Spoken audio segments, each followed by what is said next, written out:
Hello everyone. We hope you're doing well. We're doing great, and we truly appreciate your ongoing support. We'd like to briefly address some comments regarding our audiobook series. Rest assured, progress is ongoing. That said, your feedback is vital. If there's a novel you particularly enjoy and want to hear more of, please let us know in the comments.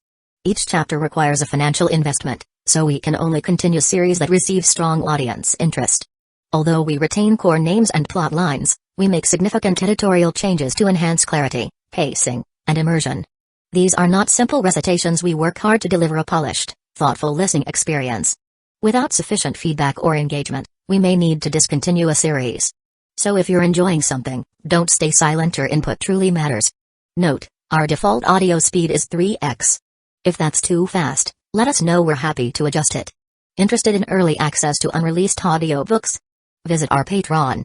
You'll get to experience new content before it reaches YouTube. Just to clarify, I'm a fan like you. I've purchased these novels and adapted them with care, while respecting all rights and guidelines. For updates, follow us on Facebook and Twitter, X. YouTube update: recently, YouTube flagged some of our content for including mature themes, realistic violence, and darker story elements. As a result, we've decided to stop uploading anything that violates YouTube's guidelines. If you'd like access to the full, uncut versions including the more intense or mature content, you can find them on our Patreon page, where we upload everything first. Available now on Patreon: Shattered Innocence transmigrated into a novel as an extra. Transmigrating over 10,000 years late, I was forced to become a mighty presence. I, the celestial dragon, rule the heavens through the double gate, reigning supreme in countless worlds with peace taming, Tower of God sequence strength, cultivation when you take things to the extreme. Naruto is an Uchiha with cyst. WTF, the centuries-old ancestor in our family take concubine again. Plus 18, Ichi, reincarnated in Bleach as a wizard. Thanks for listening and happy listening. Chapter 1, Picking Up a Female Titan in a Daily Crossover Anime World. Well, it's finally done. A young man named Takuma Haruto let out a long sigh as he looked at the admission letter in his hand. On the letter, the following words could be seen: National Joint Entrance Exam Top 1, ranked first. Perfect scores in mathematics and science, accepted into Chiba Municipal Sobu High School. The name Sobu High School might sound familiar to some. That's right, it's the main setting of my teen romantic comedy Snafu, Aragaru. Yes, it's a very cliché setup. Takuma Haruto is a transmigrator, and this world is a daily life crossover anime world. At least, up until today, that was what Takuma Haruto had believed. In this Japan-like parallel world, 3 prestigious high schools stood out. These big 3 were considered a guaranteed path to a bright future: Sobu High School, Shuchian Academy, Hyaka Private Academy. As a transmigrator, Takuma Haruto relied on a knowledge of 2 lifetimes and his somewhat genius-level intellect to secure the top spot in the entrance exams. Naturally, all 3 prestigious schools extended invitations to him. But after having some knowledge of all 3 settings, Haruto decisively chose Sobu High School. Though Sobu was the weakest among the 3, it was still far better than Shuchian, a so-called noble academy that even divided students into pure bloods, pure institute, and mixed bloods, mixed institute. Hyaka Academy, which revolved around gambling and even had a pet system that ranked students based on wealth and power. Compared to those options, Sobu felt so much safer and more peaceful. Putting away his admission letter, Takuma Haruto jumped off the swing and started walking back to his apartment. This small park near his apartment was peaceful in the evening glow. The autumn breeze swept across the grass, creating rippling waves of green. Ah! My future is looking bright. But just as he was enjoying the scenery, a golden bolt of lightning streaked across the sky. A deafening boom shattered the park's tranquility. Takuma Haruto's steps froze mid-motion. The golden lightning struck the ground directly in front of him. Had he taken just 1 or 2 steps forward, it would have hit his head directly, sending him off on another round of transmigration. Taking a deep breath, Takuma Haruto tried to calm his racing heart. But before he could relax, a loud rushing sound filled the air. Looking up, he saw a human figure rapidly plummeting from the sky. His body reacted before his mind could catch up. Haruto stepped forward and extended his arms, catching the falling figure. To his surprise, the expected heavy impact never came. He had prepared himself for a broken arm, but after adjusting his stance, he was able to catch the figure without much difficulty. Letting out a sigh of relief, he finally looked down at the person in his arms. It was a young girl. She had golden blonde hair and delicate facial features, especially a high nose bridge, giving her the appearance of a classic Western beauty. She wore a white hoodie over a jacket. For some reason, the jacket looked very familiar to Haruto. But more importantly, she had a strange device attached to her waist. A small black box hung from both sides of her belt. After examining it for a moment, Haruto came to a shocking realization. Isn't this the omnidirectional mobility gear? It didn't look like cosplay at all. Still holding the girl, Haruto reached out with his free hand, intending to inspect the device more closely. But just as his fingers touched the strap, the girl's eyes snapped open. Their gazes met. Her eyes were a deep shade of blue. They were beautiful. But this wasn't the time to be admiring her beauty. Because from an outsider's perspective, the scene looked extremely suspicious. At this moment, Haruto was holding a girl in his arms while his other hand was reaching toward her chest. To be fair, he was actually trying to touch the strap of the ODM gear, which was located above her stomach. But to an observer, it looked exactly like he was groping her. Haruto's lips twitched as he awkwardly explained, I can explain. Before he could say anything else, the girl kicked him in the chest with incredible speed. Haruto barely managed to raise his arm and block the kick. They separated instantly. The girl quickly rolled to the ground, her eyes full of wariness. As she lifted her left hand toward her mouth, she opened her mouth and prepared to bite down on her hand. Seeing this, Haruto immediately understood. This girl was either hardcore Chiyunobu who believed she could transform into a giant, or the real Annie Lenhart who possessed the female Titan's power. Because according to Attack on Titan's lore, Titan shifters must injure themselves and have a strong will to transform. And biting one's hand was the signature method. Annie Lenhart? Haruto called out hesitantly. Annie's eyes narrowed slightly, but she still kept her guard up and asked, "Who are you? Why did you capture me?" Haruto sighed. Looks like she really is the real Annie. Feeling slightly overwhelmed, he quickly explained, "Annie, take a look around you. This isn't the world you know. As for why you're here, I have no idea. You'll have to figure that out yourself. I don't mean you any harm. I just want you to calm down and talk things through." Haruto didn't want to become the Talk no Jutsu Titan, but he had no choice. If Annie lost control and transformed into a 15-meter female Titan, he would die instantly. After a long silence, Annie finally lowered her hand. But instead of relaxing, she reached into her pocket and put on a strange ring. Haruto recognized it immediately. It was a special ring with hidden blades, one that Annie could use to instantly trigger her transformation. Clearly, a few words wouldn't fully convince her. But at least things were moving in a better direction. Just then a blue system panel suddenly appeared in front of Haruto. A mechanical voice echoed in his mind, "Multiverse Containment System has been bound. Humanity's last hope." The Multiverse Containment System greets you with its sincerest regards. Chapter 2. The Multiversal Containment System. Secure, contain, protect. The core directive of the Multiversal Containment System: secure, contain, protect. The spatial barrier of this world is weak, and anomalies will continue to appear. As the bound individual, you are responsible for containing anomalies and protecting human awareness. Upon successful containment, the system will reward you with lottery draws based on the anomaly's level and the extent of containment. These draws grant anomalous abilities, ensuring that you can handle increasingly powerful anomalies. Humanity cannot live in fear. You will be their beacon of hope. We secure. We contain. We protect. Gazing at the panel before him and listening to the mechanical voice in his mind, Haruto realized that his peaceful daily life was gone for good. His eyes shifted toward Annie. This wielder of the female Titan's power. She should count as an anomaly, right? Meanwhile, Annie was scanning her surroundings. At first, Haruto's words "this is not the world you know" didn't feel real to her. But when her gaze fell upon the towering skyscrapers around her, the meaning behind his words finally sank in. This was neither the walled world of Paradise Island nor her homeland of Marley. Compared to the modern city before her, both seemed utterly primitive. So, where exactly was this place? A sense of unease crept up her spine, but she kept a cold expression as she looked at the boy in front of her. "Where is this? Who are you? And how do you know my name?" Haruto shook his head, not answering her barrage of questions. Instead, he said, "Let's leave first. Come to my place. You made quite the entrance. If we stay here, we might get caught and questioned." Without waiting for her response, Haruto turned and headed toward the park's exit. That golden lightning bolt from earlier had made a huge scene. There was a good chance law enforcement would come to investigate. And if they found Annie, who had no identification, she might just be arrested as an illegal immigrant. Annie raised a hand, intending to stop him. She had no reason to blindly follow him. What if he was leading her into a trap? But as she took in the unfamiliar surroundings, she clenched her teeth and ultimately decided to follow. In this unknown world, the boy in front of her was the only bridge connecting her to it. Hearing the footsteps behind him, Haruto let out a quiet sigh. "All right." She took the bait. Taking out his phone, he quickly placed an online order. Annie's wary voice came from behind. "What is that in your hand?" Haruto casually swiped away the shopping page before turning the phone screen toward her. This is a phone, a communication device. Think of it as an upgraded version of a telephone. Hearing that, Annie immediately snatched the phone from his hand. Are you trying to contact your accomplices? Marley's technology was stuck around World War I levels, so they did have telephones.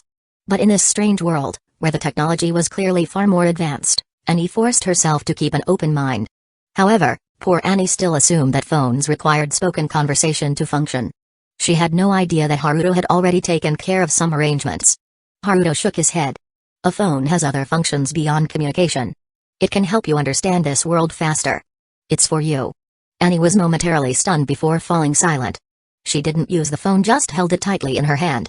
As they walked through streets, intersections, and alleys, Haruto patiently explained things to her. That's a traffic light. It controls when vehicles and pedestrians can move. You know what cars are, right? Okay, it's green now. We can go. That's a screen displaying moving images, kind of like a TV. Wait, do you know what a TV is? Don't be nervous, that's just a pedestrian. He's just curious about the device on your waist, not hostile. Alright, this is where I live. Hang on, let me open the door. Haruto talked the entire way, while Annie remained silent. Finally, they arrived at his apartment. It was a fairly spacious, standalone unit. It's not bad, but not extravagant. Taking out his key, Haruto unlocked the door. Annie remained on high alert, standing stiffly at the entrance, making no move to step inside. She was acting like a wary stray cat. Haruto sighed. There's no one else inside, no traps. If you want information, you'll need to trust me at least a little. Annie's blue eyes studied him for a long moment before she finally said, you go in first. With that, the two entered the apartment, one leading, the other cautiously following behind. In the living room, Haruto pulled out a chair and sat down, gesturing to the seat across from him. Annie, have a seat. Annie didn't want to sit, but perhaps because of his earlier words about trust, she reluctantly took a seat. So, will you tell me where we are now? She asked, staring at him. Haruto picked up a water jug from the dining table, poured himself a glass of water, and drank it in one gulp. Only then did he respond, this is Earth, in the country of Japan. A world where neither Marley nor Paradise Island exists. Annie's pupil shrank. She instinctively wanted to refute him. It was too absurd. But as she recalled everything she had seen along the way, the towering skyscrapers, the orderly streets lined with advanced vehicles, the massive screens hanging on buildings, she couldn't find the words. Her head lowered, and for the first time, her expression wavered. She had promised herself that she would return. No matter what, she would go back home. But now, what was she supposed to do? She had no clue how she ended up in this foreign world. Yet something still felt off. How do you know my name? Do you know me? Why did this boy know her name and seem to understand her so well? No one in this world should know her. Haruto's expression turned a little wistful. Let's just call it fate. With that, he stood up and walked into another room. Annie tensed. But soon, Haruto returned, holding a thick stack of papers. Annie frowned.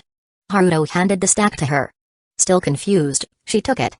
Glancing at him to make sure he wasn't up to anything suspicious, she then lowered her gaze to the papers in her hands. Chapter 3, Annie's harmless meal. As a result, the moment she saw the first page, Annie's pupils suddenly contracted. This is the world inside the walls of Paradise Island? And this is Ren and my cause? She stared at the vividly drawn manga content on the manuscript paper. Annie widened her eyes. Flipping through a few more pages quickly, she confirmed the authenticity of the manga. It completely depicted events that had actually happened on Paradise Island. Berthold transformed into the colossal titan and kicked down the wall, then Reiner broke through the inner wall. The manga unfolded from Ren's perspective, recording the fall of Wall Maria. As one of the main culprits behind this incident, Annie was not only shocked but also felt a deep sense of pain. It was her and Reiner who breached the walls, allowing countless people inside to be devoured. The people who were eaten weren't so-called devils. They were just ordinary people with families and friends. Annie took a deep breath, suppressing the pain rising in her heart. As she continued flipping through the manuscript pages, soon, she saw herself appear. Her past self, as a cadet of the 104th Training Corps. The training and selection process was exactly as she had experienced. Her hands stopped turning the pages. Because the events she remembered ended there, yet there were still many more pages left. Her hands trembled slightly. After hesitating, she turned to the next page. As she expected, the manuscript depicted the future. Page by page, she continued flipping. Until she reached the final page. Annie put down the manuscript and looked at Haruto. The manuscript ended at the moment when Annie encased herself in crystal. Although she didn't want to admit it, when she put herself in that situation she knew she would most likely make the same choices as depicted. Attacking her comrades, showing a moment of hesitation due to her emotions, and then struggling desperately until she had no way out. So, was this manuscript truly the future? That was quite a tragic fate. Seeing Annie remain silent after putting down the manuscript, Haruto spoke up. There are connections between worlds. Sometimes, events in one world get transmitted to another. Some people receive these transmissions and call them inspiration, then turn them into various types of works that spread. But that's not the point.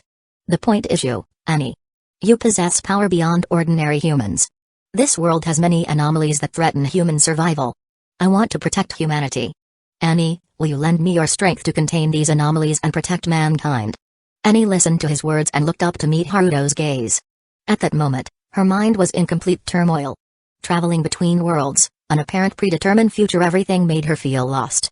And now, she was being asked to save humanity? Annie shook her head. I just want to go back. Hearing this, Haruto sighed. Alright, I won't force you. It's getting late, and you must be hungry. I'll go prepare some food. Let's eat first and then talk. With that, he got up and headed for the kitchen. Just then, the doorbell rang. Annie instinctively became alert. Haruto simply waved his hand, signaling her to relax. It's probably just a delivery. Like when you order something, and the shopkeeper sends it to you. Annie hesitated but then nodded. Haruto went to the door and raised his voice to ask, who is it? A reply came from outside, delivery service. The package is computer parts. Please sign for it. Hearing this exchange, Annie finally relaxed. Haruto opened the door and brought in the computer parts. Then, he went into the kitchen, took ingredients from the fridge, and started cooking. Soon, 2 servings of egg fried rice were freshly prepared. After setting the plates on the table, Haruto took out a bottle of cola from the fridge and grabbed a cup for Annie. The fried rice looked great. After living alone for 3 years, Haruto's cooking skills had reached a high level. Sitting across from Annie, he took a bite of the fried rice.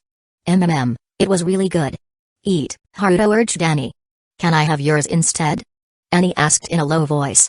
Even though she believed Haruto's explanation, she still wasn't letting her guard down. Haruto sighed helplessly and switched plates with her. Thanks, Annie said sincerely. Then, she started eating quickly. On Paradise Island, even having cold bread was considered decent. Compared to that, this egg fried rice was a gourmet meal. And she was extremely hungry.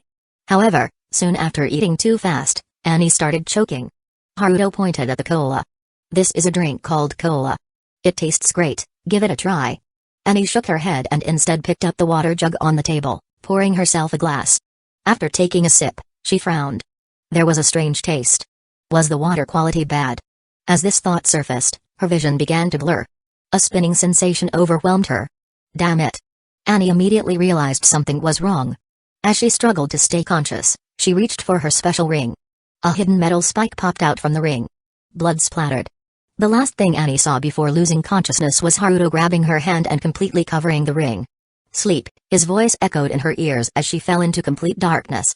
Chapter 4, containing the female Titan, Reward Blacklight Virus. Haruto cradled the unconscious Annie in his arms. He removed her special ring. Unfastened her omnidirectional mobility gear. Then, carrying her in a prince's hold, he walked toward the bedroom and placed her on the bed. At this point, it almost seemed like something that couldn't be shown on TV was about to happen. Well, in any case, the containment was successful. Haruto let out a deep breath. He searched the drawer and pulled out a soft nylon rope. This material was tough to break free from, yet wouldn't easily cause skin abrasions. Carefully, Haruto tied Annie down to the bed.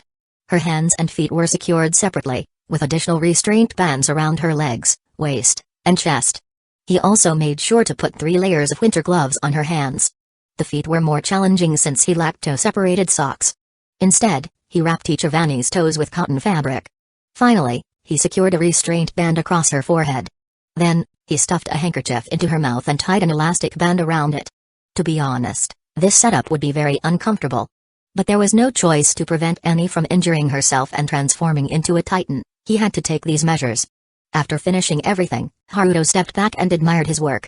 At that moment, a system notification appeared. Successful containment of anomaly, Titan power female Titan, containment level, 3 catastrophe. Containment status, good, reward, 1 level 3 lottery draw, first time anomaly containment detected.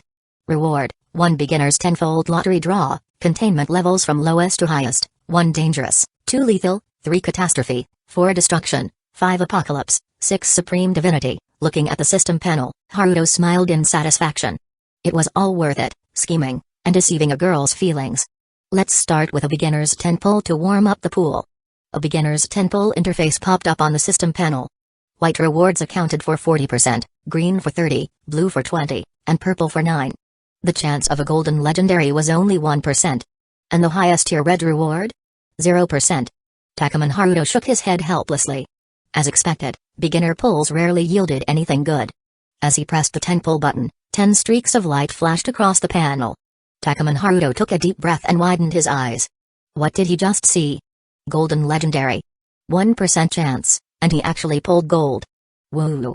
Acquired white rewards, 100,000 yen, a toddler's burp bag, a very stylish shirt, a blue and white fat cat plushie, some strange black stockings, and 14 apples. Acquired blue rewards, M1917 Smith & Wesson manufactured in the northern country. Acquired purple reward, amnesiac crowbar containment object. Acquired golden reward, perfect blacklight virus serum. Takuman Haruto stared at the reward panel, dumbfounded. What the heck is all this? The white rewards were a joke. The blue ones? Just average. The purple one? Hard to comment on. Luckily, he had good fortune and got a golden pull. He took out the perfect blacklight virus serum.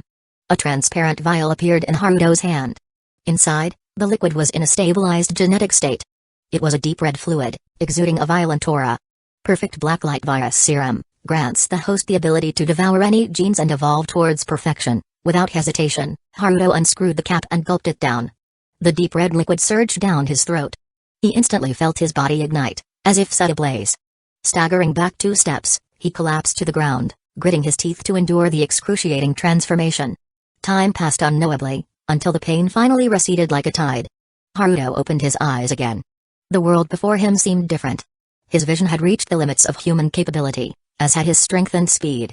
Unfortunately, since he had always worked out and already had an 8-pack, his body only became more proportioned rather than drastically changing. If I had known, I wouldn't have bothered training. Looking in the mirror, Takuman Haruto muttered. Speaking of which, if the blacklight virus can devour genes, does that mean I can also obtain the power of a titan? Haruto shifted his gaze to Annie, lying on the bed. At that moment, she was completely restrained, looking somewhat alluring. To obtain the power of the titans, he needed Annie's genetic material. Blood was out of the question. If he wounded her, she would transform into a titan the moment she woke up. Hair and fingernails could work, but Takuman Haruto's eyes eventually landed on her lips. Annie's small mouth was a soft pink, slightly parted due to the handkerchief stuffed between her teeth. It looked rather tempting. No choice, this is for the power of the titans. Muttering to himself, Haruto moved toward Annie. Just then, the doorbell rang. His actions halted crime suspended before he walked to the entryway. Through the video doorbell, he saw a girl standing outside, looking somewhat concerned. Eri, what's wrong? Haruto opened the door with a smile. The girl at his doorstep was his neighbor, Sawamura Spencer Eri. She had been his neighbor for 3 years. Eri was petite, with twin tails of golden hair so perfect they seemed like a registered trademark. Her blue eyes were crystal clear, and her skin was like white porcelain, a universally recognized beauty. Seeing Takuman Haruto, Eri breathed a sigh of relief but quickly averted her gaze. I heard some weird noises and came to check. Takuman Haruto understood immediately. She must have heard the sound of him collapsing from the virus transformation. That was just me accidentally knocking into some furniture while moving things. Were you worried about me, Eri? Takuman Haruto chuckled. After 3 years of knowing each other, they were quite close. He was happy that Eri was concerned about him. I wasn't worried about you. Who would be worried about a guy like you? I was just curious about the noise, that's all. As soon as she spoke, the classic tsundere act began. Indeed, she lived up to her title as the industry's most famous golden-haired loser heroine tsundere queen Eri. Well then, since your curiosity has been satisfied, Eri, please be on your way. Haruto was naturally adept at handling tsunderes. Eri's blue eyes widened in disbelief. You're actually kicking me out? I refuse. With that, she slipped past Takuman Haruto and ran into the apartment. Chapter 5, Mrs. Sawamura's worries. What if my daughter never gets married? Eri dashed into the apartment. Haruto took a deep breath before calmly closing the door. A tsundere was nothing he couldn't handle. Eri had originally entered out of sheer stubbornness after being dismissed. But once inside, she was immediately drawn to a stack of drawings on the table. On the surface, Sawamura Ariri was a refined and elegant young lady from a prestigious family. In reality, she was a hardcore otaku and a well-known gin artist. Of course, her true passion was drawing. So, upon spotting the manuscripts, she couldn't help but be captivated. Takuma and Haruto followed her inside, discreetly putting away the 2 sets of tableware from the table. "Ha, mere Ariri." Ariri flipped through a few pages, her expression shifting to excitement and surprise. "Is this Haruto's work? Your skill has already reached 70% of my level." She knew Takuma and Haruto had been studying manga. He even asked for her advice on some techniques. But this level of polished artwork was something she had never seen from him before. And soon, she became deeply engrossed in the story. It wasn't until she finished the entire manuscript in one go that she looked up again. "This is amazing. Do you have more? I want to see the continuation." Ariri spoke excitedly. She was completely hooked on the story about Titans. She hadn't even noticed Haruto quietly removing her half-eaten plate of fried rice. Takuma and Haruto shook his head. "This is all I have for now. The rest will take time." Ariri reluctantly put down the manuscript, clearly reluctant to part with it. "Are you planning to debut as a manga artist? Since you learned from me, I bet you'll become famous soon. Do you want me to introduce you to an editor? You just need to treat me to 3 meals, and I'll make the arrangements." Ariri held up 3 fingers with a sly grin. 3 solo outings. This should. No, it will definitely lead to progress. She thought to herself. However, that won't be necessary. Takuma and Haruto shook his head. "Iri. Why?" She blurted out in protest but quickly realized her outburst was inappropriate and sat back down, blushing. Haruto pointed at her, stating matter-of-factly, "Because all the editors you know specialize in ecchi content. Totally the wrong genre." Iri, she had completely forgotten about that critical detail. Ariri wanted to clutch her head and cry. There must be a way. Ariri made one last attempt. Haruto reached out and ruffled Ariri's golden hair, smiling. "No need." Ariri shook her head, shaking off Haruto's hand. "Haruto, you're such an idiot." Then, Ariri launched her signature twin tail attack, whipping her hair, using her golden twin tails to strike like a secret technique. Ultimately, the attack was forcibly stopped when Haruto cupped her cheeks. Feeling the warmth of his hands on her face, Iri's cheeks instantly turned crimson, the blush spreading down to her neck. "Baka. Let go of me. You were the one who attacked first, Ariri. Ruzai." After Iri shouted her signature phrase, Haruto finally let go. The tsundere girl clutched her face, cooling down for a long time before returning to normal. "Humphrey." Iri huffed, turning away to avoid looking at Haruto. Coincidentally, her gaze landed on the bedroom door. Remembering the manuscript in her hand, her curiosity was immediately piqued. She was curious about Haruto's manga workspace. Jumping down from the chair, Ariri walked toward the bedroom. Just as she grabbed the doorknob, ready to pull the door open, a hand pressed against the door. "Ariri." The door was held shut, preventing it from opening. Ariri turned her head and saw Haruto's face right in front of hers. This is the legendary Pendant. Realizing this, Iri's eyes turned into spirals, lost in embarrassment and helplessness. "So curious about my room? Iri, could it be that you actually like me?" Haruto's voice reached her ears. Ariri could even feel his breath. The heart that had just cooled down began to boil once again. I. Ariri stammered. Such an intimate situation, such a close atmosphere. And considering the fact that, deep down, she really did have feelings for the boy in front of her. "So what nonsense are you talking about? I'm leaving." "Idiot. Big idiot." Ariri chose to flee. Frankly, if it had been anyone else, this scene would have ended in a bold move. But not her Iri, the golden-haired defeated dog. Struggling out of the cave dawn, Ariri ran straight to the entrance, opened the door, and left the apartment. She dashed into her own apartment next door, slammed the door shut, and crouched down in the entryway, clutching her head. "What am I doing? I just needed to. I missed my chance again." Ariri clutched her head and wailed, regretting her actions. Hearing the commotion, a beautiful woman emerged from inside the apartment. She bore a 70% resemblance to Ariri, sharing the same petite frame and twin-tail hairstyle but with black hair instead. This was none other than Ariri's mother, Mrs. Sawamura Sayuri. Seeing her daughter crouching and wailing at the entrance, Mrs. Sawamura didn't even need to ask to know what had happened. She let out a long sigh of exasperation. Mrs. Sawamura was really worried about her foolish daughter. How would she ever get married? After 3 years of being neighbors, Mrs. Sawamura had came to understand the boy next door quite well. Kind-hearted, handsome, And a genius, he even ranked first in the national exams. And her daughter clearly liked him. Naturally, Mrs. Sawamura hoped the two would get together. But it had been 3 years. As a mother, she had even stepped in to help multiple times. And yet, her daughter had made zero progress. Mrs. Sawamura covered her face with her hand and sighed again. A boy like Haruto was definitely popular with girls. At this rate, her daughter was doomed to be a defeated dog. After all, a fake childhood friend and a hardcore tsundere? No chance at all. Mrs. Sawamura could already see the tragic future awaiting her daughter. Sigh. What should a mother do to save her? Chapter 6, Computer Parts. I added computer parts. Haruto pressed his hand against the bedroom door and chuckled. As expected of Ariri. She still didn't make a move. Haruto had more or less sensed Ariri's feelings. Even though she was a textbook tsundere, covering up all traces of affection, years of being together had made some things obvious. However, he couldn't respond to her feelings just yet. He opened the bedroom door. If Ariri had seen what was inside, the consequences would have been unimaginable. Walking over to the bed, Haruto reached out and touched Annie's cheek. Just then, a system panel popped up. Notice, this containment object has the coordinate attribute. A portal to its world can be opened. Target world, Titan. Abnormality to be contained, Titan's power. Would you like to open the portal now?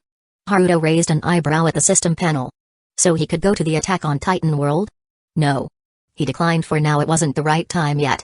But since visiting the Titan world was an option, he needed to adjust his plans. Recalling the plot of Attack on Titan, Haruto decided it was worth taking a trip there. There were a few talents he needed to recruit. Since he had bonded with the containment system, in order to maintain a peaceful daily life, he had to contain all abnormalities. To keep this world harmonious, or at least, on the surface. For that, he had already decided to establish a Foundation containment organization. And in the Titan world, there were a few key individuals who could serve as the foundation of his organization. But first, he needed to make some preparations before heading there. Right now, the highest priority was obtaining the female Titan's genetic power. Leaning down, Haruto pressed his lips against Annie's slightly thin ones. Don't ask. Asking means it's premium content. However, due to the cloth gag in Annie's mouth, the experience wasn't as good as it could have been. And up close, Haruto's eyes met Annie's piercing blue gaze. At this moment, her beautiful eyes were filled with nothing but fury. Haruto pulled away and sat up. The atmosphere was a little awkward. He was beginning to suspect that Annie had more than just Titan shifting abilities. Like, maybe she had an ability that made her wake up at the worst possible moments. Otherwise, getting caught twice in a row seemed a little too coincidental. Annie struggled with all her might, letting out muffled protests and trying to break free. But after a while, she realized her efforts were in vain. She was tied too securely. And every possible method of self-harm had been accounted for. Her hands and feet were wrapped in soft material, making it impossible to use her nails. Her mouth was stuffed, preventing her from biting down. At this point, the only thing she could do was make small movements and whimper. Stopping her struggles, the girl glared fiercely at Haruto. She had even started to feel some affection for him before this.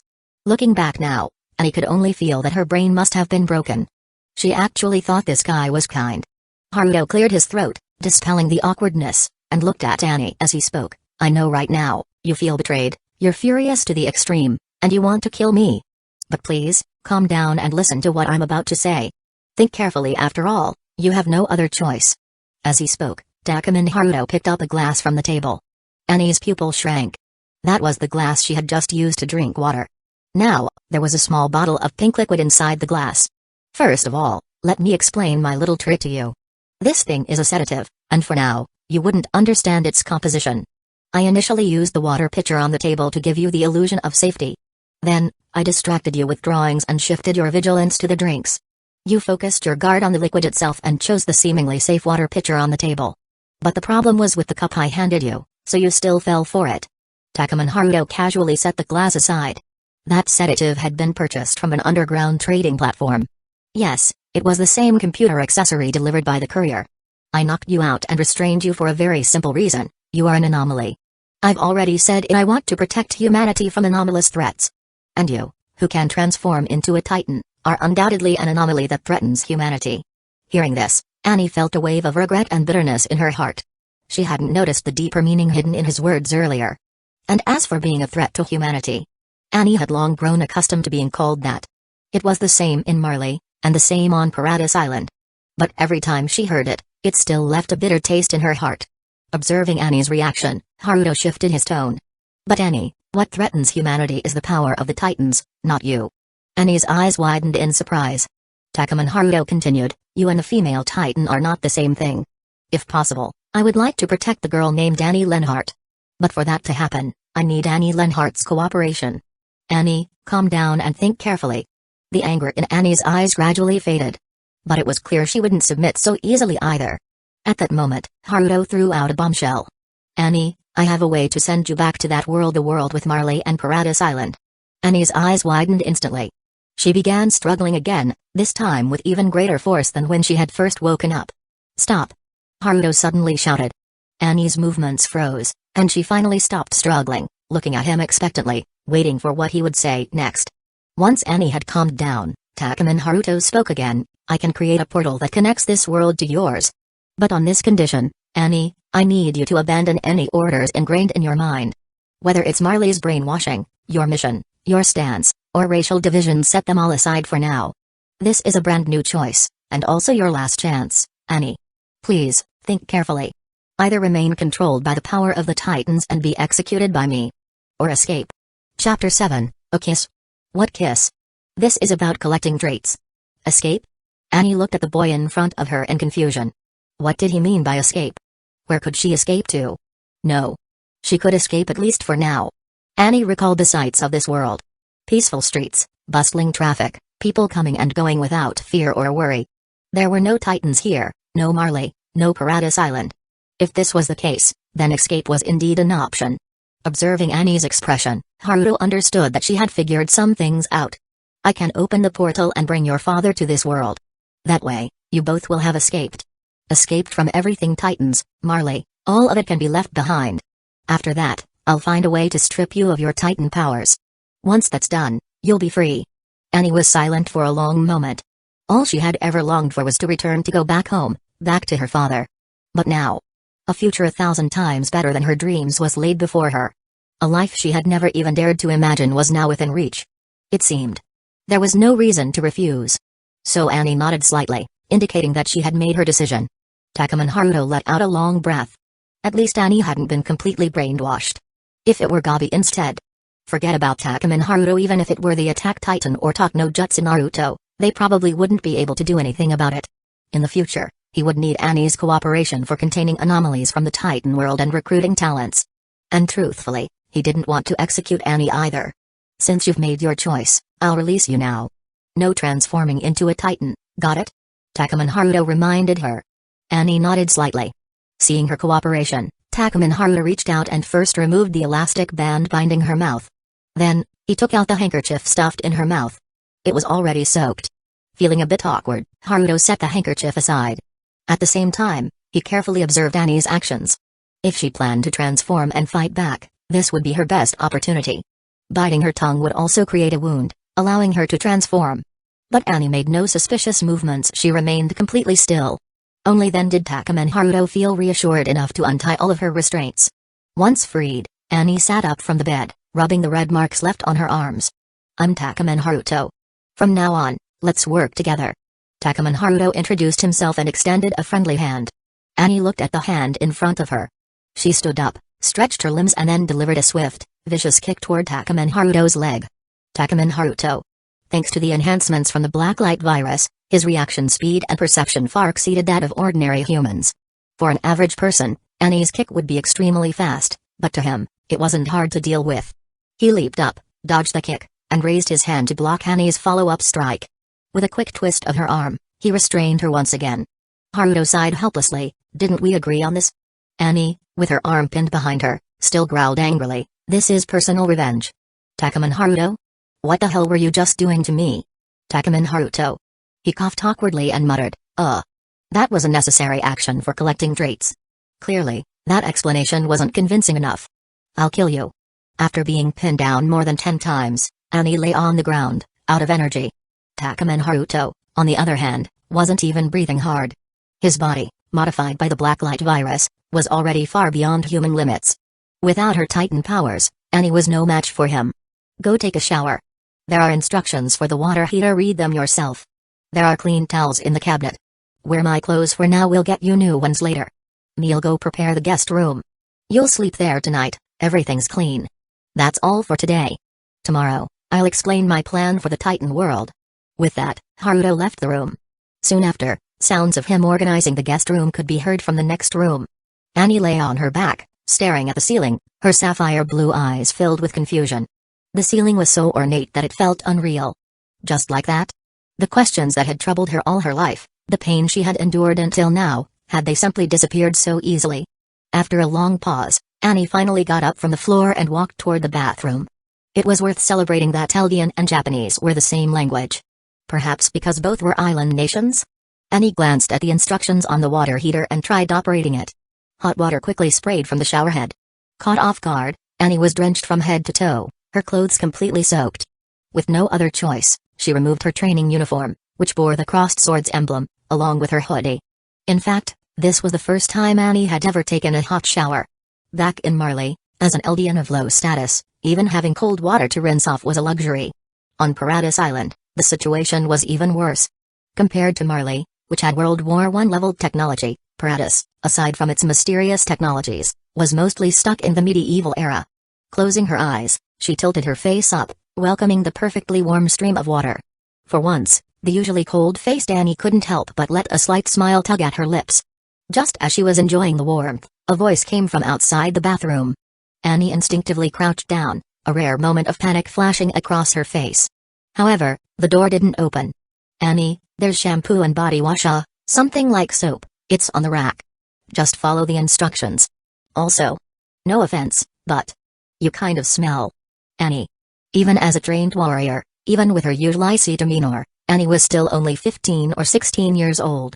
Her current timeline, after infiltrating the walls and joining the 104th Training Corps for preliminary training, hearing such a blunt statement, even Annie couldn't help but feel embarrassed.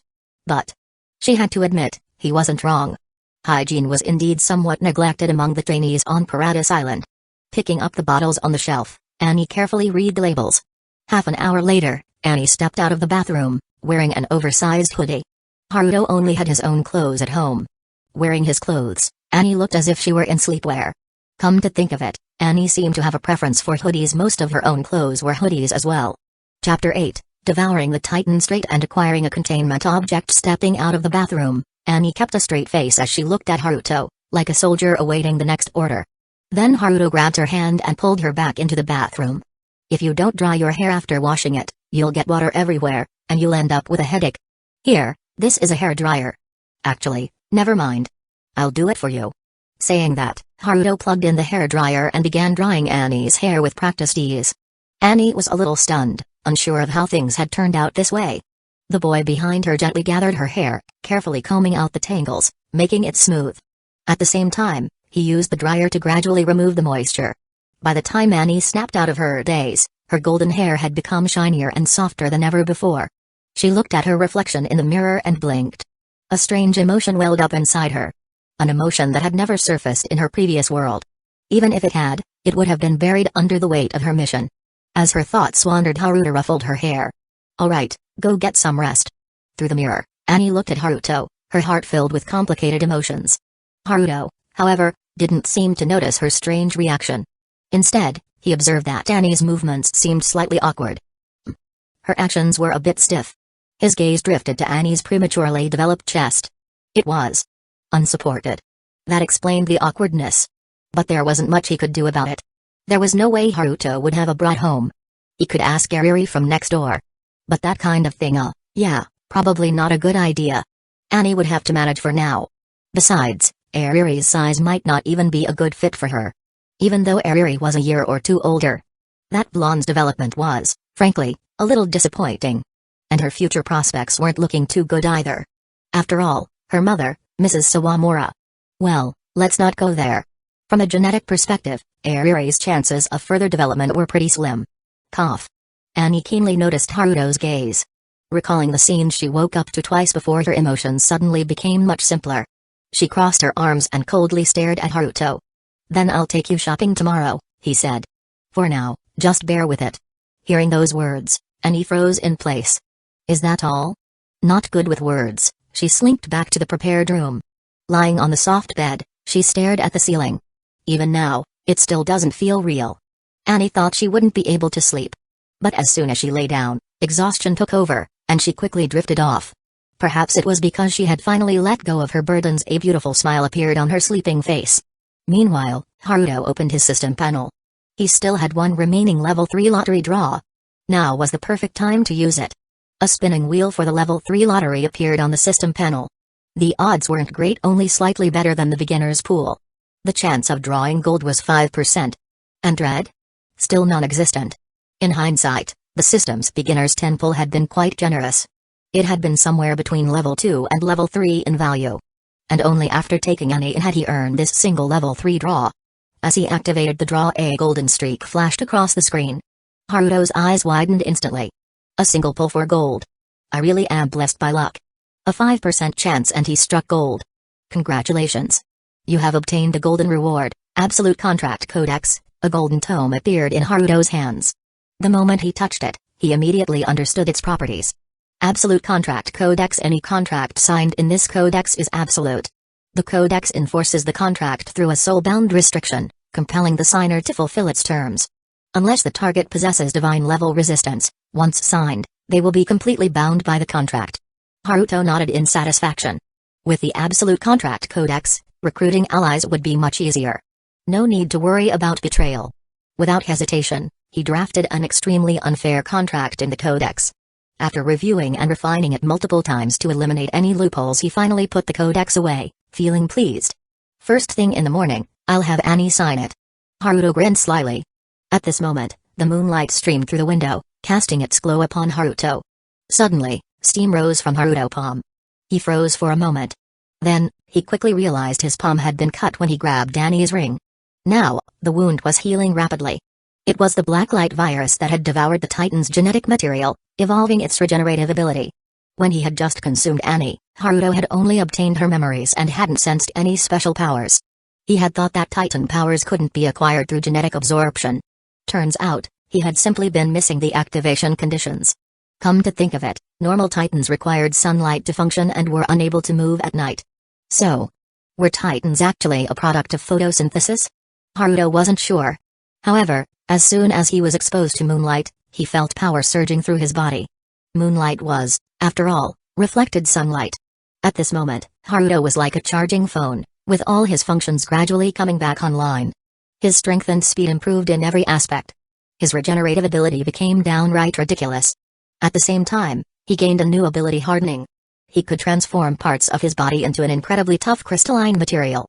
It was safe to say that Haruto was now essentially a humanoid Titan. Feeling the power within him, Haruto nodded in satisfaction. Nice. As expected of the blacklight virus. As for the ability to transform into a Titan, Haruto could do it, but there was no need to.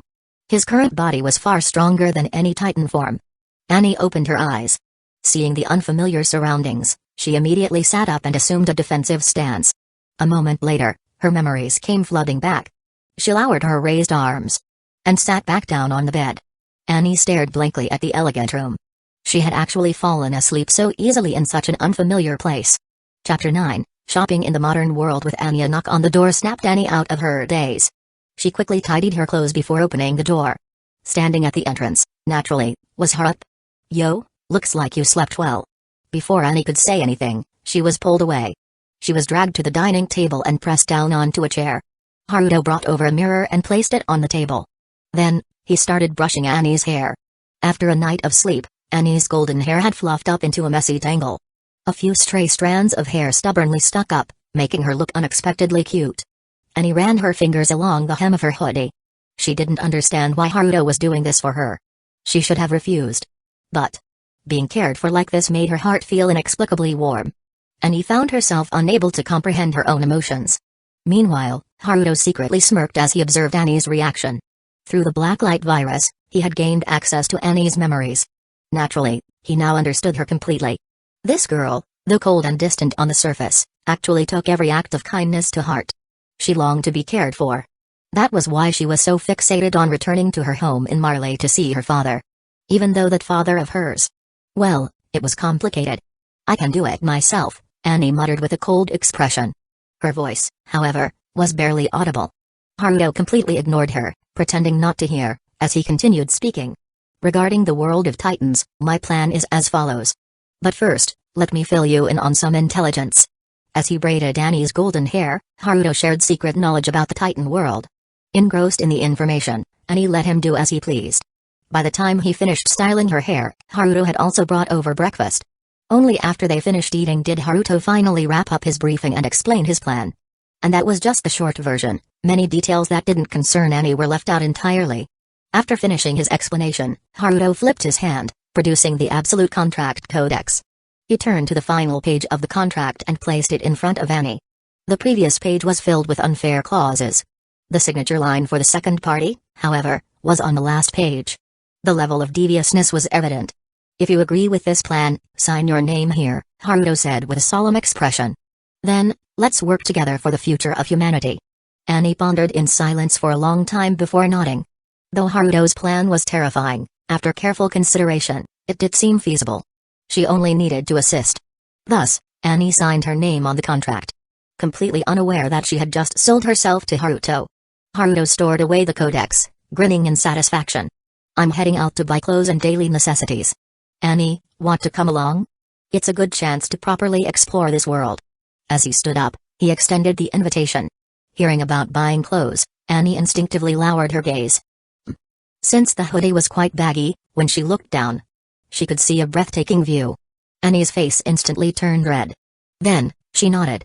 Thus, the two left the apartment and went shopping. After stepping outside, Annie curiously glanced at the sketchbook in Haruto's hand. It was an original manuscript of the Attack on Titan manga. Why are you bringing that with you? Annie asked in confusion.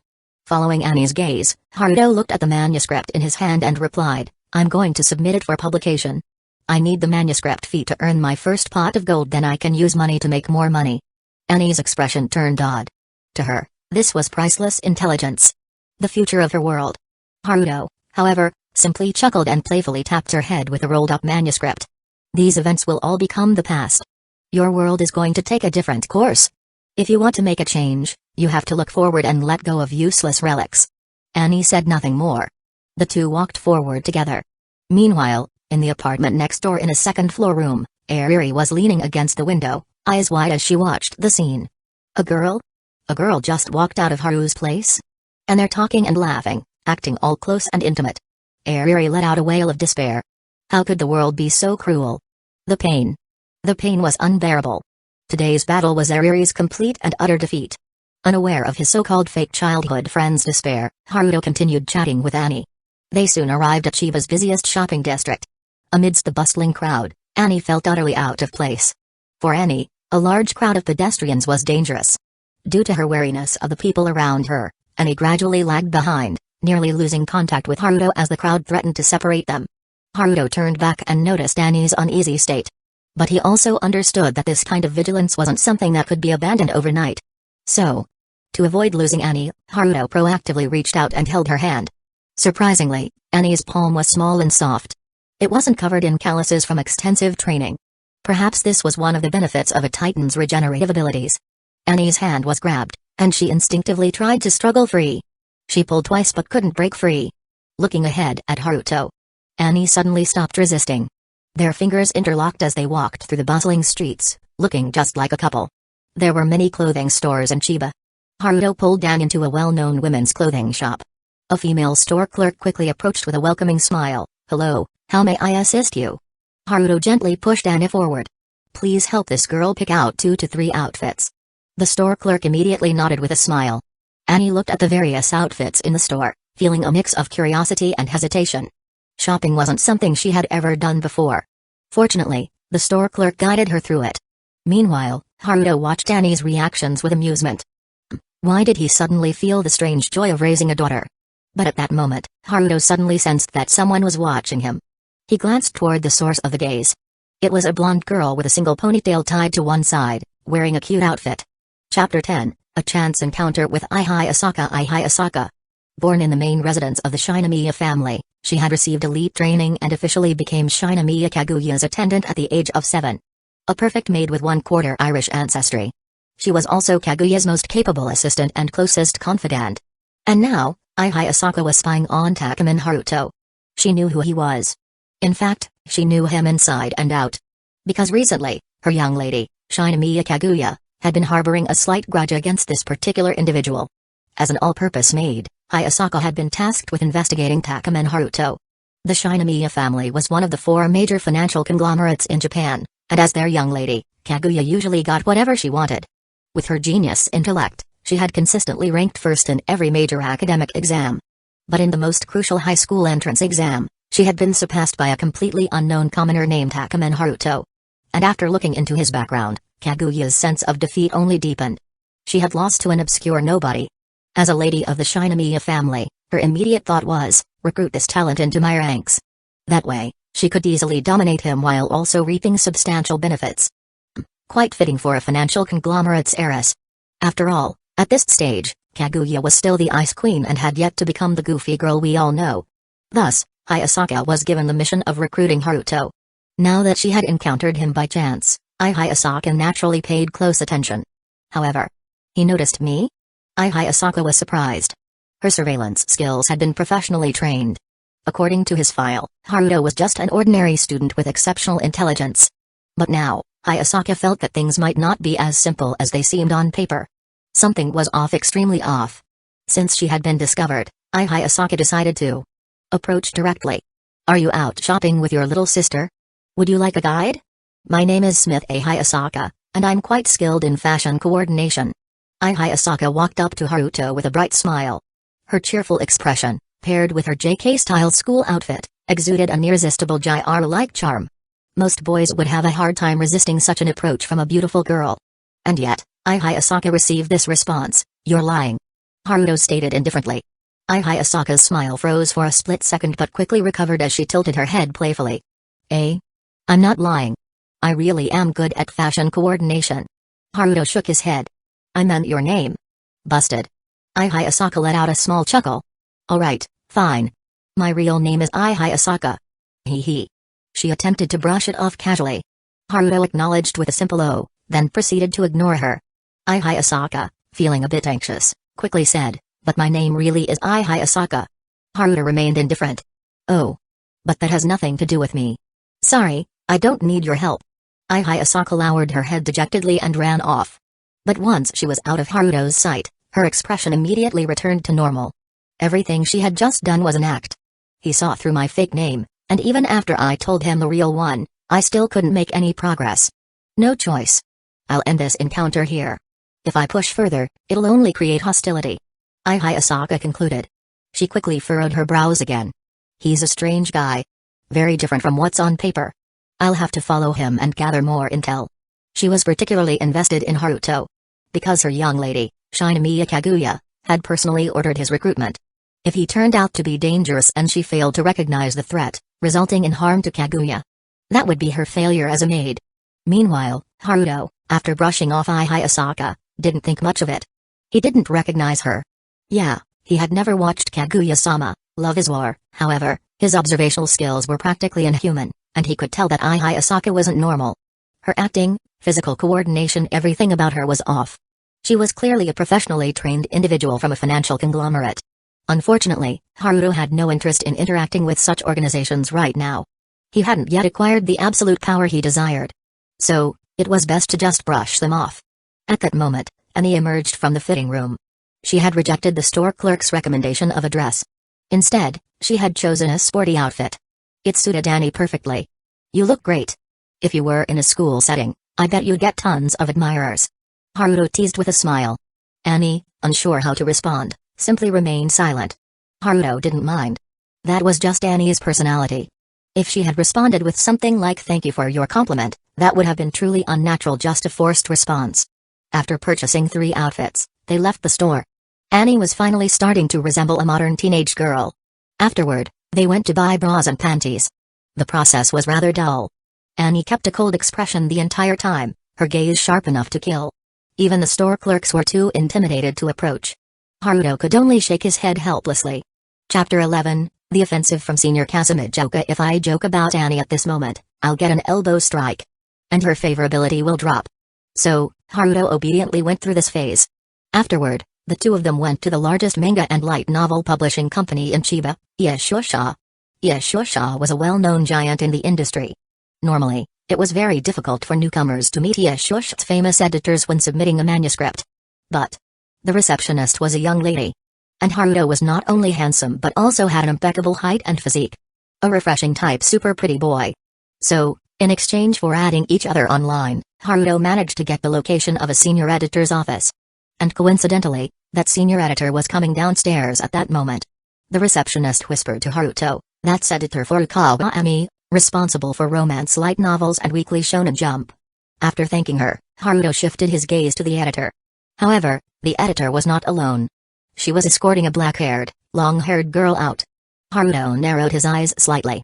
"Kusagakure-senpai?"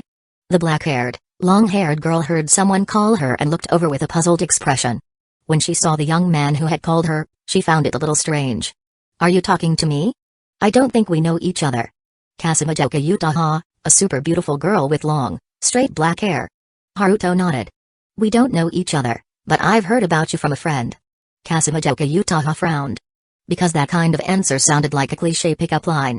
And at school, Kusagakure had already grown tired of people hitting on her. Moreover, being approached at Yeshusha, in front of an editor.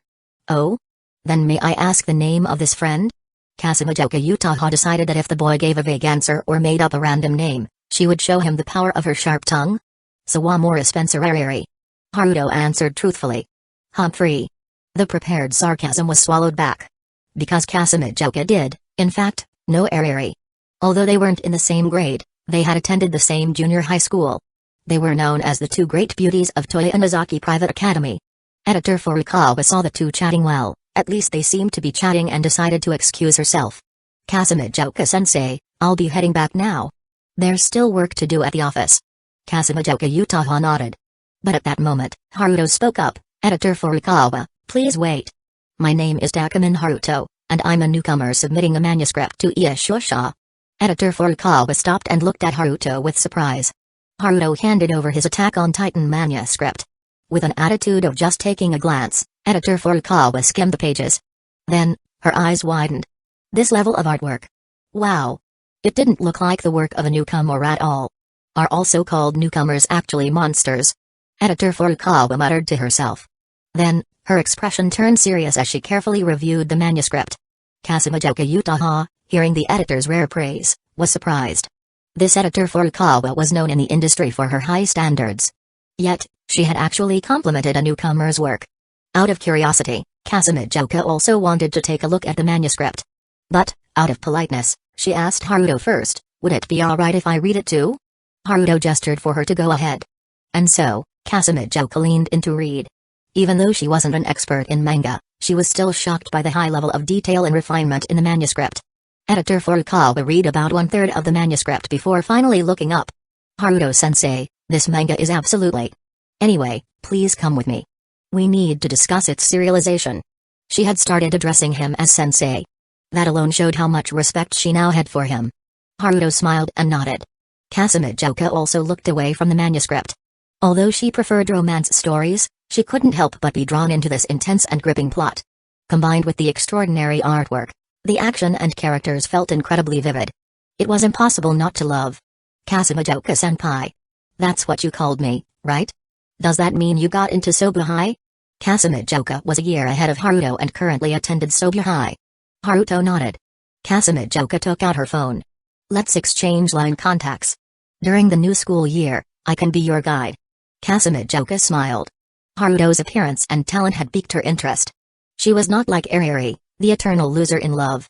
If she was interested in someone, she would take the initiative and go for it.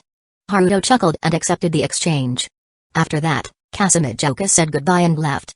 Meanwhile, Haruto followed editor Furukawa to discuss the serialization details.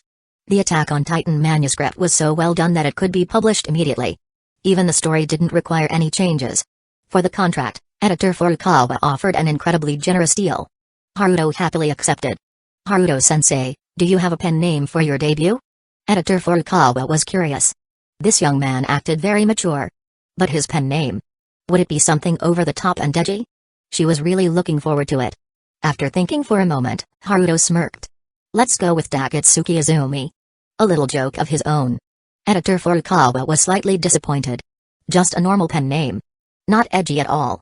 Alright then, Izumi-sensei, I look forward to working with you. Editor Furukawa extended her hand.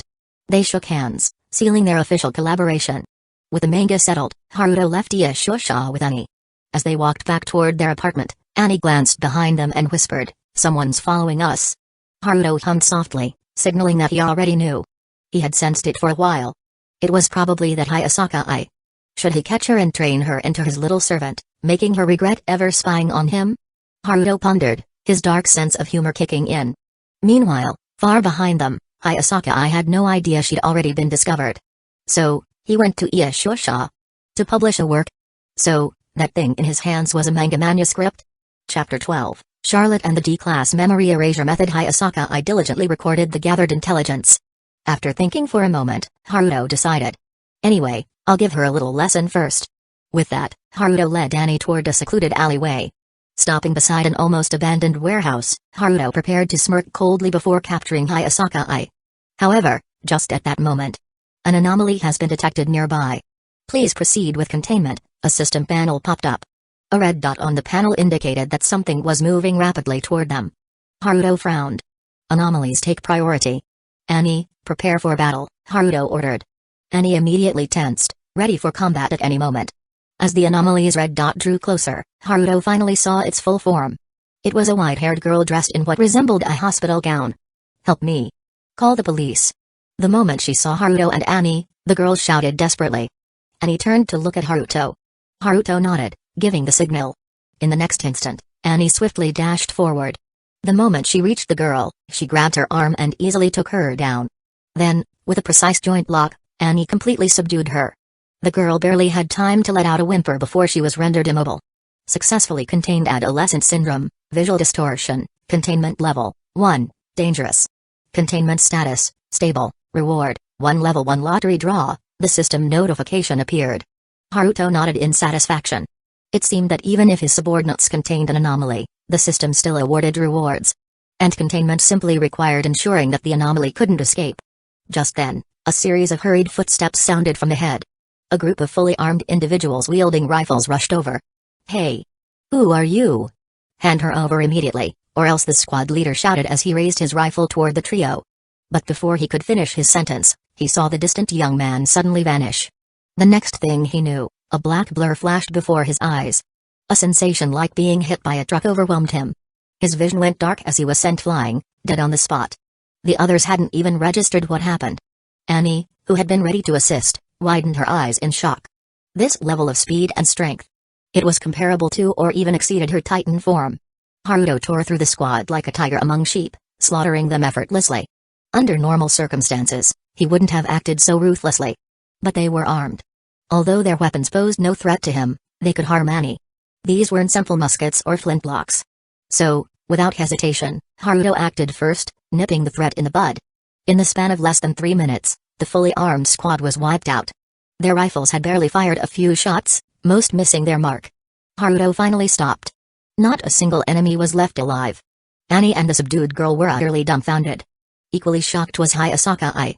Hiding in the shadows, she had witnessed everything unfold before her eyes. A combat power surpassing that of humans. This is too dangerous. I have to escape and report this to the young lady. Hayasaka-ai cautiously stepped backward. Just as she turned around, ready to sneak away, a hand patted her shoulder. Hayasaka-ai's face fell. She forced a smile and turned around. Ahaha. What a coincidence. Haruto was also smiling. Yeah, quite the coincidence. And with that, Hayasaka-ai was effortlessly subdued and slung over his shoulder. Back at their spot, Haruto placed Hayasaka-ai and the anomaly girl together. Crossing his arms, he smirked at the two of them. You two seem to have seen something you shouldn't have. It was the kind of line a villain would say before eliminating witnesses. No, I saw absolutely nothing, Hayasaka-ai lied through her teeth. At the same time, her hand discreetly reached for her waist only to find it empty. Hayasaka-ai's pupil shrank. Meanwhile, Haruto casually pulled out a strange-looking phone. Miss Hayasaka-ai, I believe this is what you're looking for. Unfortunately, information from this place cannot be leaked. Hayasaka-ai stared at the phone in Haruto's hand. When did you? She hadn't even noticed that her phone had been stolen. That phone was a special satellite device capable of bypassing most communication barriers. Hayasaka-ai had planned to use it to contact the Shinomiya family. After witnessing Haruto's power, She had concluded that escape was impossible. At the very least, she had to get the information out. But now, that option was gone as well. Just who are you? Hayasaka I asked, eyes locked onto Haruto. SCP Foundation Chairman, Special Containment Executive, Code 051, Haruto replied. Hayasaka I? She searched through all the intelligence in her mind but found nothing related to those terms. Is Big Brother one of those Chunabiu types? The Anomaly girl asked curiously. Haruto glanced at her. This child. Does she have no sense of danger? Having extracted genetic information from the armed squad, Haruto now knew the full details of the Anomaly girl. Tamori Nao. A girl with special abilities. Her power allowed her to deceive people's vision, making herself appear invisible. The drawback was that it only worked on one person at a time. A weak ability. However, the origin of Tamori Nao's power was worth noting. 10 years ago, a comet named Charlotte passed over Earth. Charlotte carried a unique virus. Those infected developed supernatural abilities during adolescence. This was known as adolescent syndrome. The armed squad had belonged to a private military organization. This group had established a lab to imprison infected individuals and experiment on them in an attempt to extract their abilities. Tamori Nao had escaped from that laboratory. Haruto ignored her for now. The priority was dealing with Hayasaka I. Miss Hayasaka I, the Foundation's protocol is to contain anomalies and protect the public's awareness. Information about anomalies must not be leaked. And yet, you've seen too much. Upon hearing this, Hayasaka I immediately responded, I'll keep my mouth shut, I swear. Chapter 13, Welcome, SCP Foundation C-Class Investigator Hayasaka I. Haruto shook his head. The Foundation does not deal in probabilities. It seeks absolutes. So, Miss Hayasaka I, you have two choices. Choice 1, join the SCP Foundation, sign the contract, and operate as a C-Class investigator. Hayasaka I's expression remained indifferent as she asked, is option 2 getting silenced? Haruto shook his head again. The SCP Foundation's directive is to protect the general public. Of course, we don't resort to silencing people. Just as Hayasaka I let out a sigh of relief, a crowbar appeared in Haruto's hand. Option 2, undergo a D-class memory wipe procedure. Hayasaka I. Her mouth twitched slightly as she forced a smile. May I ask? What exactly is this D-class memory wipe procedure? Haruto swung the so-called holy sword of physics in his hand. By striking the back of the head with a containment object, a forgetfulness-inducing crowbar, the memory wipe is complete. Hearing this, Tamori Nao slightly opened her mouth, her expression saying, wow, as expected of you. Even though Hayasaka I had undergone professional training, her expression was now difficult to maintain. What kind of D-class memory wipe was that? That was just giving someone a concussion, damaging their brain nerves, and making them forget things. Hayasaka I felt that if she were actually struck by that crowbar given the strength Haruto had just displayed, she probably wouldn't survive. And so I'll join the SCP Foundation. Hayasaka I chose to live. Not just for herself, but for Lady Kaguya. Lady Kaguya had taken notice of this monster, and if left unchecked, Lady Kaguya would be in danger. So, the best course of action was to survive first, then bring the information back. Haruto nodded in satisfaction. The SCP Foundation needed capable operatives like Hayasaka I. Surely, she would become a competent investigator in the future. He took out the Absolute Contract Codex and handed it to Hayasaka I. Watching Haruto conjure objects out of thin air, Hayasaka I mourned for herself internally. This was completely supernatural. She took the codex but didn't sign immediately, instead flipping through its pages. And then she saw a contract so unfair it was outrageous. According to the terms written, signing it was practically selling herself entirely. This clause stating the signatory's bodily autonomy shall be fully controlled by the president. What does that mean? Hayasaka I looked up, her expression filled with exaggerated horror. She was just shy of outright saying, are you some kind of pervert? Haruto simply shrugged. It means exactly what it says, Miss Hayasaka I. Please make your decision quickly, or I'll have to proceed with the D-class memory wipe. Helpless, Hayasaka I tearfully signed what felt like a slave contract. Seeing her sign, Haruto nodded in satisfaction. However, just as he was about to take back the Absolute Contract Codex, he was interrupted. And he took the codex before he could. Haruto, and he carefully read through the contract's clauses. Then, she glared at Haruto with pure fury. Haruto awkwardly scratched his cheek. Oops, he had forgotten about that part. Well, he was screwed. However, Annie was the type to prioritize important matters, so she didn't start a conflict with Haruto just yet. Welcome to the SCP Foundation, C-Class Investigator Hayasaka I. Haruto spoke seriously, extending his hand for a handshake. Hayasaka I, now covered in metaphorical black lines, sighed. So, Mr. President, may I leave now? At this moment, all she wanted was to escape quickly and warn Lady Kaguya. Then, she would mobilize the Shinomiya family's resources to capture this lunatic and interrogate him thoroughly. However, Haruto shook his head. There's one more thing. As he spoke, he grabbed Hayasaka Ai's hand. The unremarkable ring on his finger extended tiny barbs, pricking Hayasaka Ai's index finger. The wound was small, with only a drop of blood oozing out. Hayasaka Ai frowned slightly, not from pain, but from confusion. Then she watched as Haruto brought her finger to his mouth. Hayasaka Ai. An unfamiliar sensation coursed through her. She barely resisted the urge to slap Haruto across the face. However, her eyes now carried the expression of looking at literal garbage. After consuming Hayasaka Ai's blood, Haruto immediately released her hand. Instantly, her memories played out in his mind. The Shinomiya family, huh? Haruto murmured, making Hayasaka Ai's eyes widen in shock. Alright, Investigator Hayasaka Ai, your final task for today is to clean up the scene. With your authority and the resources backing you, it should be an easy task.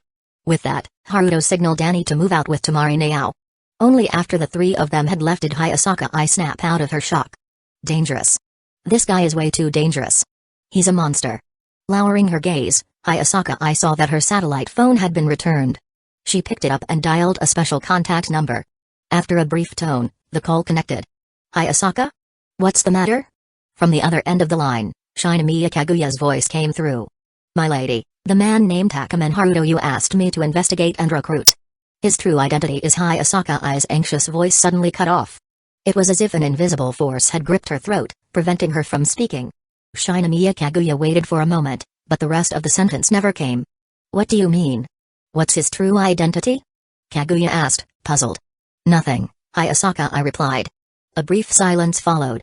My lady, please grant me permission to mobilize the Shinomiya family's personnel. I've run into some trouble and need to clean it up. After a short pause, Kaguya responded, alright. With that, she ended the call. Holding the phone tightly, Hayasaka Ai took a deep breath. That contract. It's real. The contract's terms strictly forbade disclosing any information about the Foundation or Anomalies. Just now, she had been forcibly prevented from revealing anything. At this moment, Hayasaka Ai realized there was no turning back. It seemed she would have to properly fulfill her role as an SCP Foundation C-Class investigator. Shortly after, the Shinomiya family's cleanup team arrived. The bodies on site were swiftly and silently disposed of. As one of the four great financial conglomerates, they were well practiced in this kind of operation. Afterward, Hayasaka Ai returned to the Shinomiya estate alongside the cleanup team. As soon as she arrived, she was summoned by Shinomiya Kaguya. With a complex mix of emotions, Hayasaka Ai entered Kaguya's bedroom. It was a room as lavish as a palace. At the center stood an enormous princess bed. Sitting on its edge with a blank expression, Shinomiya Kaguya watched as Hayasaka Ai stepped inside. Just stone me to death, then we will release 3 more chappies, Capic. Chapter 14, Charlotte and Adolescence Syndrome. Hayasaka, what exactly happened? Shinomiya Kaguya frowned as she asked. Since childhood, Hayasaka Ai had always been by her side. On the surface, their relationship was that of a master and servant, but in truth, their bond was akin to that of sisters. Hayasaka Ai was the only person Shinomiya Kaguya could completely lower her guard around. And yet, during the recent phone call, Hayasaka Ai had clearly been acting strange, hiding something from her. Considering the circumstances, it was possible that Hayasaka Ai had been in a dangerous situation at the time. That was why Shinomiya Kaguya refrained from pressing her further back then. But now, they were in the Shinomiya estate. Inside her own bedroom. No one could interfere here. Shinomiya Kaguya waited for Hayasaka Ai's explanation. However, my lady, nothing happened. It was just an ordinary conflict. Hayasaka Ai's response stirred suspicion deep within Shinomiya Kaguya's heart. Could it be that Hayasaka Ai had a listening device on her? With that thought, Shinomiya Kaguya used hand gestures to ask again. Yet, the answer remained the same, my lady, nothing happened. Shinomiya Kaguya tilted her head in confusion. Alright, you may leave. Hayasaka Ai respectfully exited the room. Sitting on the edge of her bed, Shinomiya Kaguya's eyes flickered with emotion. What exactly happened? Why would even Hayasaka hide it from me? Right. The person she mentioned I should recruit, was it Takeman Haruto? Is the issue with him? After analyzing the situation, Shinomiya Kaguya summoned the cleaning personnel assigned for the day to gather information. Then, she instructed the intelligence department to monitor Haruto. However, this order was intercepted by Hayasaka Ai before it could be carried out. The report Shinomiya Kaguya received contained only useless, superficial information. Yet, this did nothing to quell her doubts and curiosity. Thus, within the Shinomiya household, Shinomiya Kaguya relentlessly pursued the truth, while Hayasaka I did everything in her power to stop her. For the sake of keeping her mistress from falling into a dangerous abyss, Hayasaka I spared no effort. Of course, in the end, Shinomiya Kaguya still got involved. But that's a story for another time. Meanwhile, on Haruto's side, Annie controlled Temari Nao, followed behind Haruto. Yet, Temari Nao showed no awareness of being controlled. Big brother, are you one of those legendary perverts? Licking your fingers like that. I mean, sure, that girl was really pretty, but isn't that a bit too much, big brother? She continued to tease Haruto. Completely oblivious to the fact that she, too, was a beautiful girl, and that being caught by a pervert was actually quite dangerous. This particular girl had dazzling ocean blue eyes and gorgeous white hair. She also had an exceptionally well-proportioned figure. While she hadn't overdeveloped, for her age group, she was practically unmatched. Tall, slender, and adorable. The only problem was her overly lively personality. You've been taken into custody, Ms. Temari Nao. Please try to understand your situation. Haruto stated matter-of-factly. Temari Nao let out an "oh" before curiously asking, can I join that foundation thing? Haruto glanced at her. In theory, yes. But unlike Hayasaka I, even if you don't join, you won't have to undergo memory erasure procedures. You just need to be monitored until your adolescence ends, after which you'll be released as normal. Signing a confidentiality agreement will suffice. Temari Nao's anomaly was adolescence syndrome. As the name suggests, once she passed adolescence, her abnormal condition would naturally disappear. The D-class memory erasure method wasn't effective for long-term memories. So a confidentiality agreement was the best approach. Through wide, innocent eyes, Temari Nao asked, then, if I join the foundation, can I receive its help? In truth, Temari Nao was quite intelligent. She was highly perceptive. She had already grasped the situation clearly. She wanted to ask for help, so she proposed joining the foundation in hopes of exchanging membership for assistance. You want to save your brother, right? Well, I was planning to do that anyway, so there's no need. Haruto replied indifferently. As previously mentioned, the organization controlling Temari Nao had established a laboratory. A hidden underground facility.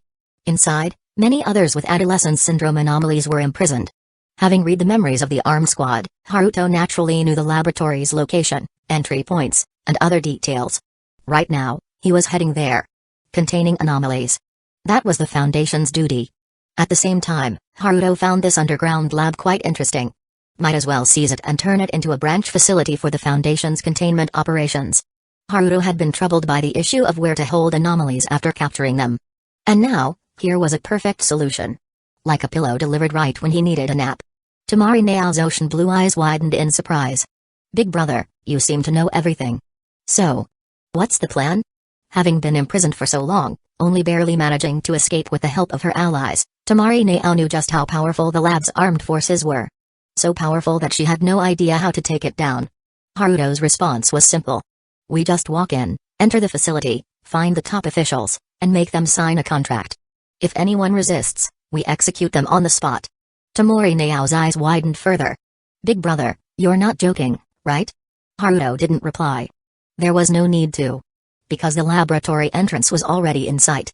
It was disguised as an abandoned warehouse. Haruto easily lifted a certain floorboard, revealing a metal door beneath. This was the passage leading to the hidden underground laboratory. Annie, stay outside and keep an eye on her. If any enemies show up, don't hesitate, transform into a titan immediately. Haruto instructed. This location was extremely remote. Even if she transformed, it wouldn't cause widespread panic. If a few bystanders happened to see, they could just be dealt with using memory erasure techniques. At his words, Annie furrowed her brows slightly. Haruto had previously given strict orders prohibiting Titan transformation, yet now he had reversed his stance. Still, she didn't question it. She simply nodded and obeyed. Meanwhile, Temari Nao listened to their conversation in utter bewilderment. So, how exactly are we? Chapter 15, Conquering the Laboratory. A time-jumping ability user. In Temari Nao's astonished gaze, Haruto pried open a several centimeter-thick alloy door with his bare hands. There was no other choice. This entrance required 3 layers of authentication, password, fingerprint, and retinal scan. The password had been extracted from someone's memories. A fingerprint could be obtained from a severed hand. But the retina, once a person died, it underwent irreversible changes. so brute force will do the trick her.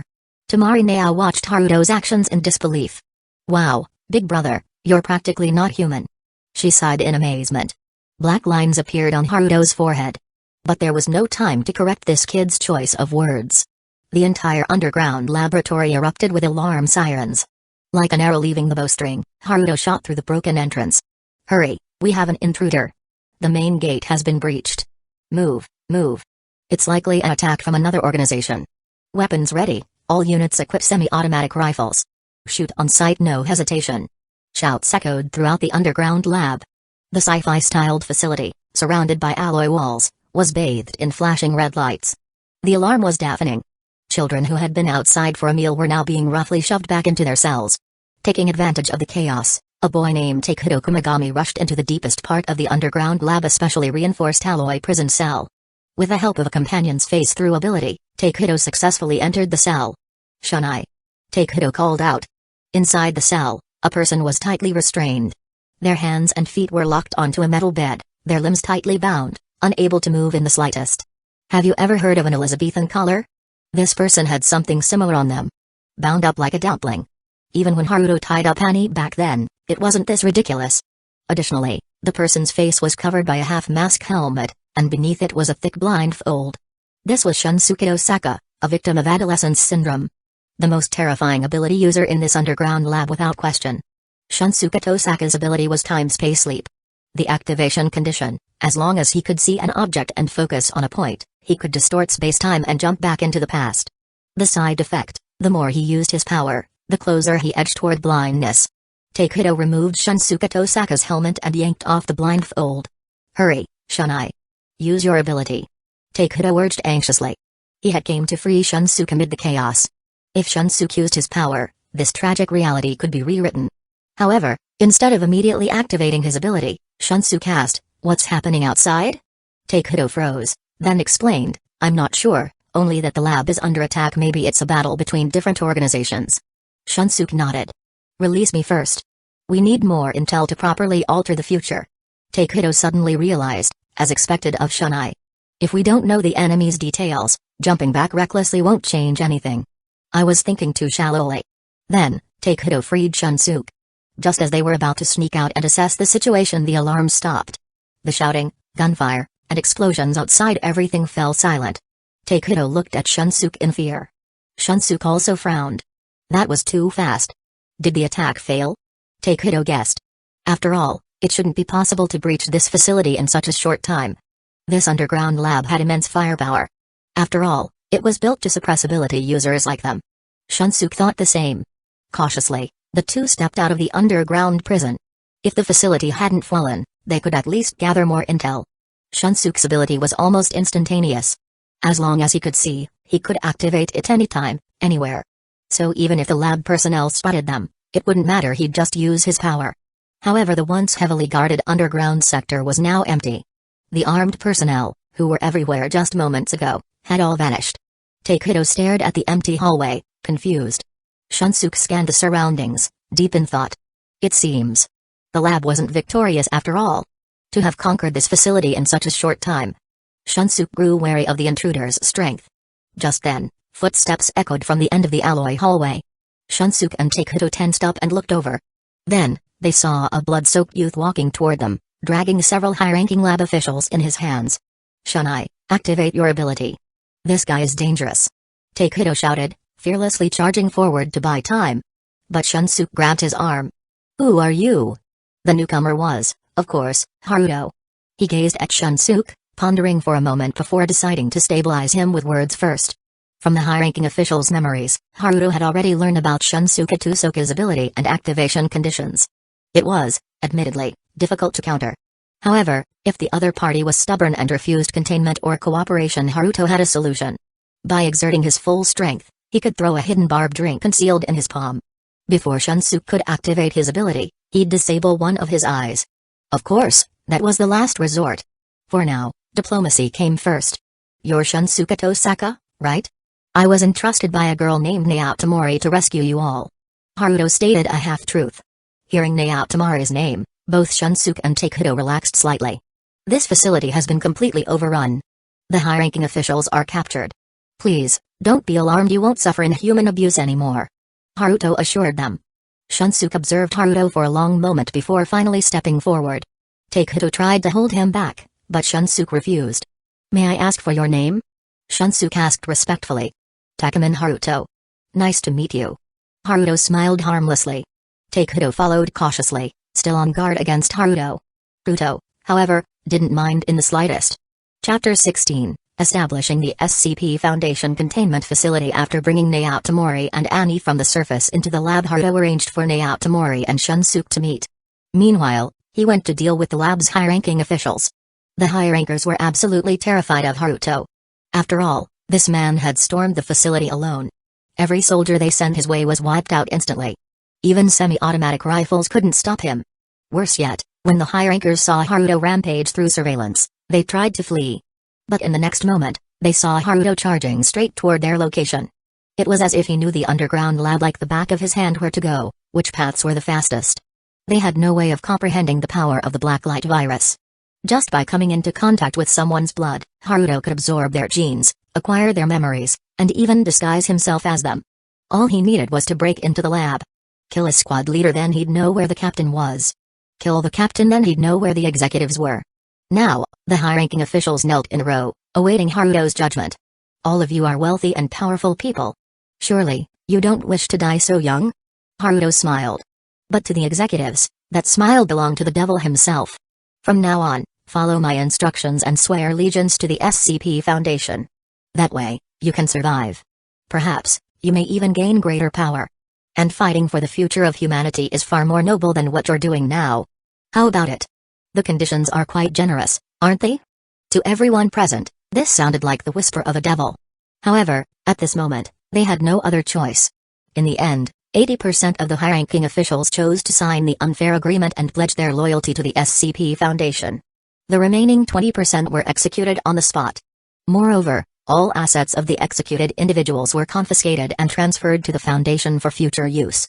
The secret laboratory was also completely converted into an SCP Foundation containment branch. After dealing with these high-ranking officials, Haruto went to find Atosaka Shunsuke again. Naotomori had already told Shunsuke everything about her encounter with Haruto, including the fact that Haruto had single-handedly taken down the entire laboratory. At this moment, Shunsuke's gaze toward Haruto was filled with admiration. "Haruto-sama, thank you for your intervention. On behalf of everyone, I express my gratitude." Shunsuke spoke sincerely. However, Haruto merely waved his hand. "You're thanking me too soon. I still have conditions." Hearing this, Takedo's expression immediately changed. Naotomori remained silent. Shunsuke, however, calmly waited for the next words. He was a smart person and knew that nothing in the world came for free. The SCP Foundation's duty is to contain anomalies and protect the general public's perception of reality.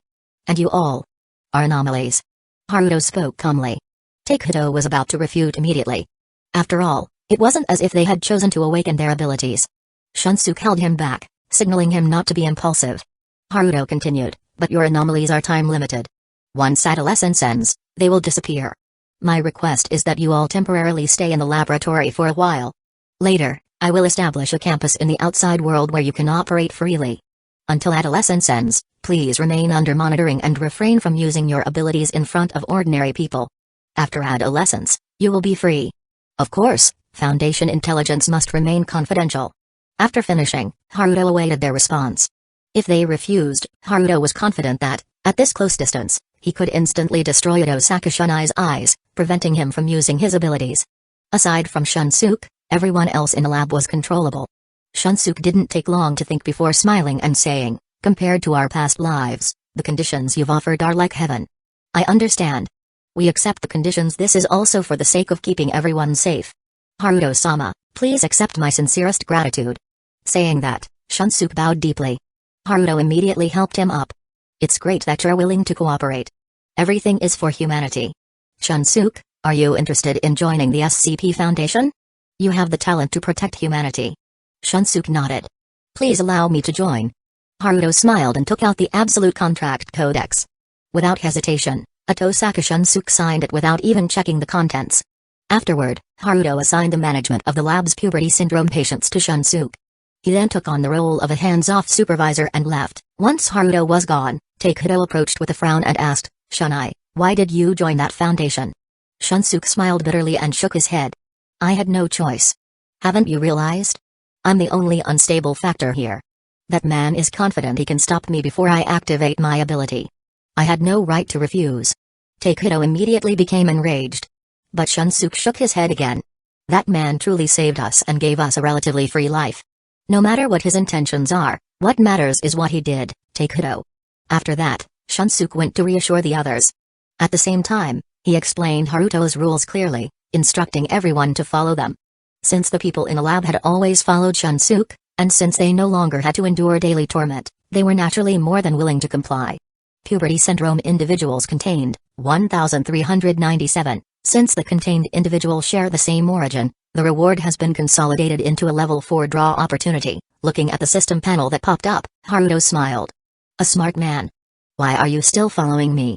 Leaving the lab, Haruto looked at the empty space behind him and asked a soul-searching question.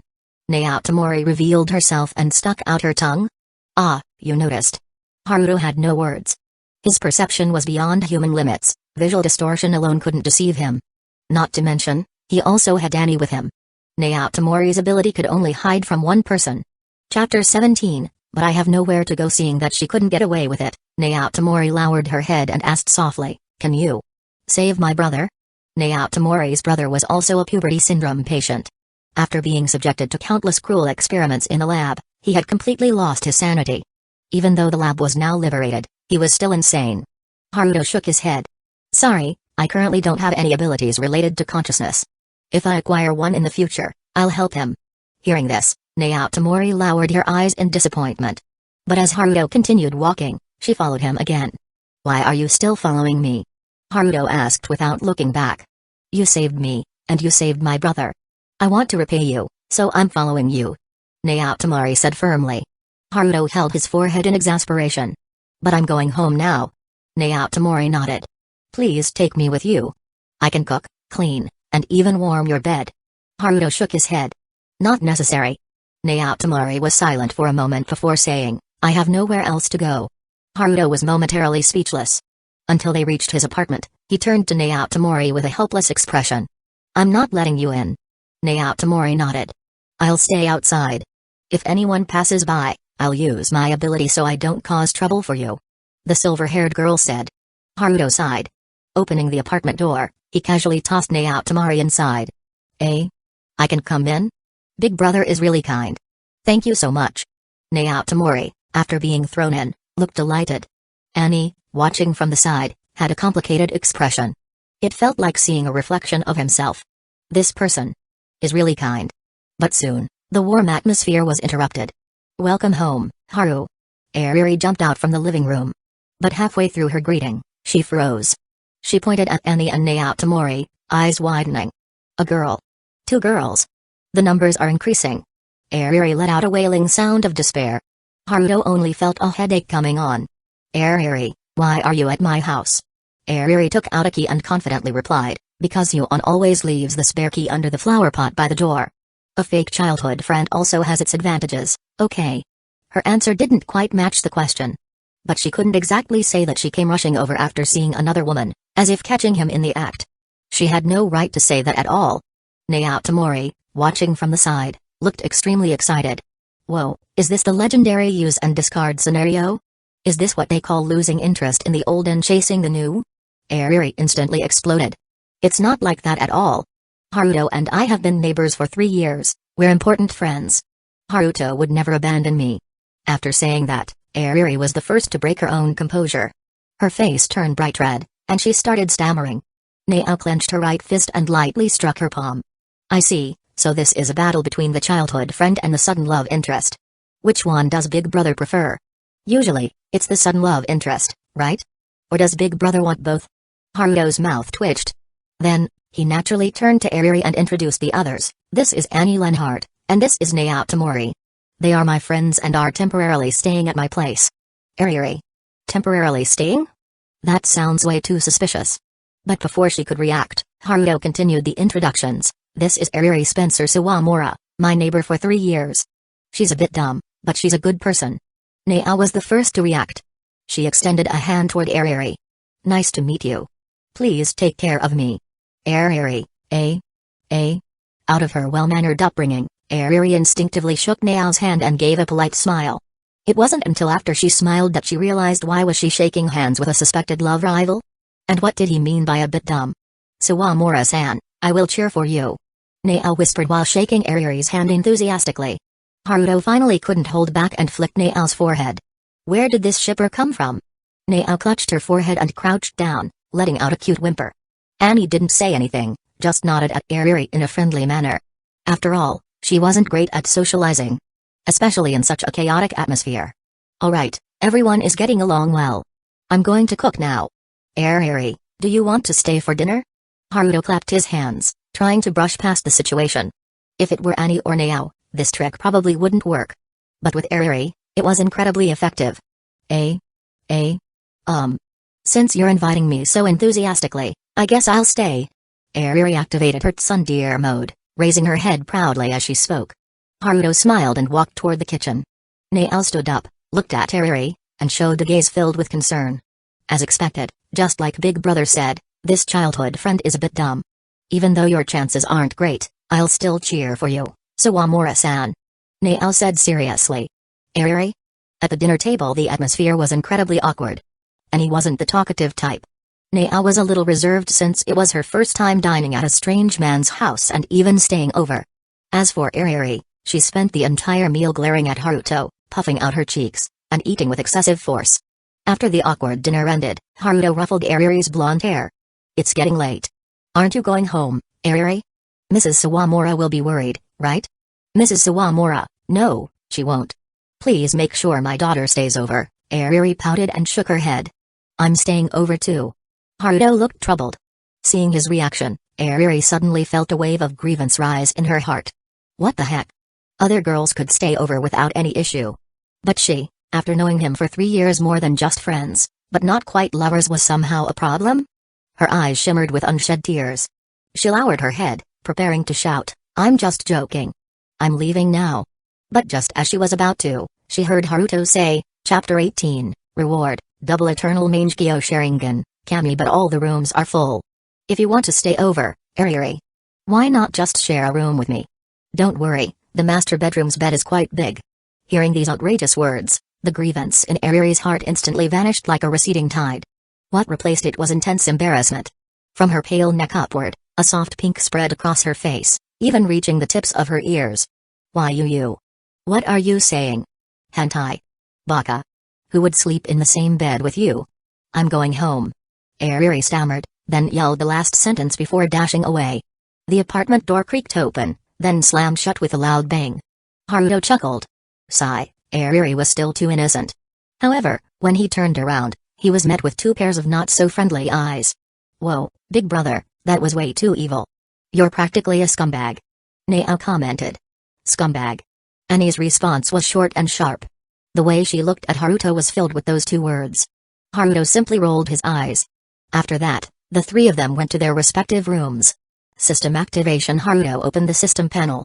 Clearing the laboratory had rewarded him with a level 4 lottery draw. Now was the time to test his luck. He decided to start with a level 1 draw as a warm-up. A flash of white light streaked across the system panel. Unsurprisingly, nothing came out. Not a problem. The real deal comes next. The level 4 draw had a 1% chance of getting a red deer prize. And a 10% chance of a gold deer prize. Haruto played good luck comes on his phone, rubbed his hands together, and spent a level 4 draw ticket. Nervously, he covered his eyes with his hands. Then, he peeked through his fingers. From the gaps, he saw a golden light flash across the panel. Phew, even though it's not red, gold is still great. Haruto was very satisfied. Reward, gold, Eternal Mangekyo Sharingan, Kami. Seeing the reward, Haruto took a deep breath. I'm really a lucky guy. The Mangekyo Sharingan was an incredibly powerful dojutsu. It was known as the ultimate eye that could see through the 3 realms and wield earth-shattering techniques. Normally, Mangekyo Sharingan users would lose their eyesight over time due to excessive use. But the Eternal Mangekyo Sharingan wouldn't. Each Mangekyo Sharingan had a unique ability, and among them, the strongest was undoubtedly the space-time technique Kami. Kami opens an alternate dimension. It might sound simple, but in practice, it was overwhelmingly powerful. Haruto retrieved the reward. This time, a golden card appeared in his hand. The card's background was blood red, featuring 3 black, rotating blades. As he activated it, his vision blurred instantly. A splitting headache struck his mind. But soon, the pain subsided and his vision returned. The world before him became slow and incredibly clear. His vision power had been terrifyingly enhanced. Standing before the full-length mirror, Haruto looked at his blood-red eyes, which contained 3 black blade-like shapes. Quite perfect? The adaptive ability from the reward was now fully interpreted. Using the Sharingan had many limitations. For example, it consumed a large amount of energy called chakra. The on-off control required the bloodline of the Uchiha. But the Sharingan Haruto obtained consumed the power of his body cells, and the switch was free. It was perfect? With the power of these eyes, victory is inevitable. Haruto struck the signature pose of a certain girl with Chunabiu syndrome, saying a line that was true but sounded a middle schooler would say. If this were a normal anime, he would have been caught at this point and then publicly humiliated. Unfortunately, Haruto's perception was superhuman.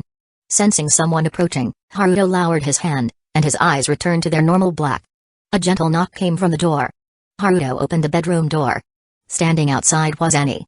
The blonde girl was wearing pajamas and slightly lowered her head, looking a bit embarrassed.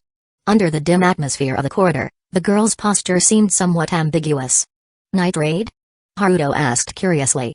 The good atmosphere was instantly broken. Annie clenched her fists, her knuckles cracking. Is all you think about is sex? Annie asked through gritted teeth. Haruto chuckled. Annie then pulled out a phone. It was the one Haruto had bought for Annie while they were shopping today. Can you teach me how to use this phone? Annie's voice was a bit small, not as crisp and decisive as usual. The girl herself didn't know why she came here to ask the boy in front of her. There was no need. The fingers gripping the phone were gradually tightening. Her knuckles were turning white. Sure. Haruto said with a smile. Annie looked up and saw the boy, smiling brightly at her. For the first time, outside of combat, Annie's heart began to race. Then, Annie entered Haruto's room. In the adjacent room, Nao, who was listening at the wall, sighed deeply. Ah, Ariri-san, you have a long way to go. Although she sighed like that. But Nao herself didn't notice that her clothes had been crumpled by her own grip. Back to the person in question, Haruto helped Annie register for line. Then he taught Annie how to use the chat software and how to use Google. He also kindly downloaded reading light novels and manga software for Annie. Short videos.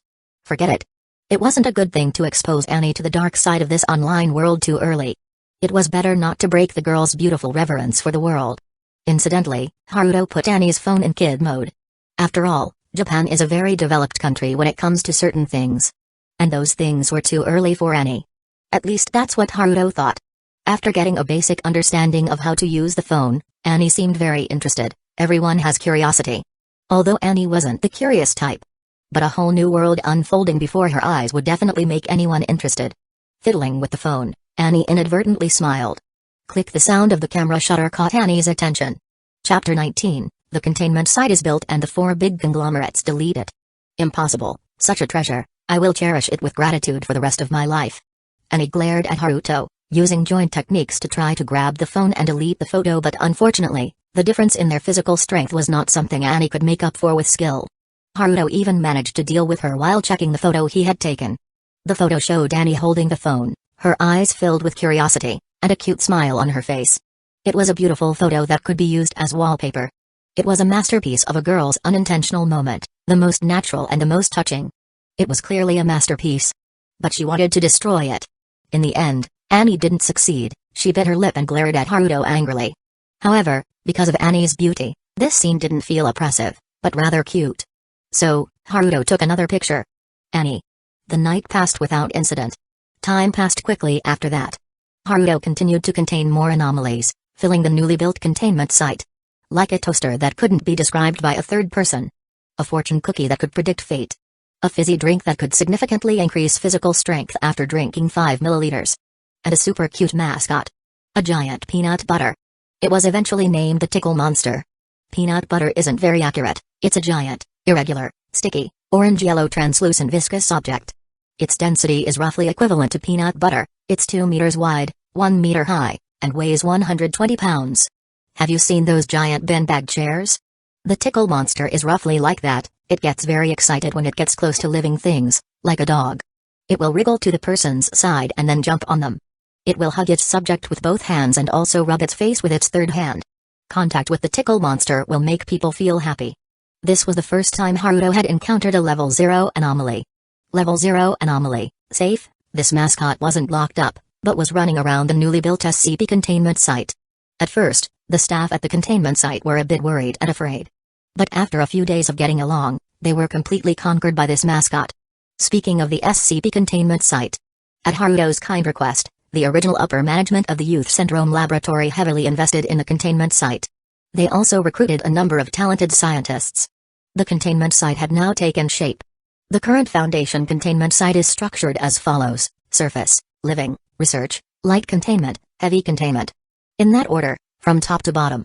The surface is the normal building built on the surface to deceive people. At Haruto's instruction, a super large dessert shop was opened here. The real Foundation building is all underground. The living layer is the living quarters for the Foundation containment site staff. The research layer is a large number of laboratories built by the Foundation to study anomalies. And here, some anomalies that are not too dangerous and have research value begin to appear. The light containment layer is where anomalies that are dangerous but relatively easy to contain are contained. The heavy containment layer, on the other hand, is specifically for containing anomalies that are easy to break containment, highly threatening, and may even trigger a Black Death apocalypse. Unfortunately, the Foundation is not yet capable of building a heavy containment layer. As for the Foundation staff, for now, it's made up of the original research and armed teams from the laboratory. These people were temporarily classified as C-class personnel. At the same time, with the power of money, a group of death row inmates were brought in from Japan prisons. These death row inmates would be used as D-class personnel for the Foundation.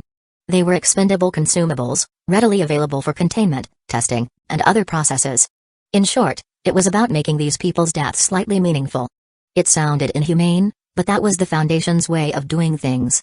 The current Foundation containment site here was almost completely formed, except for the lack of researchers, the lack of top talent, and the shortage of expensive materials. As for the above shortcomings, they were no longer something the upper management of the laboratory could touch. They needed a stronger background. For example, the four great conglomerates. The four great conglomerates of Japan were practically omnipotent. The wealth and power they controlled were simply beyond the reach of ordinary tycoons. Clearly, if the Foundation was to continue developing, it needed the support of at least one of the four great conglomerates. And Haruto had some ideas about the four great conglomerates. Currently, there were two of the four great conglomerates that could be easily contacted: the Shinomiya family and the Momobami clan. However, Haruto was more inclined to contact the Momobami clan, because it was very simple to get in touch with them. The current head of the Momobami clan, the head of one of the four great conglomerates, was Kairari Momobami. Kairari Momobami was the student council president of the Hueco Private Academy. This one of the three great academies had once extended an olive branch to Haruto. Although Haruto chose Tatsuka High, but he could still go to Hueco Private Academy through the unique exchange student system of the three great academies. More importantly, Hueco Private Academy was known for gambling. Everything in the academy could be won through gambling, including Kairari Momobami, the student council president. As long as he won Kairari Momobami, he could easily gain the support of the Momobami clan. On the other hand, the Shinomiya family, while also approachable, was more difficult. Hayasaka I was the close aide of Shinomiya Kaguya. Through he could contact Kaguya. But, let's not even talk about how to get Shinomiya Kaguya on his side. Even if he did, Kaguya's support wouldn't represent the support of the Shinomiya family. The Shinomiya family was currently headed by Kaguya's father. Kaguya also had two older brothers. This young lady was actually as her name suggested. She was the Kaguya of the moon, who had descended to Earth by chance, but would eventually return to the moon. Kaguya's life was planned out, and she would probably be used as a bargaining chip for the family in the future. Of course, it was too early to say all this. The idea of the four great conglomerates was just a plan for now. And Haruto at the moment. It had been a month since the joint entrance exams ended. The summer vacation after the joint entrance exams for high school was very long, a full 3 months. With 2 months left, Haruto began to seriously consider the containment of the world of the Titans. Chapter 20, Kaguya-sama has some trouble. Shinomiya Kaguya was very anxious right now. Kaguya was staring intently at the photo on the table. The boy in the photo was sunny and handsome, with a decent smile on his face that made people feel like a spring breeze. He was a super handsome guy, rare even in this country. For women, he was a top-tier dish. However, Kaguya was looking at the photo with a serious expression, gritting her teeth. The person in the photo was, of course, Takumin Haruto. It's been almost a month since that strange phone call, and there's been no effective feedback. She's acting so strange. Is I going to betray me? No, it's absolutely impossible. Shinomiya Kaguya muttered to herself. In the past month, she had been actively investigating Haruto's information. But it was all secretly intercepted by Hayasaka. After so long, Shinomiya Kaguya had noticed something was wrong. If I hadn't been her childhood friend, someone she'd known since she was a child all the way to this day, Kaguya would have really believed that I had betrayed her. The tasks assigned to Hayasaka had always been completed efficiently. This made Kaguya even more confused. Why was I so abnormal only when it came to Haruto? Shinomiya Kaguya was at a loss. Suddenly, a knock came from the door. Kaguya immediately snapped out of her thoughts. She put away the photo on the table. Kaguya coughed lightly, then said, "Come in." Hayasaka walked in and reported, "Miss, the arrangements for Shuchin have been made. This year's funding has been delivered. After enrollment, Kaguya-sama will give a speech as the representative of the freshmen, and then smoothly take charge of the student council." I reported on the task. Kaguya would be enrolling in Shuchin this year. Well, to be precise, that wasn't entirely accurate, because Kaguya had also attended Shuchin's junior high school. But, the junior high school and the high school were managed separately. This year, the Shinomiya family had poured a lot of money into Shuchin High. By the time Shinomiya Kaguya enrolled, her status would be higher than the principal's. All kinds of preferential treatment had been arranged in advance to make Kaguya famous in Shuchin. It would also be convenient to recruit various noble children from Shuchin. Kaguya nodded. This kind of task was basically a sure thing. With Ai's ability, it was naturally easy to complete. Except aren't you too tired lately? Kaguya looked at Ai with a questioning gaze. Ai clearly looked a little listless. Her dark circles were heavy, so heavy that even makeup couldn't completely cover them. Hayasaka hearing this forced herself to perk up. "Not at all, please rest assured, Kaguya-sama." This was a lie. Kaguya frowned. But because I had a history of this, Kaguya didn't pursue it. She just told Sasaki to go undressed. Before Sasaki left, she suddenly looked at Kaguya and said, "Miss, please cherish me." Then, with Kaguya completely confused, she left. After I left, Kaguya fell into thought. Why is I so tired, even though the tasks lately have been so easy? The truth was, the SCP Foundation had built a new containment site, and Haruto frequently pulled I over to help. After all, I was too useful. Haruto even wanted to claim I for himself, to use her as his secretary.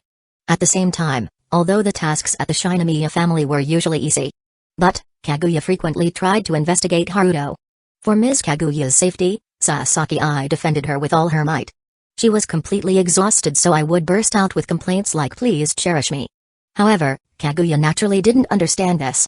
In her bedroom, Kaguya tossed and turned, thinking about the reason.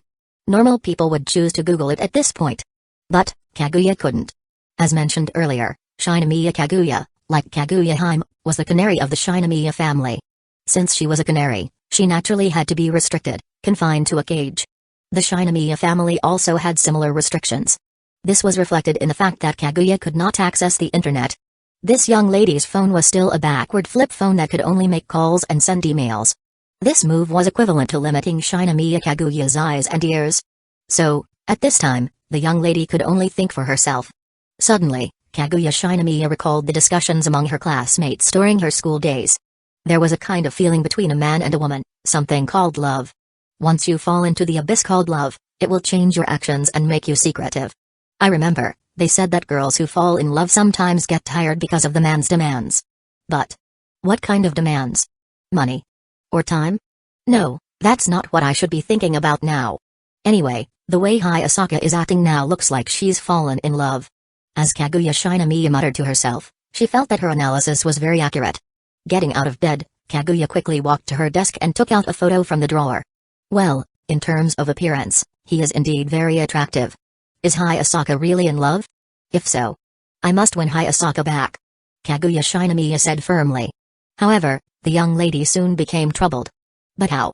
I heard that love is scary and can change people's thinking. Hayasaka has clearly sided with this guy. Kaguya thought for a long time. Suddenly, Kaguya Shinomiya recalled that there was something similar. It was a love magazine that she had confiscated from her classmates. During her junior high school days, Kaguya Shinomiya was the student council president. Therefore, this extracurricular reading material was given to Kaguya Shinomiya to deal with. At that time, Kaguya still complained about the inaction of the teachers at Shuchin Elementary School. They left everything to the student council. They should just replace some of the teachers. Thinking back now, that love magazine was actually a reference material for dealing with the current situation. It shouldn't be gone, right? Kaguya mumbled softly, then called her family driver to prepare the car and headed to Shuchin Elementary School. After rummaging through the student council room for a long time, Kaguya Shinomiya found the love magazine. Phew, it's still here. Kaguya let out a sigh of relief, then flipped open the magazine. Chapter 21, Kaguya-sama wants me to confess. She sighed in relief and opened the magazine. Romance is war. Falling for someone and confessing. Coming together as a couple. Everyone says it's a wonderful thing. But this is a huge mistake.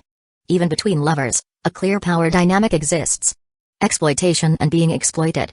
Giving and receiving. Winners and losers. If you want to live with dignity, you must never be the loser. Love is war. Whoever falls first loses. These firm declarations leaped into Kaguya's eyes. With a loud thud, she slammed the magazine shut. A certain resolve burned strongly within her. I see. So Hayasaka has lost, huh? But that's fine, I just need to win her back. And the next battle, I will fight in Hayasaka's place. Muttering to herself, Kaguya's expression was one of absolute determination. I will make this guy fall for me, capture him, and force him to confess. Make him the loser, take Hayasaka back, and strip him of everything. She declared with conviction. At this moment, Shinomiya Kaguya made up her mind. She would launch a strategic offensive against Haruto and make him fall for her. Thus began, Kaguya-sama wants Haruto to confess. Eh? Kaguya-san, why are you here on campus? A puzzled voice came from the doorway. The fiery battle spirit that had just ignited within Kaguya was instantly doused with cold water. She turned to look at the entrance. Standing there was a naturally airheaded pink-haired girl. A black vein twitched on Kaguya's forehead. Why is this Cancer of Earth here? Kaguya felt an instant headache. Of all people, Chika Fujiwara was the one she struggled to handle the most. This girl was unpredictable, unreadable, and capable of throwing any situation into utter chaos before anyone noticed. Though, if Kaguya were to be completely honest, part of her frustration stemmed from jealousy over Fujiwara's mountain peaks. I just left something behind and came back to get it. Kaguya replied dismissively. Ahaha, I see. Chika nodded to herself as she approached. When she saw the romance magazine in Kaguya's hands, her eyes sparkled with excitement. She practically lit up with enthusiasm. If she had a tail, it would be wagging like a helicopter blade. Kaguya-san, you actually came back to get a romance magazine? Could it be you've fallen for someone? Chika had an unexplainable obsession with romance topics. Kaguya shook her head expressionlessly. I haven't. Eh? No way. Are you just embarrassed and trying to hide it? Chika guessed excitedly. Kaguya took a deep breath. Chika Fujiwara is the daughter of a powerful political family. Her great-grandfather was a former prime minister, her uncle is a current cabinet minister, and her mother is a diplomat. She's someone I must keep on my side. She consoled herself in her heart. Hee, Kaguya-san, you are shy after all. Seeing Kaguya stay silent, Chika was convinced she was right. A tick mark appeared on Kaguya's forehead. This is why she couldn't handle Cancer of Earth. But then, she reconsidered. She was indeed inexperienced and lacking knowledge in this area. Maybe asking Chika for advice wouldn't be the worst idea. Even this pink-haired menace might have some useful suggestions. There's someone I'm interested in. The moment Kaguya said that, Chika let out an excited shriek. Who could be important enough to catch Kaguya-san's attention? She pressed eagerly. Suppressing her irritation, Kaguya explained the situation regarding Haruto. As Chika listened, she nodded along enthusiastically. Of course, Kaguya only provided factual details about Haruto. She didn't mention anything about Hayasaka. Once Kaguya finished, Chika nodded even more dramatically. I see. So he's the one who even surpassed you in the entrance exams. Don't worry, Kaguya-san. Detective Chika, will help you conquer him. As she declared this, she somehow pulled out a detective's hat and glasses from who knows where. After thinking deeply with her IQ of exactly 3, Detective Chika made a proposal. Since he's a top student and a peer, we just need to recruit him into Shuchin. Once he's part of the student council, you'll be seeing him every day. Proximity naturally leads to romance. It was actually a decent plan. But Kaguya shook her head. He chose to enroll at Sobya High instead of Shuchin. Eh? No way. Chika slumped in disappointment. But then, she suddenly perked up again. Wait. Isn't there an exchange student program between Sobu, Shuchin, and Hyaka? The student council is in charge of approving Shuchin's exchange students. We just have to bring him over as an exchange student. Kaguya gave the pink-haired girl a surprised look. She actually came up with a decent idea. Let's do that, Kaguya nodded. Yay. Love. Love. Chika cheered excitedly. Meanwhile, Haruto sneezed. He blinked in confusion. After all, his body had been enhanced by the Blacklight virus and had even absorbed the power of the Titans. Don't even mention a common cold. Even if it were a super contagious disease, the moment it entered his body, it would have to face 2 fierce battles against the Blacklight virus. How could he possibly sneeze? Could it be that someone was thinking about him? Haruto wondered, puzzled. However, he didn't dwell on it and temporarily put the thought aside. On the system panel, an abnormal red dot was rapidly moving. At this moment, containing the anomaly was the top priority. Haruto quickly followed. At the same time, he couldn't help but complain. I need to hurry up and establish the mobile task force. Why do I, the president, still have to personally capture anomalies? What kind of world is this? Meanwhile, in a secluded alley, a woman named Kamishiro Rise was luring a man deeper into the alley. That man had clearly been completely bewitched by her beauty. At this moment, he was fantasizing about the kind of adult positions that would unfold once they entered the alley. Unfortunately, this purple-haired beauty named Kamishiro Rise was not some seductive temptress. She was a humanoid creature, yet completely different from humans. Her species was called a ghoul or a flesh-eating demon. A monster that fed exclusively on humans. The natural enemy of mankind. Chapter 22, containing the gluttonous Kamishiro Rise. Kusagakure was just a corporate slave. He liked reading romance manga in his free time. But today, in the midst of his miserable life of being exploited daily by his boss, on his way home, Kusagakure felt like he had just hit the jackpot. A beautiful woman had actually struck up a conversation with him. She was a purple-haired intellectual beauty with an alluring figure and stunning looks. The kind of woman who could become an idol on the spot without any issues. Normally, such women wouldn't even spare him a glance when passing by. But today... Oh Gi-san, I'm lost. Could you take me in and let me stay for the night? With a smile on her face, the woman instantly made Kusagakure's rationality go out the window. Of course. Kusagakure agreed without a second thought. Thank you so much. The woman smiled as she clung to Kusagakure's arm. The gesture immediately sent his heart racing. The two strolled through the streets of Chiba. By now, the sun had set, and the evening glow bathed everything in warm hues. Kusagakure sneaked a glance at the woman beside him. She was truly breathtaking. Just then, he heard her voice. By the way, where does that alley lead? Following the direction of her finger, Kusagakure looked over. It was a narrow, dimly lit alley, where sunlight couldn't reach, a pitch-black corridor. I don't know, he answered honestly. Want to explore it together? Her suggestion left Kusagakure momentarily stunned. But when he turned his head, he saw the intellectual beauty licking the corner of her lips with her tongue. Gulp. Kusagakure swallowed hard. With such a suggestive invitation, paired with that expression, how could he refuse? As sure? Kusagakure agreed. The two stepped into the dark alley. Just as Kusagakure was fantasizing about an erotic scene unfolding, the intellectual beauty suddenly stopped. Kusagakure looked at her in confusion.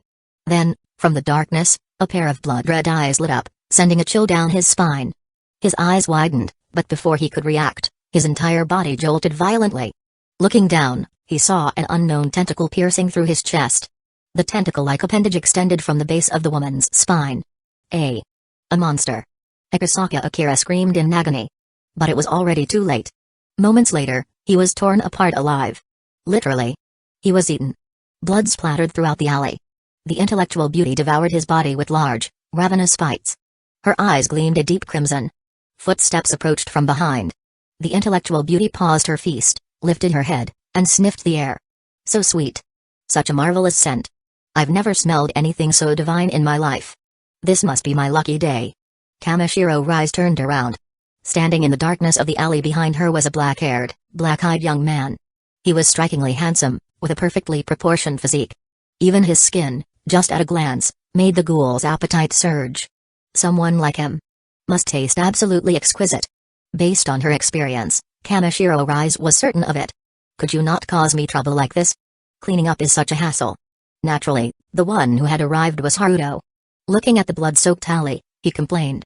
Of course, despite his words, the cleanup wasn't his responsibility. At times like this, Haruto would simply call Hi Asakai. Kamishiro Rise stared at Haruto, her face flushed, revealing an utterly depraved expression. Ah. Can I eat you? Please let me eat you. I beg you. She panted heavily as she spoke. It sounded terribly wrong. But with blood splattered all over her body, it was nothing short of pure horror. Haruto stretched his limbs. Please stand still, place your hands on your head, and keep your Kagen on the ground. Cooperate with the containment, thank you. Clearly, both of them were wasting their breath. Neither side would yield. A tentacle covered in scales lunged at Haruto. The objects in the alley were instantly pierced through, offering zero resistance against its attack. This was the so-called Kagen, the unique biological weapon of ghouls. A special organ that grew from their bodies, used for combat. Kamishiro Rise possessed a Rinkaku Kagen. The Rinkaku-type Kagen grew from the lower back and typically took the form of flexible tentacles covered in scales. It had incredible regenerative abilities. Due to the unique structure of its surface, it could unleash immense attack power in battle. As the Kagen shot toward him, Haruto raised his hand to block. With a loud boom, he swatted the Kagen aside. It slammed into the alley wall, instantly creating a massive crater.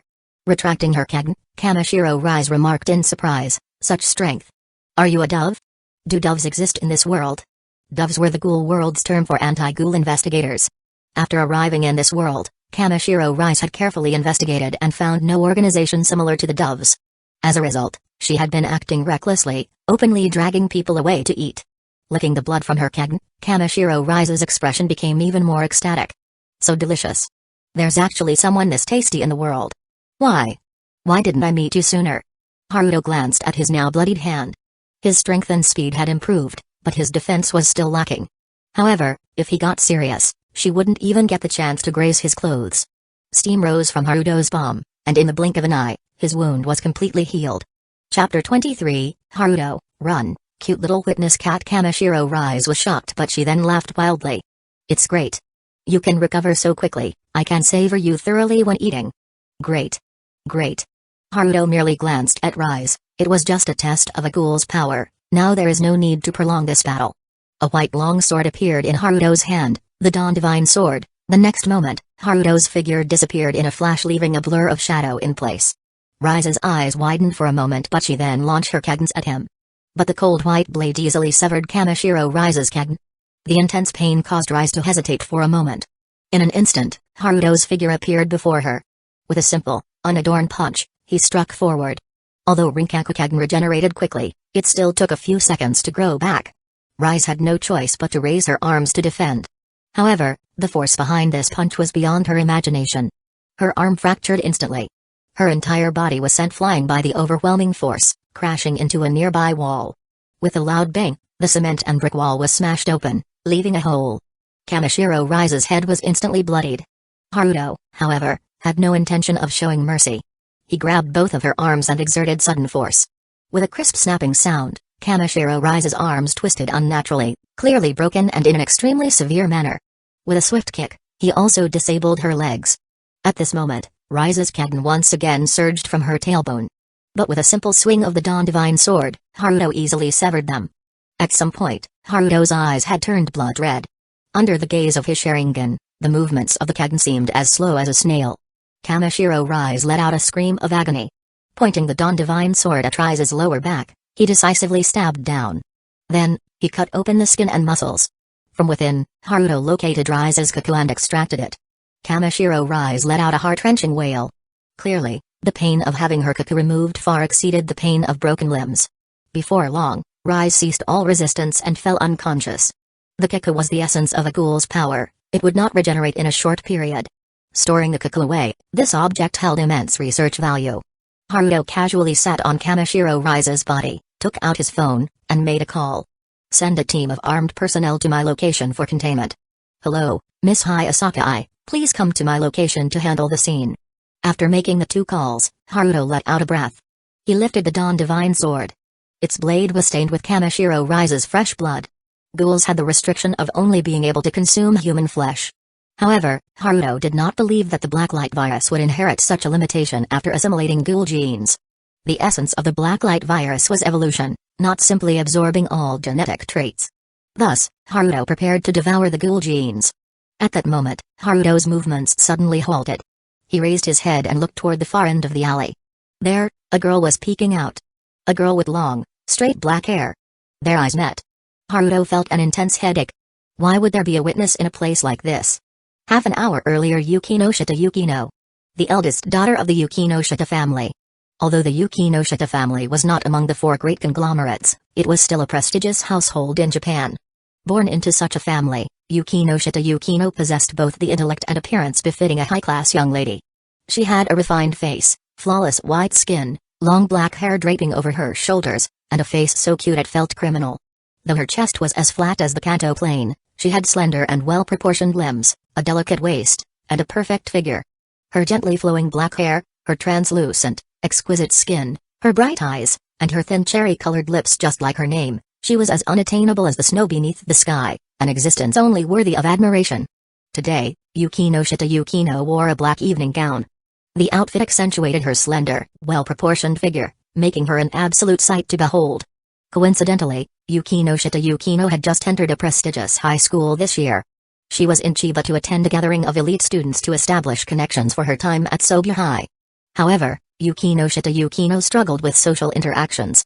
Unlike her older sister, Yukinoshita Haruno, who could easily get along with people, she felt out of place at such gatherings.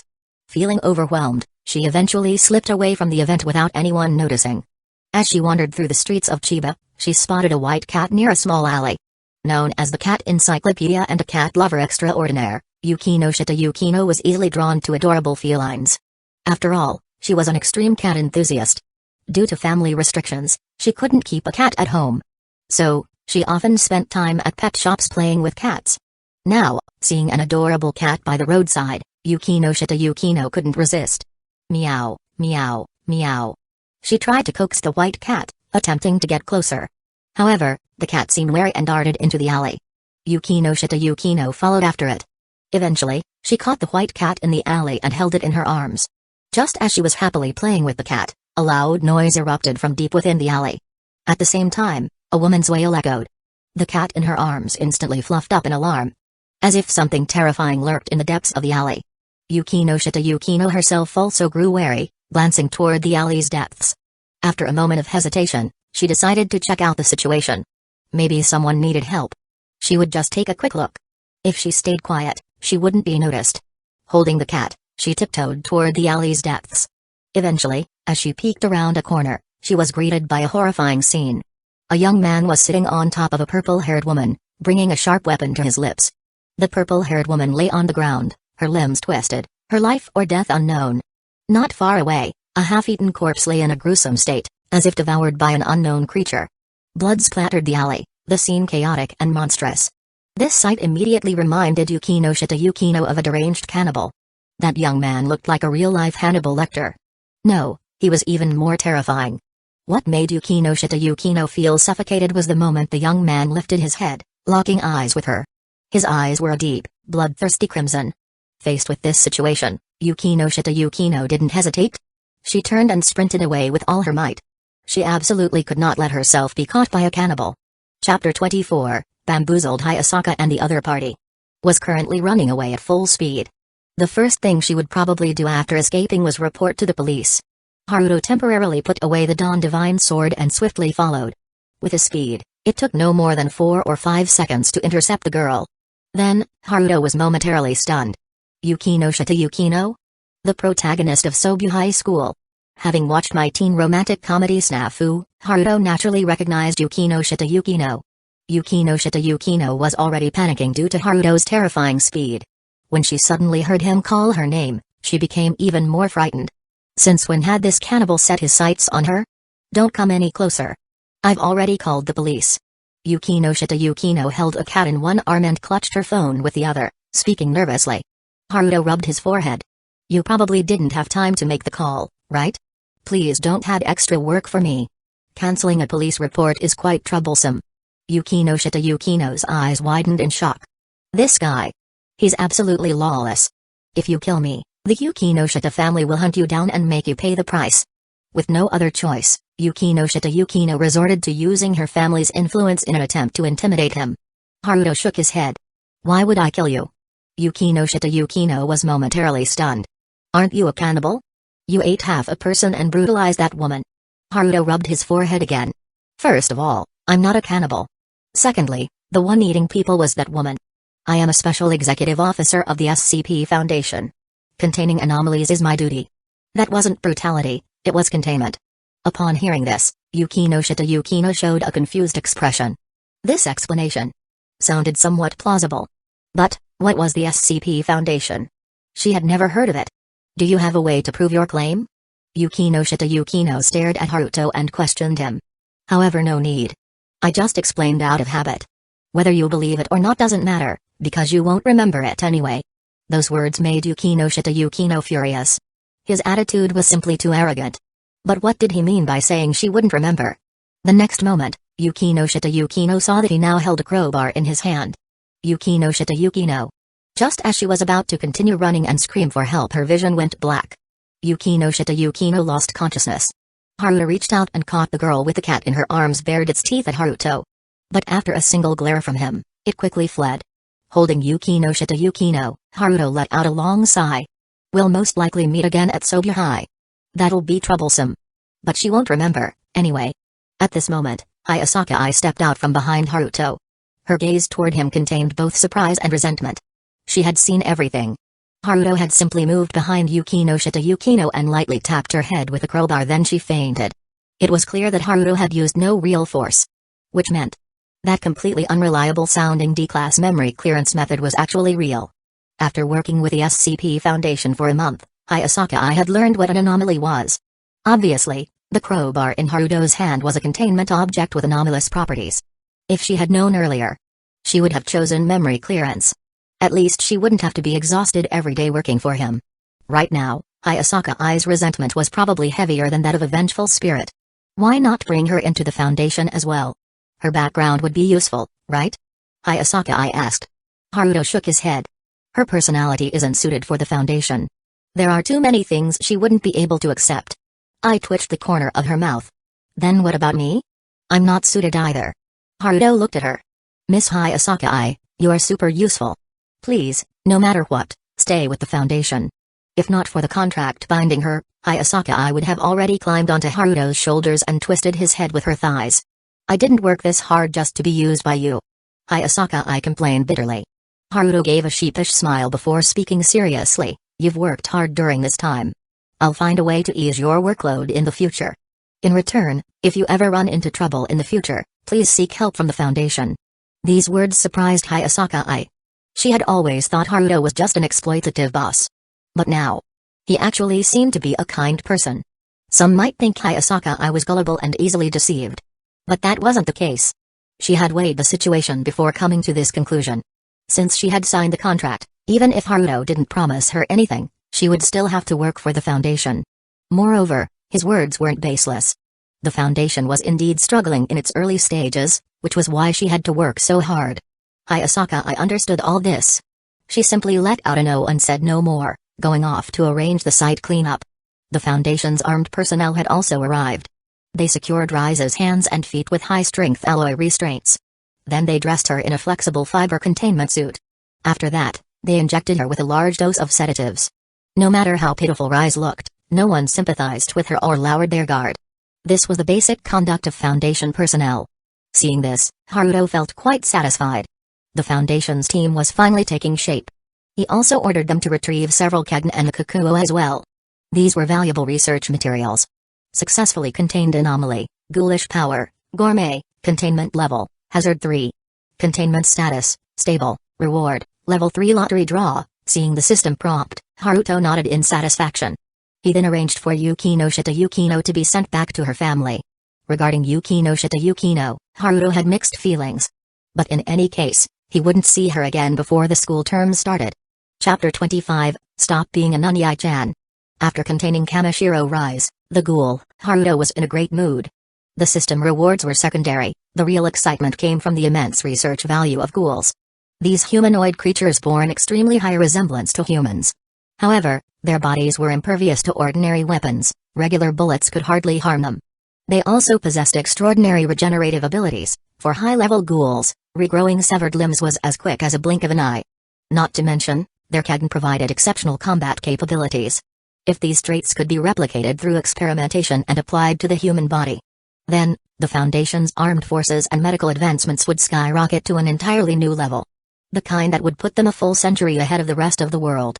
If ghoul traits could be replicated, forming a mobile task force would become a reality. That way, Haruto's work would be much easier. At the very least, containment of objects below level 3 would no longer require his personal intervention. As he thought about this, a hopeful smile appeared on Haruto's face. But soon, he shook his head again. The Foundation still lacks enough research personnel. I need to hurry up and recruit more talents. Muttering to himself, Haruto prepared to leave the crime scene and head back to his apartment. However, after taking just a few steps, he felt that something was off. He turned around. In an otherwise empty space, the dust in the air scattered on its own. Although the dust particles were tiny and difficult to see without strong light or tools, Haruto could perceive them clearly. Seeing this, he raised an eyebrow. "Now, why are you sneaking around again?" In the supposedly empty space, a silver-haired girl gradually revealed herself. She had already changed into a casual, youthful outfit, a white blouse paired with a pleated skirt. Gone was the frail appearance she had when they first met. Now, Tamari now exuded an aura of youthful charm. Sticking out her tongue, she chuckled. "Hee hee, you caught me again. My ability works fine, but you always manage to see through it." Haruto shook his head helplessly. Tamari now frequently traveled between the Foundation and the apartment. With her sharp mind and Haruto backing her up, she had adapted well within the Foundation. She had probably overheard his phone conversation and tagged along with the armed personnel this time. Reaching out, he ruffled her silver hair. He didn't scold her. Instead, he started pondering her future. She had demonstrated exceptional skills in reconnaissance and execution. Even if she lost her abilities after puberty, she would still make an outstanding investigator. Should he officially sign her up? After thinking for a while, Haruto decided to put that question aside for now. "I'm heading home." With that, he signaled Nao to follow him toward the apartment. The sun had just set. The distant sky was painted red. Although the last rays of sunlight still lingered, Chiba City was already cloaked in twilight. Stepping out of the alley, they could see the streetlights flickering on. Pedestrians walked past, chatting and laughing. No one knew about the horrors that had just unfolded in the alley. No one knew that a man-eating monster had just been contained. The peaceful night scene was comforting. Haruto stretched lazily. The whole purpose of founding the SCP Foundation was to protect this kind of peaceful daily life. "What's for dinner?" Nao asked expectantly. Haruto's cooking skills were top tier. After a month, he had practically spoiled her taste buds. "Seems like the fridge is running low on supplies," he mused. Unlike when he lived alone, he now had 2 extra girls to feed. Plus, a certain golden-haired freeloader frequently showed up for meals. Food supplies never lasted long. "Let's go buy some ingredients. I'll make seafood porridge tonight." Hearing this, Nao cheered. "Yay!" With that, they changed course toward a department store in Chiba. As soon as they entered, the snack section was right at the front. Tamari Nao immediately stopped in her tracks, unable to resist. Haruto flicked her head lightly. "Cut down on snacks. You're still growing." Pouting, Nao turned to him, crossed her arms, and puffed out her chest slightly. "I'm already doing pretty well. Big brother, aren't you being a little greedy?" Her playful gesture and words immediately drew attention from people nearby. Young people these days have no shame. "Ah, youth. I'm getting old." Soft murmurs filled the air. Haruto's forehead twitched with irritation. Tamari Nao was great in many ways, but she had no sense of boundaries when it came to gender interactions. A swift flick landed on her forehead. "Ow!" she whimpered. Ignoring her protests, he was about to drag her toward the fresh food section, but at that moment, his system panel suddenly popped up. "An anomaly has been detected nearby. Proceed with containment." Haruto frowned. "Another anomaly today?" A map appeared on the system interface. A red dot marked the anomaly's location, inside the mall. Haruto looked up. This was tricky. The mall was bustling, not at peak hours, but still crowded. If the anomaly was dangerous and activated here, it could put many innocent people at risk. And containing it without drawing attention would be difficult. Haruto decided to check it out first. Noticing his sudden pause, Nao tilted her head in confusion.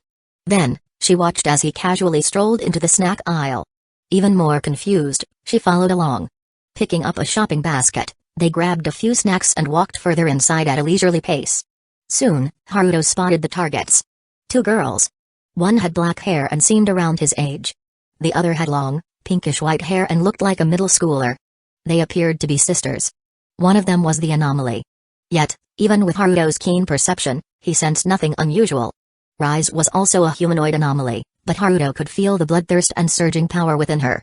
These two, however, felt completely normal. Chapter 26, From Big Brother to Little Sister. Haruto frowned. Was this anomaly an expert at disguising and concealing its presence? If so, it would be troublesome. Nao also noticed the two girls.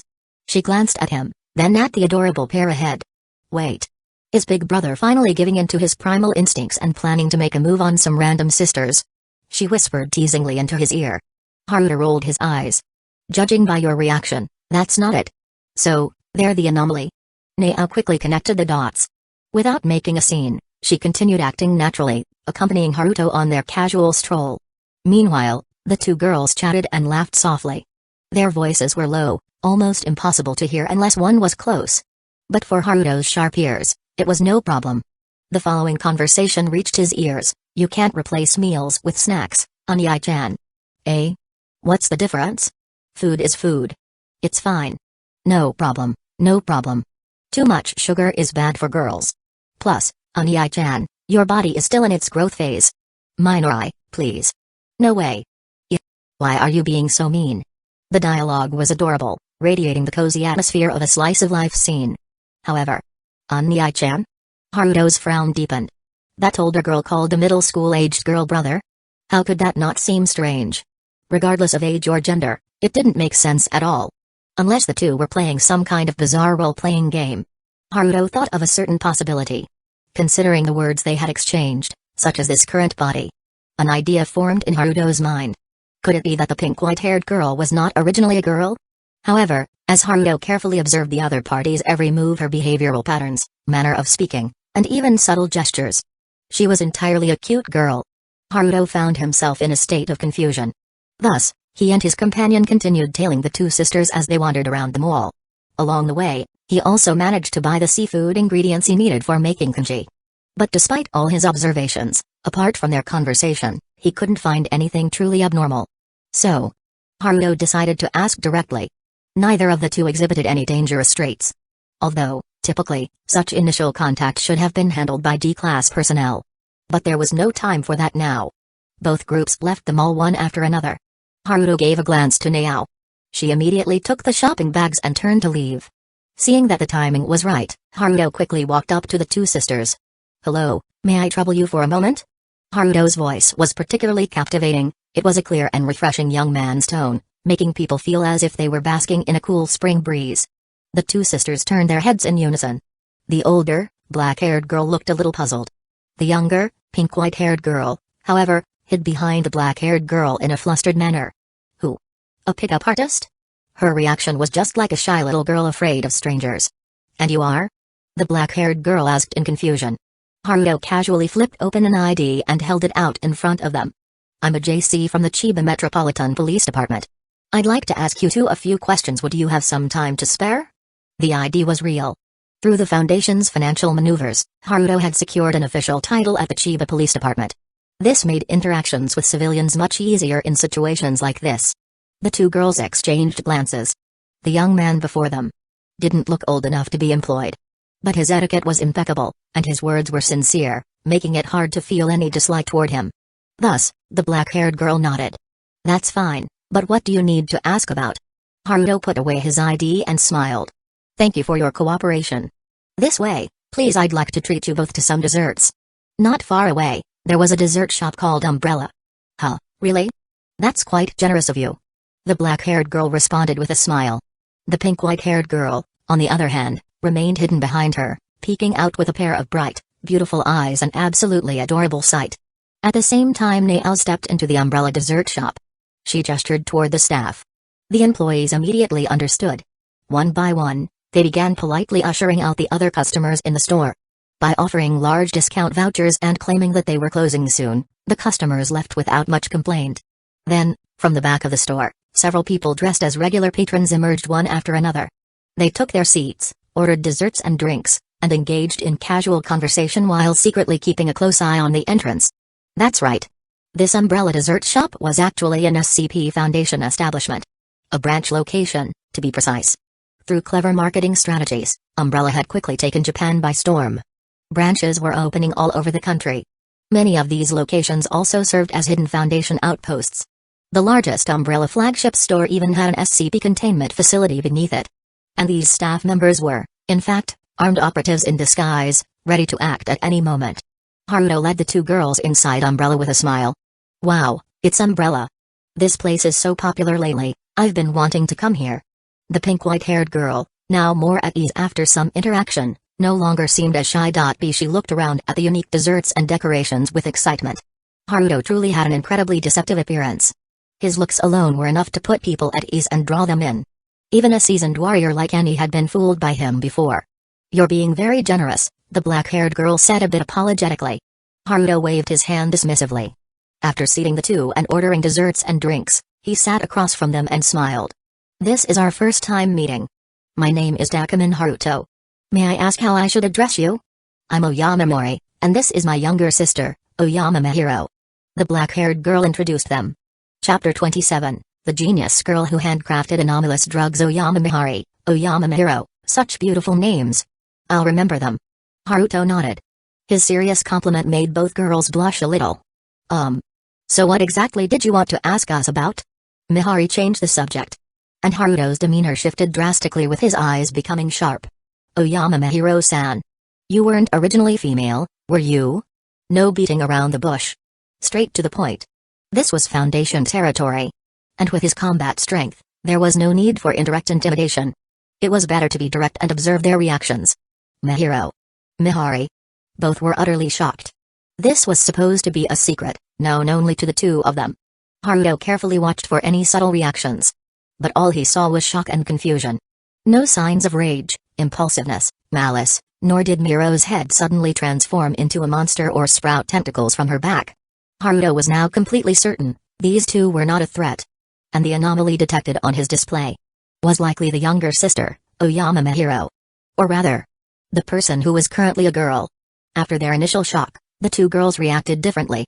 Mahiro's eyes had gone completely blank, spiraling like a mosquito coil. Her brain had clearly overloaded.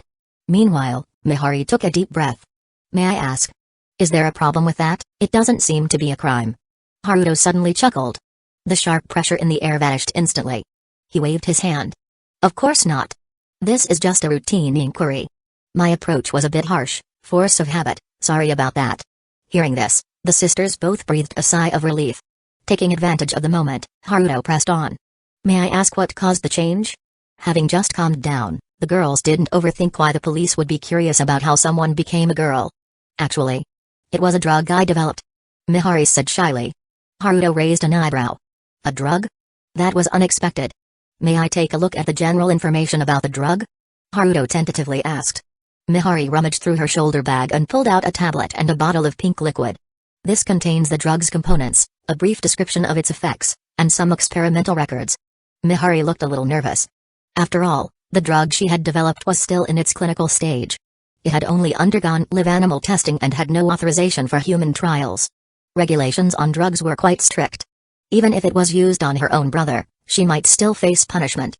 Haruto took the tablet and the drug bottle. Female transformation drug, completely transforms the user's physical traits into those of a female. Looking at the drug's description on the tablet, along with its complex ingredients, Haruto couldn't help but be amazed.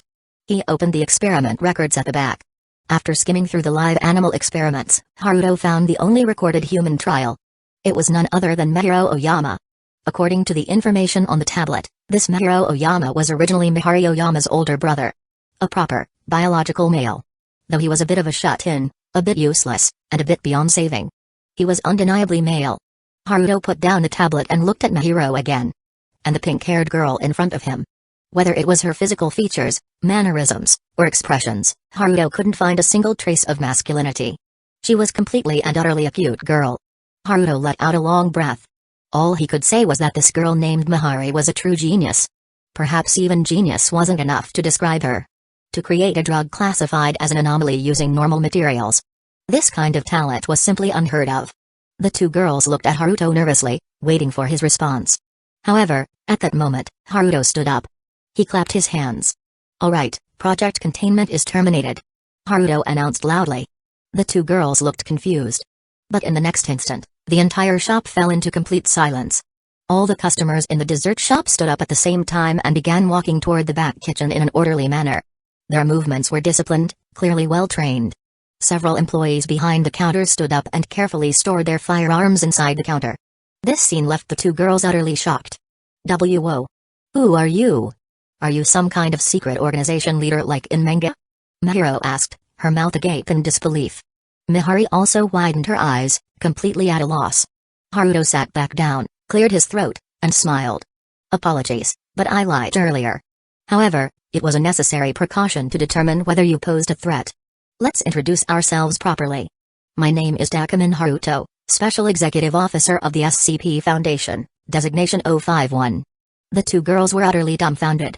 Mahiro stammered for a long time before finally managing to say, "Why, you are actually from a secret organization?"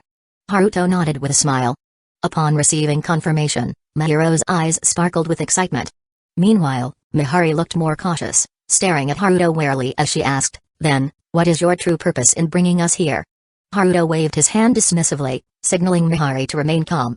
"First, let me introduce the purpose and function of the SCP Foundation. We contain..."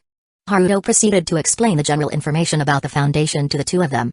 "In short, we are an organization dedicated to protecting humanity and combating anomalous threats," Haruto summarized. The two girls still looked completely lost. It was too high level for them to comprehend. If they hadn't just witnessed the scene in the dessert shop, they would have thought Haruto was crazy. After finishing his explanation, Haruto shifted the topic, placing his finger on the drug bottle. "This drug has already entered the realm of anomalies. Mihari Oyama, your scientific talent is truly extraordinary." Chapter 28, The SCP Foundation's door opens for you. Mihari was praised, but she didn't feel happy. She anxiously held on to Mahiro's hand. If the female transformation drug was considered an anomaly, then what would this organization, which fights against anomalies, do to Mahiro? Haruto waved his hand. "Rest assured, we won't harm either of you." Hearing this, Mihari relaxed slightly but still held on to Mahiro's hand. "Miha." Seeing this, Mahiro held Mihari's hand in return, reassuring her. Haruto paused for a moment, giving them time to process everything and calm down before continuing. "This female transformation drug has almost completely reconstructed the human body. It is extremely thorough. In a way, it is gradually erasing a person's original identity." Haruto's words stunned the two girls. Mahiro looked puzzled. Meanwhile, Mihari furrowed her brows. Haruto continued, "A person's thoughts are influenced by their body. A child, an adult, and an elderly person will all perceive the same event differently. As far as I know, someone once tried to fully understand the world by preserving versions of themselves at different ages. But eventually, those different versions came into conflict, leading to their own self-destruction, leaving only one survivor. If age alone has such an impact, imagine how completely changing one's gender would affect their thoughts. Do you understand now?" Mihari nodded heavily. She had already noticed that her older brother's habits were quietly changing. After some time, he had completely become a girl. Just as Haruto had said, as his body changed, so did his mindset. Her heart sank. She blamed herself. Even though she never intended to completely change Mahiro's mind, she just wanted him to experience a different life. To become more cheerful and stop being a shut-in. But she shouldn't have made such a decision on her own. As she wallowed in guilt, Miharu suddenly felt a small body hugging her. It was Mahiro. "Onnai-chan?" Mihari's eyes welled up with tears, unable to look at Mahiro directly. Mahiro, however, softly yet firmly said, "I'm actually very grateful to you, Miha. My life now is so much better than before. I've made friends, and I've gotten even closer to you. So, I'm really happy. Don't overthink it, and don't blame yourself." Mihari lifted her head, looking at Mahiro, who was smiling sincerely, and her tears couldn't stop falling. Even Haruto, who was merely an observer, couldn't help but be moved by their bond. After crying and laughing, the two girls felt a bit embarrassed. After all, breaking down in front of a stranger was pretty mortifying. What a heartwarming sibling relationship. Haruto teased. "Please forget this ever happened." The two girls spoke in unison. Haruto chuckled and waved his hand before shaking the drug bottle. "In any case, this drug is quite dangerous. So I'm sorry, but Oyama Mihari, you won't be allowed to continue researching it." Mihari nodded. Although it was her life's work, she wasn't the type to stubbornly ignore reason. Mahiro, however, hesitated and asked, "Then what should I do?" The gender transformation potion wasn't permanent. Instead, its effects increased sequentially with each dose. The first time it was taken, it lasted for about a year. Although Mahiro had taken it a second time, the duration still wouldn't extend to an entire lifetime. Since Mahiro-san is willing, of course, the potion can continue to be used. However, it must not be spread to others. Haruto said with a smile. The two girls breathed a sigh of relief upon hearing this. They both felt that this was the best outcome. However, Haruto continued speaking, But the gender transformation potion is Mihari-san's masterpiece, so it won't end so simply. The Foundation is willing to offer a substantial sum to purchase exclusive rights to the gender transformation potion. As he spoke, Haruto pointed at Mihari's phone. Just at that moment, a text message arrived. Mihari picked it up and checked. It was a bank notification for a received transfer. The long string of numbers on the message left Mihari momentarily dazed. Mihiro leaned over as well. Upon seeing the ridiculous number, she couldn't help but let out a loud scream. Wow! We're rich. The two of them repeatedly confirmed the digits in the message. A surreal feeling began to set in. Mihari pinched Mihiro's arm, causing her to yelp in pain. If Ana-chan can feel pain, then I guess it's not a dream. Mihari sighed. Mihiro rubbed her arm, puffing up her cheeks in dissatisfaction like a little hamster. If you wanted to check if it was a dream, pinch yourself. Why pinch me? The two continued bickering, but they didn't let their newfound wealth go to their heads. Haruto found himself appreciating the sisters even more. One last thing, Mihari-san, you have a talent beyond the reach of ordinary people. The doors of the SCP Foundation are always open to you. You can come work for us at any time. As for compensation, it will be an astronomical amount befitting your abilities. Please consider it. With that, Haruto handed over his business card. He genuinely wanted to recruit Mihari.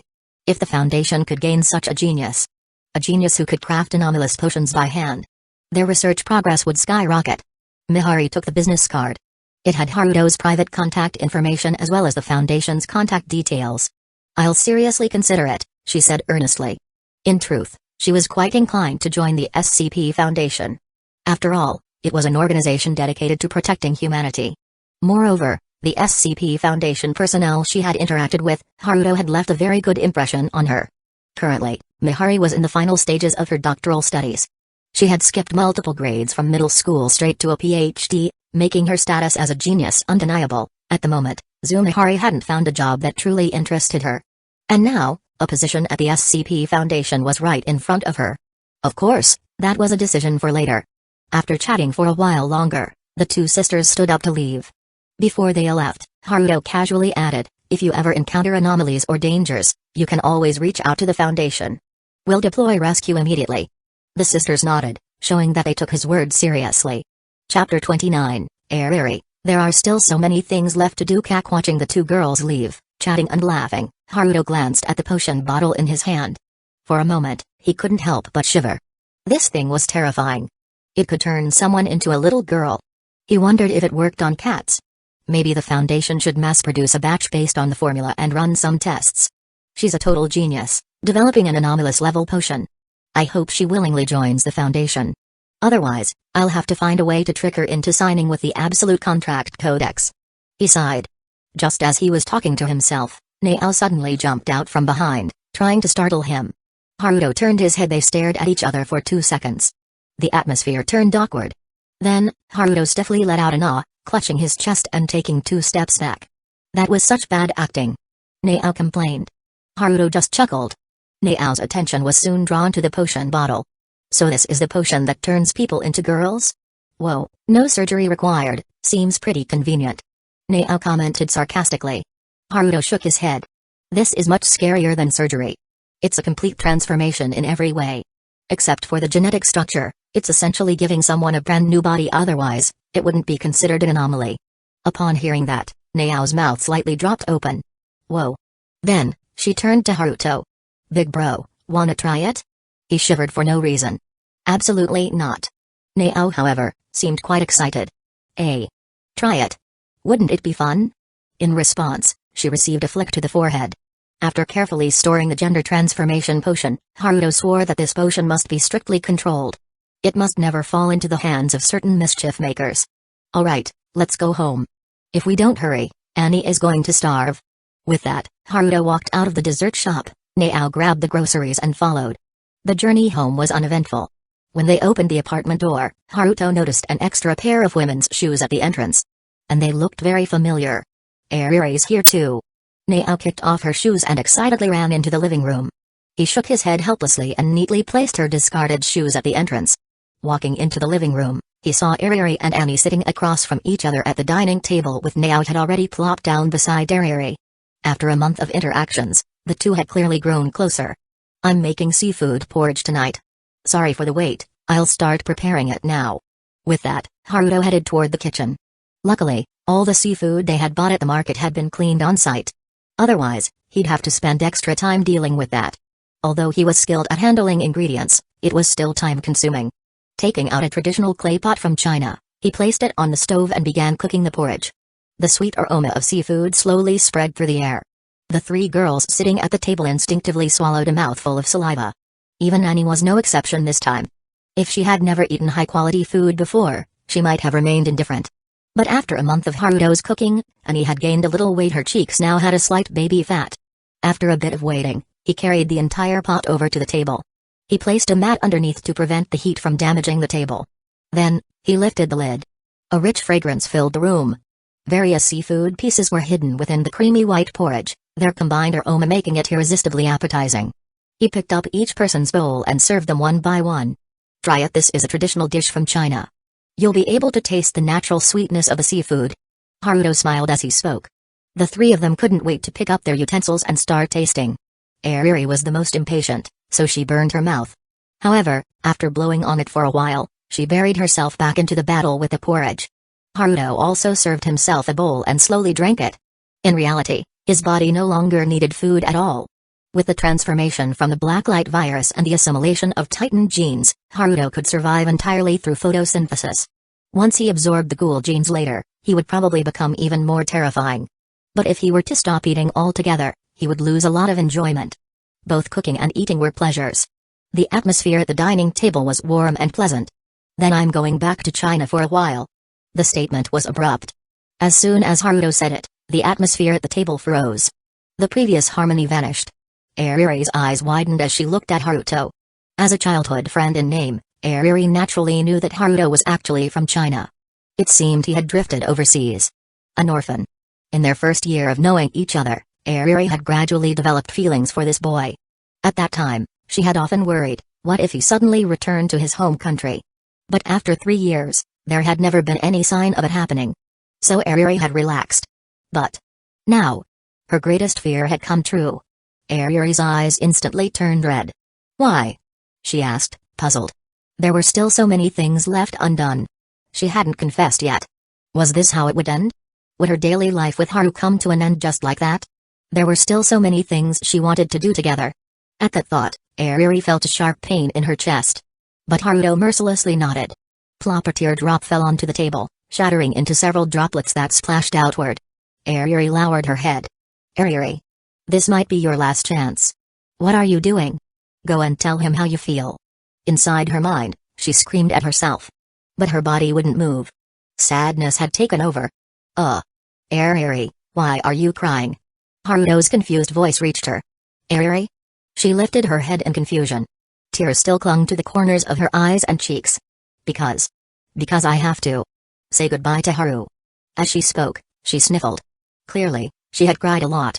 Haruto reached out and rubbed Ariri's golden hair, offering comfort. It's just 1 or 2 months apart. Didn't you go on a study trip with your father before? It's basically the same thing. Ariri? She couldn't stop sniffling right away, but the tears ceased. Haru. You're not going back forever? Chapter 30, Annie's Dilemma and Devouring a Ghoul. Facing Ariri's teary questioning, Haruto shook his head confused. I'm just going back to handle some things. How could I never return? I still have school to attend. I worked so hard to get into Sobya High, and I have all my friends here. I'll be back before the school term starts. Ariri. This tsundere girl felt suffocated. So it was just a business trip? Or a vacation at most? She had completely misunderstood. Ariri desperately tried to stop crying so she wouldn't seem so embarrassed. But sniffling wasn't something she could control instantly. If there were a hole in the ground, she would have crawled into it by now. Haruto poured a glass of water and handed it to her. Are you really that reluctant to part with me? So, Ariri. Before he could finish, Ariri shouted in protest, I'm not. You just didn't explain properly. Nao covered her face at the side. It was such a golden opportunity. As expected of Ariri-san, she easily avoided it. Why did she always choose the most ridiculous course of action? At that moment, Annie's expression was somewhat odd.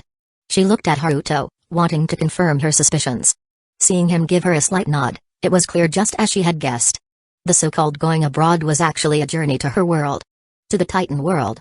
For the past month, Annie had been constantly thinking about the various issues of the Titan world.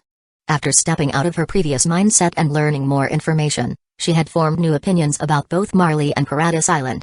Whether it was her, a warrior of Marley, or the people of Paradise Island, no one was absolutely right, and no one was absolutely wrong.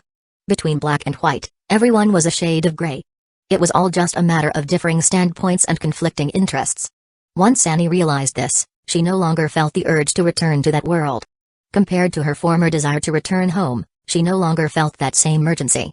Instead, upon hearing that Haruto was going to the Titan world, she felt inexplicably conflicted. But Haruto's thoughts were far simpler. Right now, the SCP Foundation had already taken shape. Even if he left for a while, the Foundation would function normally. At the same time, his strength was more than enough to contain the anomalies of the Titan world.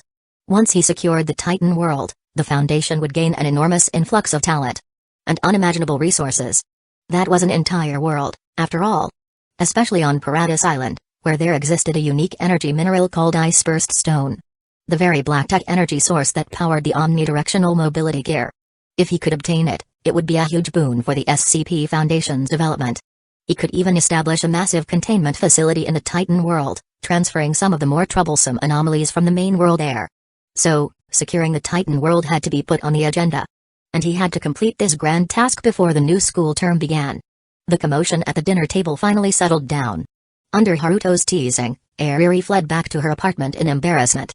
Afterward, he gave Naao some instructions regarding the SCP Foundation. During his absence, she was more than capable of taking charge. Naao had leadership and decision-making abilities. It was time to cultivate her skills further. Meanwhile, Annie silently returned to her room. She retrieved her long-stored training corps uniform and put it on. Fastened her omnidirectional mobility gear around her waist. Then, she stood before the full-length mirror, gazing at her reflection. Compared to the sports and leisure wear of this world, this soldier's uniform made her feel uncomfortable. Even though she had worn this outfit for much longer. She drew the blade that came with the vertical maneuvering equipment. The metallic sheen reflected Annie's image. As expected, I'm completely useless. I can't fight as resolutely as Reiner and the others. From beginning to end, I've just been selfish, only thinking about going back. Annie put away her blade, curled up in the corner of the room, hugging her knees with a pained expression. She was never a qualified warrior. Nor could she ever do the right thing. Becoming a warrior for Marley was only because it provided good treatment, allowing her to survive. When I was slaughtering my comrades in the regiment, what was I thinking?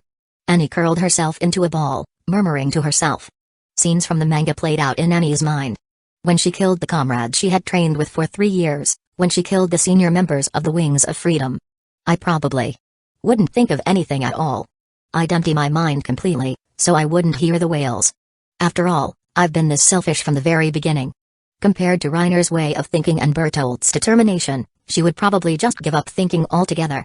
Just complete the mission, then return to Marley, return home. That must have been her thought process. In reality, over the past month, Annie had been avoiding the problem. Indulging in the peaceful life of this world. It wasn't until Haruto suggested going to the Titan world that the problem resurfaced. She could no longer escape it. A small vial appeared in Haruto's hand. Opening the cap, he tilted his head back and drank it down. Of course, it wasn't a feminization potion. It was Rise Kamashiro's blood.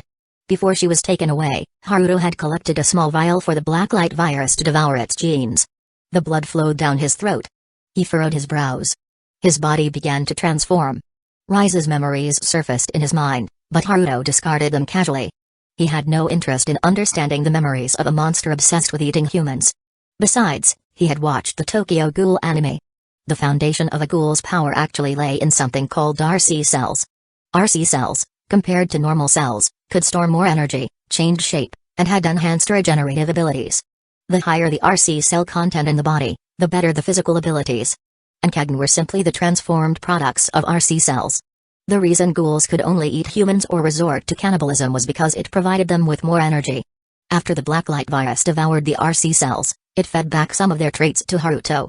His cells could now store more energy. And his cells could change shape. Haruto naturally didn't need to eat humans. Titan photosynthesis traits could provide his energy supply. On the path to becoming the ultimate life form, Haruto had taken another step forward. Chapter 31, Cellular Transformation and the Foundation's Internal Structure. Black wings unfolded from Haruto's back. They were a biological structure similar to a Yukaku Kagen, but far more terrifying than normal Kagen. Haruto's cells could store several times, perhaps even dozens of times more energy than regular RC cells. This meant that every single feather on those wings became a deadly weapon. At the same time, with a mere thought, the black wings transformed into white crystals. When they moved, they emitted the sound of metal clashing. Hardening. This skill, originally too energy-consuming for unrestricted use, was now no longer a concern. With ample energy reserves, he could use hardening as he pleased. Retracting his wings, Haruto stepped out of his room. Today was the day to head to the Titan world. Standing outside Annie's room, he was about to knock when he noticed that the door was slightly open. Gently pushing it open, he looked inside. The room was neat and orderly, the bed was showing no signs of being used. Haruto found this strange.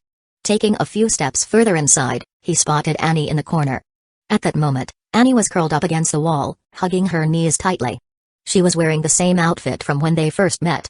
From beneath her arms, Haruto could see the side of her face. Dried tear stains marked her cheeks. Seeing this, Haruto let out a long, helpless sigh. If Haruto were just an ordinary viewer of Attack on Titan, then Annie's character would be utterly unlikable. She had killed many characters whom the audience had spent time with. Her methods were cruel, her attitude despicable. But now, after spending time together, Haruto knew that the Annie before him was merely a selfish girl. The Annie he knew had not yet committed those acts, and in the future, she never would. She was a different person. So, seeing Annie in such pain, he couldn't help but sigh. The cold was driven away. Annie felt puzzled. The campfire seemed to have suddenly become warm. She looked around.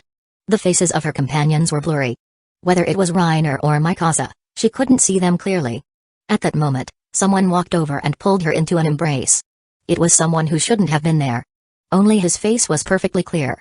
Her body swayed slightly. Annie woke from her dream. Opening her eyes, she saw her knees and the floor. She recalled that last night she had curled up in the corner and fallen asleep. The warmth returned. Annie lifted her head in confusion and saw the boy beside her. He was holding her in his arms. The warmth was coming from him. It was a comforting sensation. Annie was stunned, taking a long time to regain her composure. She didn't scold Haruto for being inappropriate. Instead, she looked at him and, with a somewhat awkward smile and sincerely said, "Thank you." Haruto ruffled her hair. "If it's this painful, then don't go back. I can go alone. The original plan was based on my limited abilities at the time, but things are different now. Even without you, I can still complete the containment of the Titan world, and I'll bring your father back too. Escaping may be shameful, but it's effective." Annie repeated the words to herself. Escaping may be shameful, but it's effective? But she quickly shook her head. "I'm going. Some things have to be done." Haruto smiled at her response and said no more. The two sat quietly in the corner for a while. Then Annie pulled away from his embrace, stood up, and smiled. "Let's go. Let's finish this quickly, and then I'll escape the fate that was supposed to be mine." In the morning sunlight, Annie's smile seemed to shine. It was a smile she had never shown before. She reached out and pulled him up. They arrived at the SCP Foundation. As they made their way down, the investigators and researchers they passed all saluted Haruto. Haruto, seeing this, responded with a smile. While passing by the research level, Haruto noticed an experiment being conducted on RC cells inside a laboratory. The person in charge of the experiment looked somewhat familiar to Haruto. It seemed like Takedo? Anyway, he was originally a researcher responsible for studying puberty syndrome. He was one of the few who treated those adolescents well. Because of this, he was deeply respected by them. "Dr. Takedo, how's the progress?" Out of curiosity, Haruto stepped forward and inquired. Hearing the question, Dr. Takedo lifted his head from his observations. Upon recognizing the visitor, Dr. Takedo smiled. He had a very good impression of the person who had liberated those adolescents. Moreover, this person was now his direct superior. "There has been some progress. As you mentioned, the cells of this organism are different from human cells," Takedo explained. "However, there is a certain similarity between them, and they are highly compatible. We are now attempting to extract characteristics for transplantation. So far, things have been going smoothly. We should have preliminary results soon." Haruto nodded in satisfaction. With the information he had provided, the experiment was progressing quite quickly. "Dr. Takedo, I look forward to your results. Everything for the sake of humanity." With those words, Haruto smiled and left. Descending from the research level to the low containment level, there were already quite a few contained entities here. The tickle monster had run off somewhere again. It was probably wandering around the residential area. Haruto went to check on Kamishiro Rise. She was still unconscious. Obviously, having her Kagen sac removed had a significant impact on her. Haruto carefully inspected the containment measures for rise. The chains, shackles, and even the entire room were made of special alloys, ensuring high durability. Even an S-rated ghoul would likely find it difficult to break free. After completing his inspection, Haruto did not linger. Inside the low containment level, he found an unused room. Haruto took out his ID card and pressed it against the door. Beep. Designation 051, Trust Level 5, Thami Eel, Room Unlocked. As the announcement played, the room's door slowly opened. The two of them stepped inside. Annie looked at Haruto with some nervousness. Haruto, however, took her hand and opened the system interface. Chapter 32, Temporal Anchor and Arrival at Shiganshina. Notice, this containment object possesses a coordinate attribute. A world portal to this containment object's coordinate world can now be opened. Target world, Attack on Titan. Anomalous entity that can be contained, Titan power. Would you like to open the portal now? This time, Haruto chose yes. Immediately, the space before them began to distort slightly. A stream of light swirled continuously in front of them, gradually forming a glowing portal. Annie took a deep breath as she looked at the portal, her eyes growing resolute. Then, she suddenly thought of something. I've been here for a month. If I return to the military corps without a reasonable explanation, it'll be hard to get by. Annie was part of the 104th Training Corps. Disappearing for a whole month then suddenly reappearing, without a proper explanation, she'd likely be arrested. However, Haruto shook his head in response. It hasn't been a month. You've only been gone for 3 days. Annie looked confused. She had been in this world for a full month. Haruto didn't go into details. According to the system's information, as someone possessing the system, he acted as a temporal anchor. The world he was in moved 10 times slower than other worlds. Only when a portal between worlds was opened would the time flow rates synchronize. So, while Annie had spent a month here, only 3 days had passed in the Attack on Titan world. Once they entered the Attack on Titan world and closed the portal, that world's time would slow down tenfold compared to this one. There were only 2 months left before the school term started. But for Haruto, that meant 600 days in the Attack on Titan world. Nearly 2 years. That should be enough time to secure containment in the Attack on Titan world. The light portal gradually took shape and stabilized. At that moment, Haruto flipped his hand and took out an item, handing it to Annie. An M1917 Smith & Wesson revolver. A magical tool capable of solving all problems. Annie accepted the handgun with a puzzled expression. You don't need to reload. The gun automatically generates bullets inside. After firing 6 rounds, it takes 10 seconds for new bullets to form. If necessary, use both your Titan power and this. Annie was slightly surprised but didn't say much, simply nodding. After all, she had seen many anomalous containment items before. Haruto had only recently discovered that this blue-tier system reward gun had an auto-reload ability. Then, he casually picked up a large nearby case. Inside it was standard-issue Foundation equipment, bulletproof vests, automatic rifles, tactical knives, handguns, ammunition, and more. He brought it along just in case. He planned to recruit a few investigators in that world and arm them properly. With automatic rifles versus flame-spewing guns, wouldn't that just be bullying primitive people? At that moment, the portal stabilized completely. Just as the two were about to depart, Haruto suddenly slapped his forehead. I almost forgot something important. Annie, take this. Annie looked confused. Then, she saw Haruto pull out a small bottle of pink liquid from his pocket. The moment she saw the bottle, Annie's expression turned sharp, and she almost kicked Haruto. Computer component. The mysterious drug that had knocked her out before. As Annie glared at him murderously, Haruto stuffed the computer component into her hand. Use this to take down Reiner and Bertholdt when you get the chance. Those 2 Titan shifters need to be placed under control. Haruto spoke seriously. Annie's expression twisted. She had personally fallen victim to this stuff before. And what followed was, well, a past so infuriating that even thinking about it now made her furious. And now, this guy wanted her to use it to take down Reiner and Bertholdt. Annie's emotions were complicated. But in the end, she silently put the vial away. Then, the two of them walked toward the fully formed portal. The moment they stepped through, a golden light instantly swallowed their vision. It was like a bolt of golden lightning. Haruto recalled the golden lightning that had crashed down when he first picked up Annie. Then came a violent dizziness like severe motion sickness multiplied by 100. It felt terrible. Haruto gave the portal's transportation experience a 1-star rating. In the vast darkness, time seemed to pass for an eternity or perhaps just an instant. Suddenly, a beam of light appeared ahead. Vision gradually returns, scenes begin to appear before their eyes. A sense of weightlessness sets in. The two of them appear in midair. Haruto remains calm, unfazed. With a gentle pull, He draws Annie into his embrace. Haruto takes a moment to observe the scenery below. Beneath them stretch rows of earthen houses, old, primitive dwellings. Some buildings are in complete ruin. Not a single trace of human presence can be found. It looks like a vast wasteland. Haruto lands lightly, holding Annie in a princess carry. His legs bend slightly to absorb the impact. Annie, nestled in his arms, barely experiences any shaking. At this point, even if Haruto were thrown from 1,000 meters in the sky, he could still pull off a superhero landing without a scratch. Annie remains unconscious in his embrace just like when she first appeared. Clearly she couldn't withstand the dizziness of teleportation and passed out. However, just as before, Annie soon regains consciousness and opens her eyes. Leaping from Haruto's arms, she lands on the ground and scans the surroundings with vigilance. After carefully surveying the area, Annie's expression shows surprise. This is Shiganshina District? Paradise Island, the setting of all early events in the Titan world. All the humans on the island live behind 3 massive walls, protected by their barriers. The walls keep out the Titans but also confine the island's inhabitants to a circular region. The outermost wall is named Wall Maria, the same wall that Annie, Reiner, and Bertholdt breached years ago. When Wall Maria fell, Titans flooded inside, turning the outer region into a living hell. Between Wall Maria and the second wall lies Shiganshina District. A few residents managed to escape to the second wall's interior, but most perished. This is also the hometown of Ren and Mikasa, the main protagonists of the Titan world. At that moment, a heavy thudding sound echoes. Chapter 33, Entering the Walls, Trost District. A heavy thudding sound echoes, like the roar of an approaching beast, shaking the very air. A 7 to 8 meter tall Titan strides down the street, heading toward them. Its ugly features are uniquely grotesque.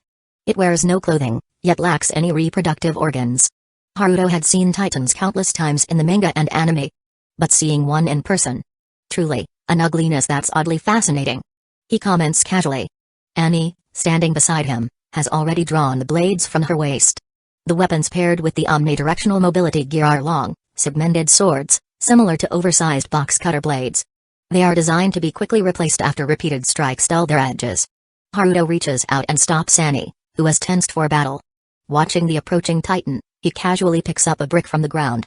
With a flick of his arm, he hurls the brick at the Titan. The brick whistles through the air with a loud boom crack. The Titan's skull explodes on impact. Chunks of flesh and bone scatter in all directions. The massive body wobbles and then collapses, flattening a nearby house beneath its weight. Smoke and dust billow into the air. Shattered bricks and wooden planks fly in all directions. Annie stares at the scene, utterly stunned.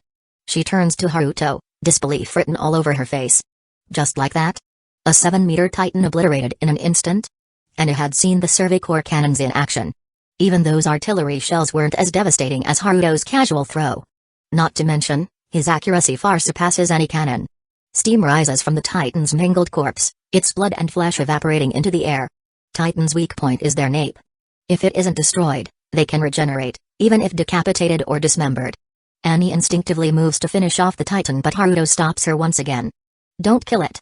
You should know what pure Titans actually are. Annie nods. As a Marleyan warrior, she is well aware. Pure Titans are Eldians who were transformed after being injected with Titan spinal fluid. Haruto nods. That's why we should spare it. If luck is on its side, when we later obtain the Titan powers, it might be possible to restore its humanity. Annie's eyes widen. A possibility she had never considered before. But before she can fully process the idea, Haruto continues, of course, that only applies because I'm here. If you're ever alone, kill without hesitation. Don't let sympathy get you killed. Annie rolls her eyes. At first glance, his words make sense. But if you really think about it, this guy is just showing off his ridiculous strength. How do we enter Walrose? Annie asks. Walrose, the second defensive wall of the island. Haruto glances at the towering barrier in the distance, a 50 meters tall wall in height. Looks like something I could jump over in a single leap. Shouldn't be a problem. Annie. She falls into a long, awkward silence. Meanwhile, Haruto scans the ruins of Shiganshina District. Titans don't actively destroy buildings, they only target humans. So, most houses remain intact, though their construction is crude. Made of mud bricks and wood, they look like they'd barely withstand a strong breeze. Life on Paradise Island is basically like living in the harsh medieval era. Haruto tries to locate Ren's house. The basement of Ren's house contains Marleyan intelligence. It could be useful for explaining things to the military inside the walls later. But neither the manga nor the anime provided a detailed layout of Shiganshina District. so there's no way to pinpoint its exact location. Do you know where Ren's house is? Haruto asks Annie. Annie shakes her head. Well, that's not surprising. Haruto sighs. Forget it, let's just head into Wall Rose. The two begin their journey toward the wall. Walking through the desolate streets, Annie feels a mixture of emotions. This place was once full of life. She, Reiner, and Berthold had destroyed the walls, causing countless deaths and reducing this district to ruins. Back then, she had been indoctrinated by Marley's belief that all island dwellers were devils. But after actually living inside the walls, she finally understood the true weight of what she had done. Taking lives had become something real. Meanwhile, Haruto continues to casually pick up stones from the ground, hurling them with ease, blasting apart Titan skulls one after another. Regardless of whether they were 3-meter class or 10-meter class, regardless of whether they were abnormal Titans, in Haruto's eyes, there was no real difference. After all, a single pebble could take care of them. However, Haruto did make sure to completely kill the abnormal Titans. There was no choice, these Titans were too lethal to ordinary soldiers. If left alive, a single abnormal Titan could devour multiple soldiers. To Haruto, apart from the people he knew, all human lives weighed the same. The SCP Foundation protects humanity, always choosing the side with the greater numbers. Moreover, before the Titan power was contained, these Titans couldn't even be considered human. Just like that, the two of them leisurely arrived beneath Wall Rose. If anyone had seen them along the way, they would have been utterly shocked. After all, no human could stroll so casually through an area infested with Titans. Haruto had already observed in advance, there were no patrols on Wall Rose at the moment. The wall's maintenance had a set schedule. Haruto beckoned to Annie. Annie glanced at him before finally sighing and throwing herself into his arms, wrapping her arms around his neck. Haruto held Annie with one arm while carrying the heavy equipment case with the other. His stance slightly lowered. Then, like a cannonball, the two of them shot into the sky. A 50-meter-high wall was an insurmountable barrier in the eyes of ordinary humans, but to Haruto's, it was just a light leap. Landing atop Wall Rose, Haruto peered down at the city inside. Within lay the Trust District. Chapter 34, Annie and Krista. The streets of Trust District were bustling with people. The atmosphere was relatively peaceful. No one noticed the two extra figures atop Wall Rose. Haruto found a secluded spot, then leaped down into Trust District with Annie in his arms. As she looked at the familiar yet foreign surroundings, Annie's emotions were complicated, though her expression remained its usual icy calm. To end everything here and escape completely. Annie glanced at Haruto beside her. As long as he was here, even someone as selfish as her might be able to find a happy ending. I'm heading to the training corps, Annie said. He nodded and watched the girl leave. He had other matters to attend to. Annie quickly returned to the training corps base. At the outer perimeter, she was stopped. After confirming her identity, someone went to report to the training corps head instructor. Before long, a bald man strode over quickly. It was Keith Shades, the main instructor of the 104th Training Corps. He was Annie's immediate superior. Seeing Annie, Keith first sighed in relief, but then his face hardened as he sternly questioned, Annie Lenhart. Tell me, where exactly have you been for the past 3 days? Keith's expression was terrifying. The sheer pressure he exuded was suffocating. But to Annie, it had little effect. 3 days ago, during the training corps leave, I went out to buy daily necessities. On my way, I was abducted by human traffickers. They took me to an underground city in a neighboring district. During the sale, I retrieved my gear and escaped. Annie recited the excuse she had prepared beforehand. Fortunately, she had disappeared during the corps monthly leave. Otherwise, vanishing from inside the training corps with no explanation would have been impossible to justify. Keith's expression darkened further. You're telling me that a human trafficker saw your uniform and still dared to abduct you? After all, Annie was wearing the training corps uniform. There were indeed many audacious traffickers within the walls, some even kidnapped children in broad daylight or engaged in outright abductions. But none had ever been bold enough to provoke the military. That would be a death sentence. However, Annie calmly replied, yes. Perhaps because of my appearance and the high selling price, they decided to take the risk. Having spent a month in the modern world, it seemed Annie had picked up some of Haruto's bad habits. She could now say something like this without hesitation. Keith stared at Annie for a long moment. In the end, he turned away and left with a single parting remark, it's good that you're back. Get back to training. Then he walked away. Watching Keith leave, Annie let out a quiet breath and then headed toward the training corps barracks.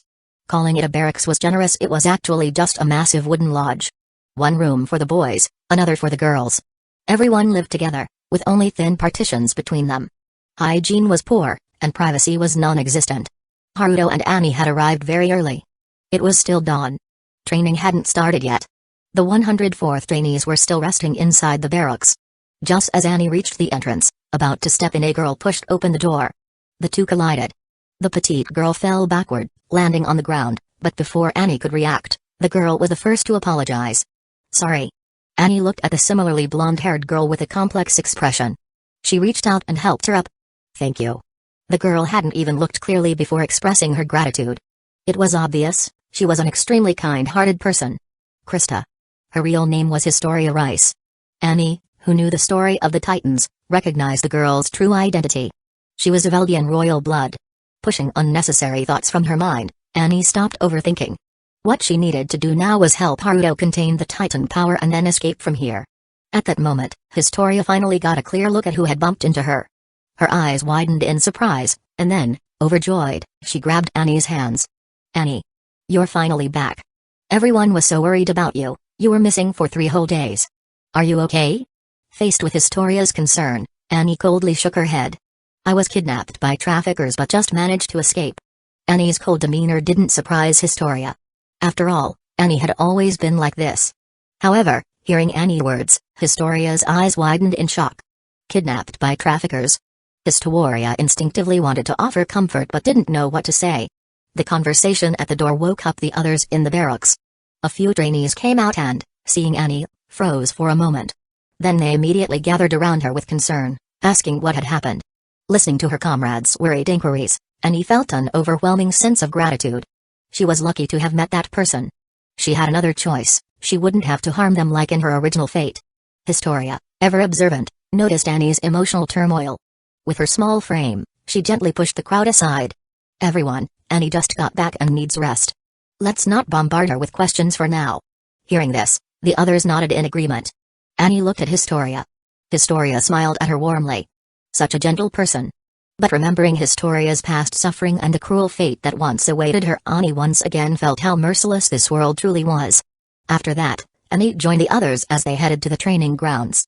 Chapter 35, Erwin and Levi. The male trainees of the 104th Training Corps were visibly excited to see Annie reappear.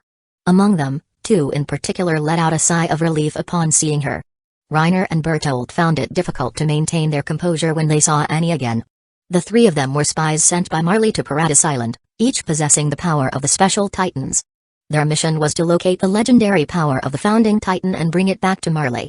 However, their comrade Annie had suddenly disappeared.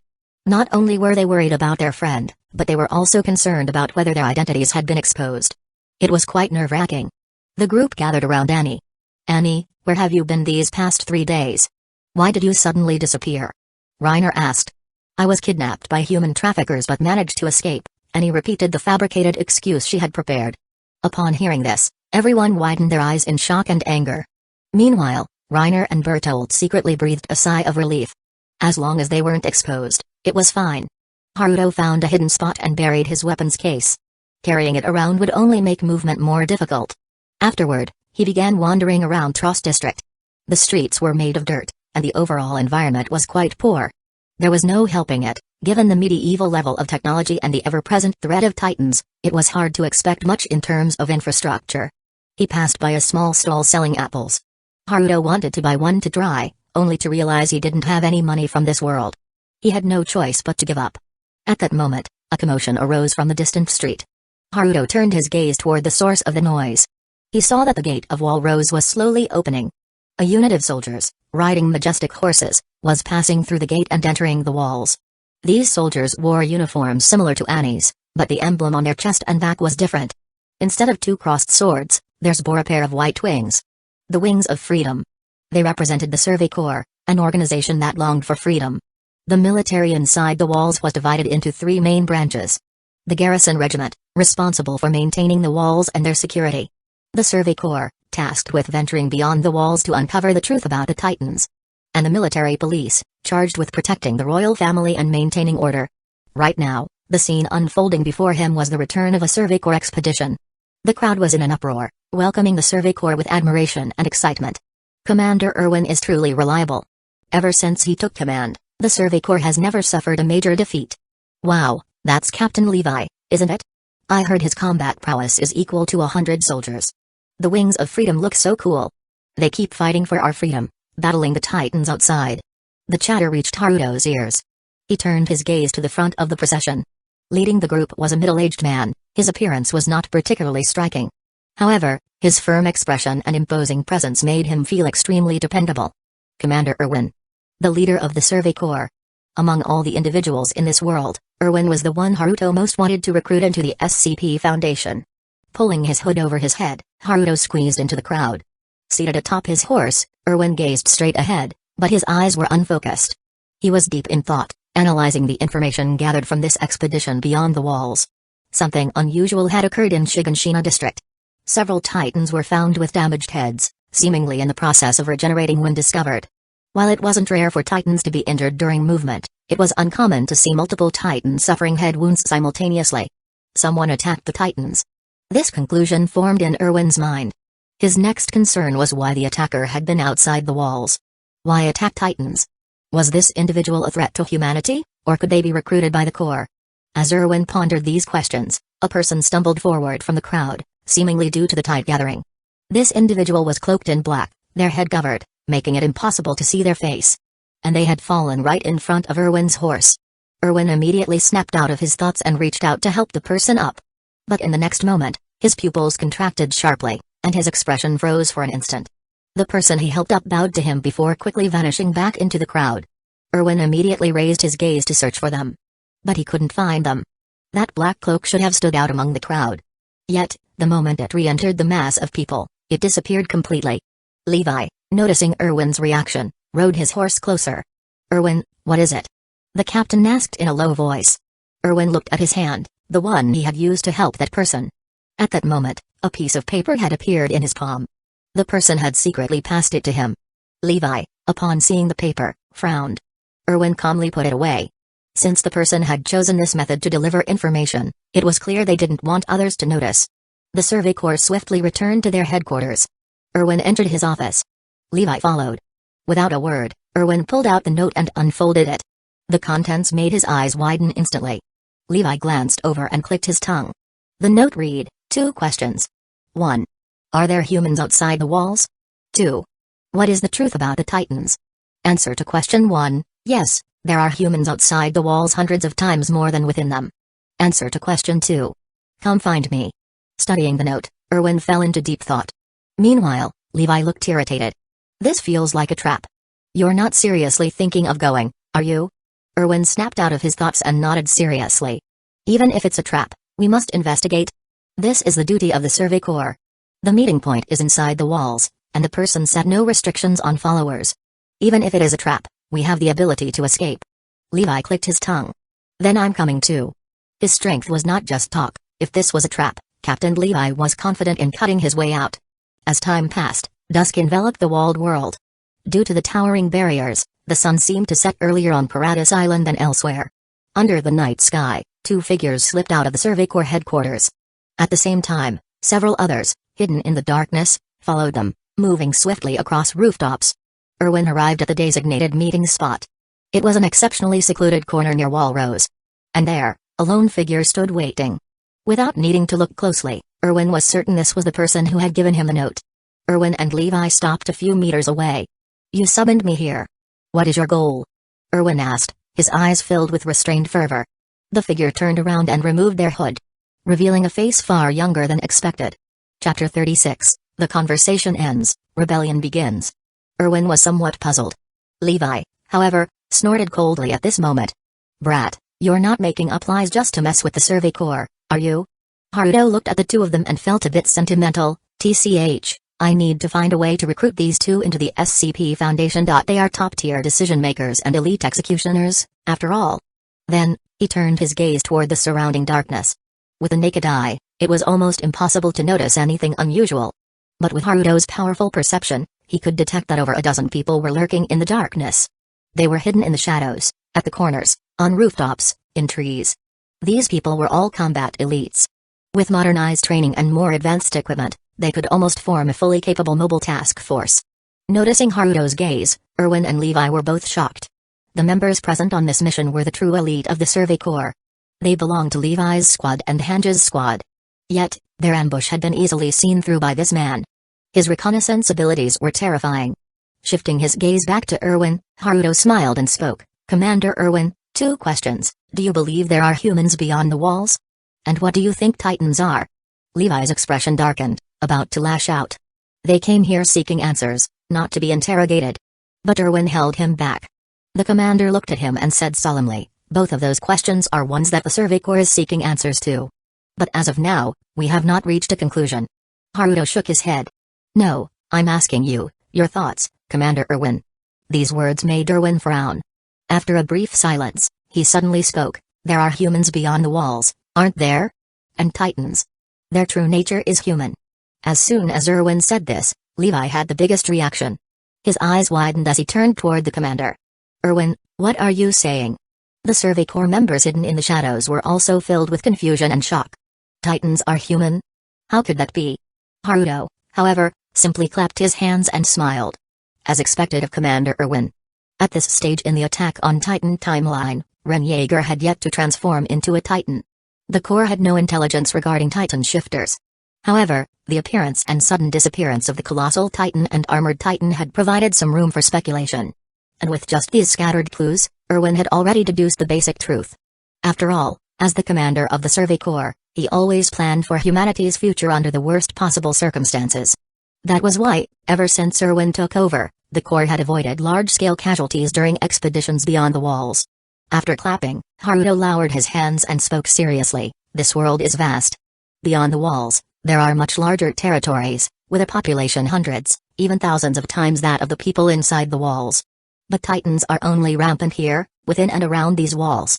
The reason is simple. The true nature of Titans is humans transformed by a special process. Everyone inside the walls belongs to a race called Eldians, a race that can become Titans. These words plunged everyone present into stunned silence. Levi stared at Haruto, his hand gripping the hilt of his blades. This guy was spouting absolute nonsense. If what he said was true, then what was the point of all the sacrifices the Survey Corps had made? The countless Wings of Freedom emblems gathering dust in his drawer, were they all meaningless deaths? Had they merely been killing their own kind? But Erwin, at this moment, remained extraordinarily calm. He nodded. Interesting theory. Do you have any evidence? He neither denied nor affirmed it. What he wanted was proof. Haruto nodded. Of course. And it's conclusive evidence. The next moment, steam suddenly erupted from Haruto's body. What? Levi instantly drew his dual blades, watching the steam warily. Erwin's pupils contracted sharply, recalling the disappearance of the colossal and armored Titans. The sound of metal scraping rapidly echoed in the darkness. That was the sound of omnidirectional mobility gear being deployed. At the same time, several people rushed out from the shadows, surrounding the steam-filled area in formation. Everyone was on high alert, eyes fixed on the thick steam obscuring their vision. Then, suddenly, a massive hand shot out from the steam. The powerful force instantly dispersed the mist. A Titan? Levi's ODM hooks shot out toward the arm, preparing to kill the Titan immediately. But as the steam cleared, his eyes widened in shock. Beneath the dissipating steam, only part of a skeleton and a single massive arm remained. Haruto pulled his hand free from the skeletal structure, severing the connected nerves. As he stepped out of the skeletal remains, the enormous Titan hand slowly began to release more steam. Levi, stand down. Erwin immediately issued the order. But Levi had already launched himself at Haruto. His body spun in midair, twin blades cutting down with powerful momentum. This guy was far too dangerous. Hearing Erwin's order, Levi tried to stop midair, but the momentum was too strong to fully halt his attack. Yet, Haruto didn't retreat. Instead, he stepped forward, reaching out with both hands and clamping down precisely on Levi's arms. Levi, who had been moving at high speed, came to an abrupt halt. His blade stopped inches from Haruto. Levi's eyes widened in disbelief. Impossible. He had never encountered someone stronger than himself. And from just this brief exchange, it was clear the man before him wasn't just stronger. It was an overwhelming difference. Haruto released his grip. Levi quickly stepped back, staring at him with shock in his eyes. But Haruto no longer paid him any mind, turning instead to Erwin. Is this kind of evidence sufficient to prove something? Erwin nodded deeply. If humans could transform into Titans, then Haruto's information was over 90% credible. At that moment, someone suddenly rushed toward the steaming Titan remains. Squad leader Hange. A voice called out from behind, filled with urgency and desperation. Hange Zoe. A scientific maniac. Obsessed with studying Titans. At this moment, she had leaped directly onto the still steaming Titan corpse. Titan! Hange shouted excitedly, only to nearly burn herself from the heat, causing her to fall back onto the ground. Behind her, someone followed with an expression of both pain and helplessness. Squad leader Hange, it's too dangerous. Please step back. But they couldn't restrain her enthusiasm at all. Seeing this, Haruto couldn't help but facepalm. Why did you guys bring her here? Hearing this, Levi instinctively let out a huh? Of confusion. But then, looking at Hange's reaction, Levi found himself speechless. Erwin snapped out of his contemplation. Can you tell me about the world outside the walls? Haruto nodded. That was exactly what he intended to do. Erwin was the key to changing the fate of the world within the walls. Let's start with the Eldians. He began explaining the true history of the world of Titans. Ymir, the progenitor, was originally a slave. One day, by chance, she came into contact with a mysterious creature and gained the power of the Titans. However, despite obtaining this power, Ymir still remained subservient to the first King Fritz. Under King Fritz's ambitions, Ymir used her Titan power to ravage the world and expand his territory. Eventually, during an assassination attempt on King Fritz, Ymir died, and her children devoured her corpse. Thus, the Titan power was passed down and split into the 9 Titans. All existing Eldians today are descendants of Ymir and possess the potential to transform into Titans. A while later King Fritz, unwilling to continue the destruction, took most of the Eldians to an island. There, he enclosed them within 3 great walls, both imprisoning and protecting them. At the same time, using the power of the founding Titan, he altered everyone's memories, creating the present walled world. Meanwhile, the nation of Marley, which had seized control of some Eldians, brainwashed and wielded 7 of the 9 Titans as weapons. Marley used these Titans to wage war, leading the rest of the world to despise and fear the Eldians. However, as technology advanced, the power of Titans gradually became less overwhelming on the battlefield. Thus, Marley began seeking the founding Titan.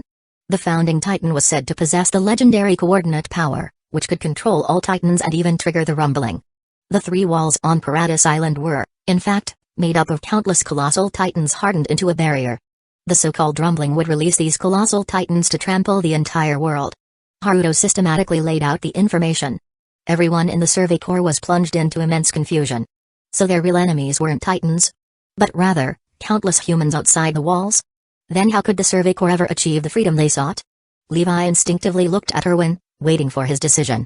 But, Erwin, why are you smiling? Levi asked in confusion. Hearing this, Erwin was momentarily stunned before quickly restraining his smile. As a child, his ignorance had cost his father's life. Erwin's father was a teacher who taught history. As a boy, Erwin had questioned the history of Paradise Island. If there were no humans beyond the walls, how had that conclusion been reached? He had asked his father for an answer. And his father had replied that perhaps history itself was fabricated. Later, in a casual conversation with his peers, Erwin mentioned the possibility that history was a lie. The royal government overheard. And Erwin lost his father. Tormented by regret over his childhood ignorance, Erwin transformed that regret into a mission. His driving force. To prove that humans existed beyond the walls, to see the truth with his own eyes in his father's place, that was Erwin's wish. And now, that wish was nearly fulfilled. But now, he had to fulfill his duty as commander of the Survey Corps. The colossal and armored Titans are intelligent Titans sent by Marley to seize the power of the founding Titan. If humans can turn into Titans, then these two must have infiltrated the walls as well? Erwin asked. It was the most urgent matter that needed to be addressed within the walls. Haruto nodded. They have indeed infiltrated, but I have already sent people to deal with them. There's no need for you to worry, Commander. Erwin was silent for a moment before asking, the founding Titan belonged to King Fritz, so now, if the current royal government possessed the founding Titan yet allowed the people within the walls to suffer and die needlessly, then Erwin would find a way to eliminate them. Haruto snapped his fingers. That's the issue. The current royal government is not the true royal lineage. The one on the throne is a false king, a puppet installed by the nobility. The founding Titan has already been lost. Erwin narrowed his eyes, fixing Haruto with a piercing gaze. You want me to overthrow the government? A statement so shocking it could shake the world. At these words, the rest of the Survey Corps widened their eyes in disbelief. If the previous revelations had merely shocked them, this suggestion terrified them.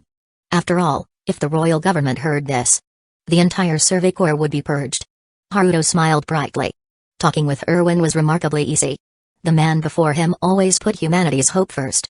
While others hesitated to challenge the authority of the royal government, Erwin crossed that line effortlessly. Haruto's smile was all the answer Erwin needed. Erwin stared at Haruto for a long moment before taking a deep breath. And what is your goal, then? Now that I think about it, I still don't know your name.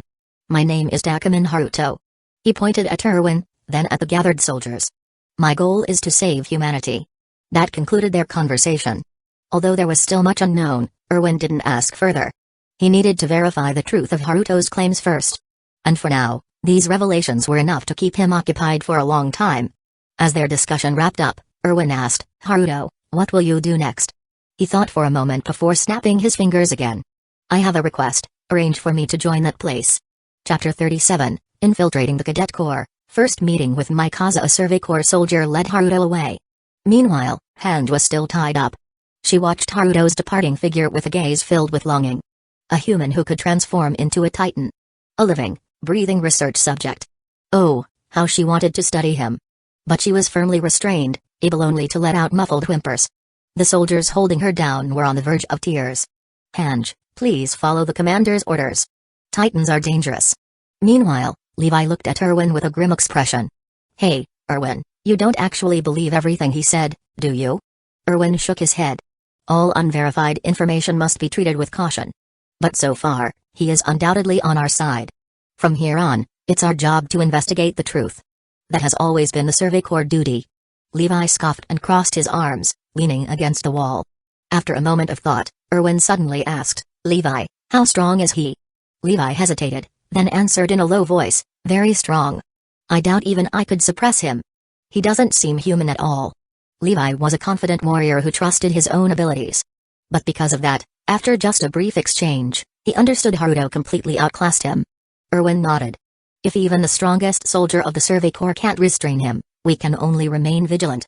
He glanced in the direction Haruto had left. He's joining the 104th Cadet Corps. There must be other titans among them. But soon, Erwin withdrew his gaze. There are more pressing matters to handle first. Levi, let's move. That night, Annie stepped out of her barracks. She walked to a secluded corner of the Cadet Corps. Two figures were already there. Reiner and Berthold. Seeing Annie arrive, both wore solemn expressions. Annie, you've been missing for 3 days. Where exactly did you go? Did anyone notice? Reiner asked urgently. Annie shook her head. No one found out. I was kidnapped by human traffickers and couldn't use my Titan power.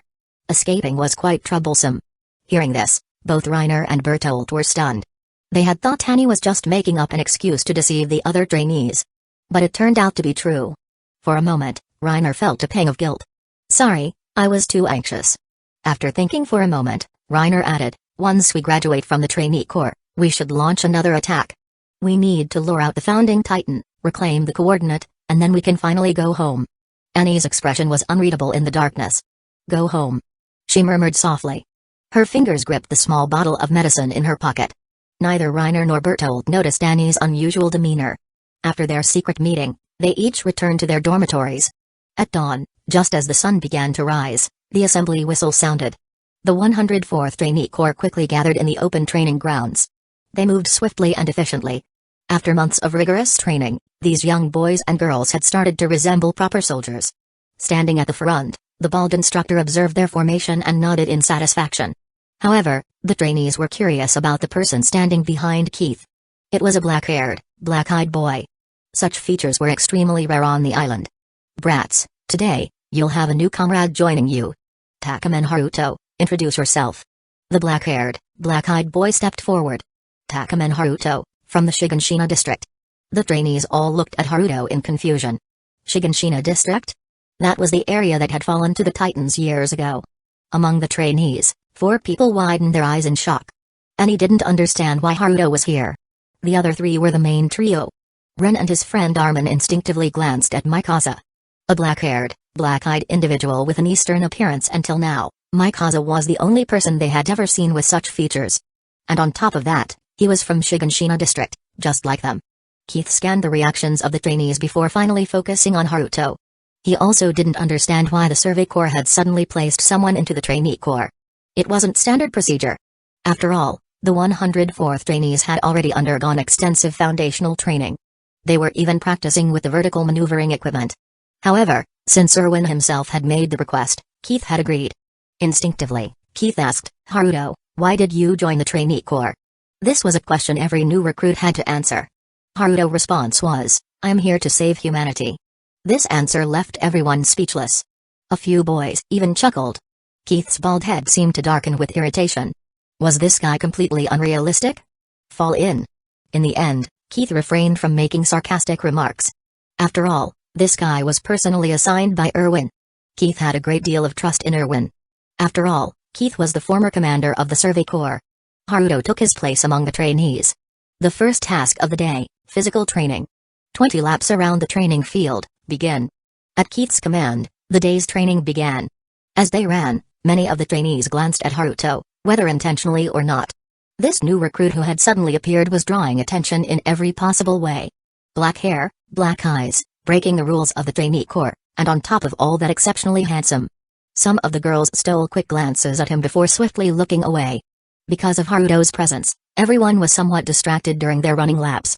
Meanwhile, Haruto maintained a steady pace, neither too fast nor too slow, staying in the middle of the group.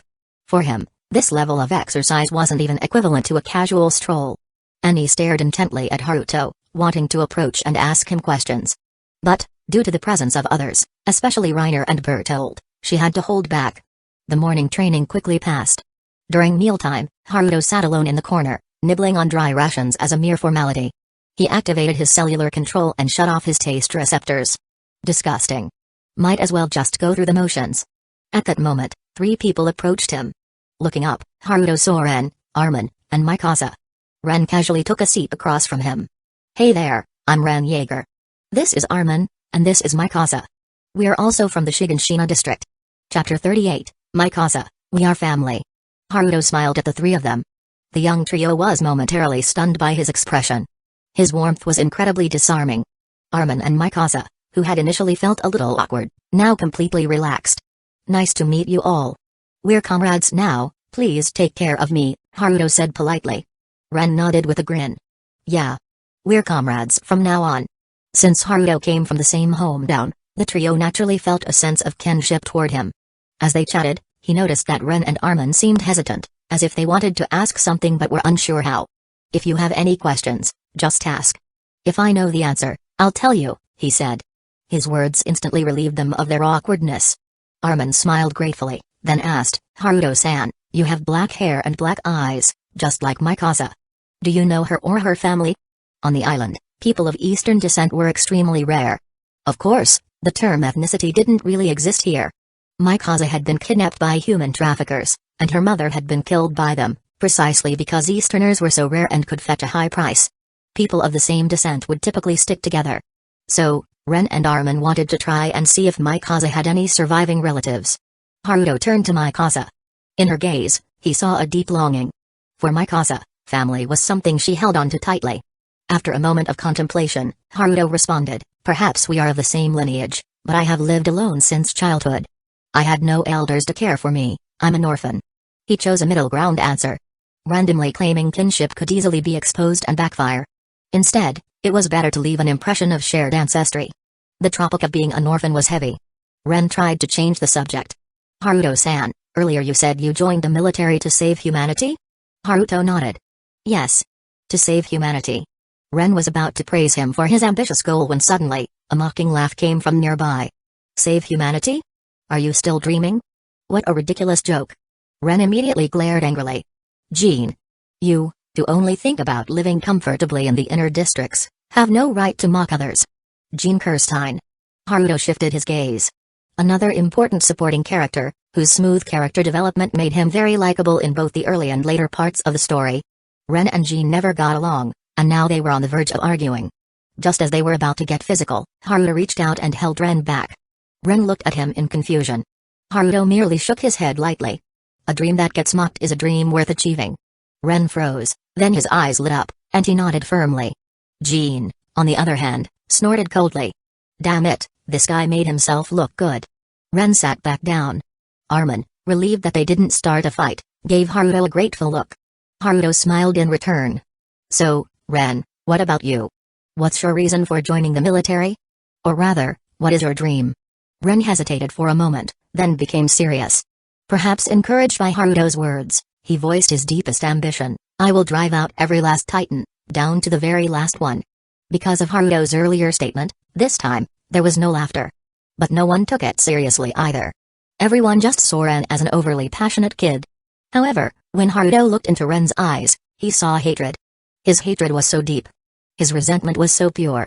From the depths of those eyes, Haruto saw a curse, a vow to never stop until his enemies were destroyed. I see. Such pure hatred already hinted at the future.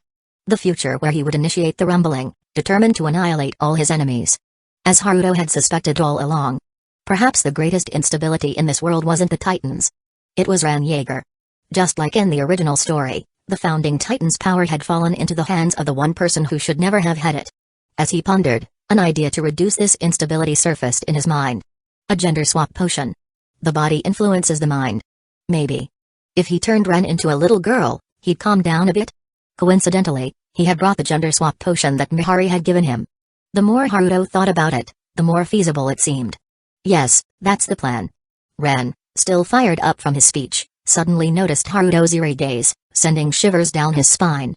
For some reason, he felt a sudden chill below. Terrifying. Mealtime soon ended. Everyone began heading to the training grounds for the afternoon session. The main trio also got up to leave. Mikasa, as usual, trailed at the very back. But after just 2 steps, she felt a gentle tap on her shoulder. Turning around, she saw Haruto had somehow caught up.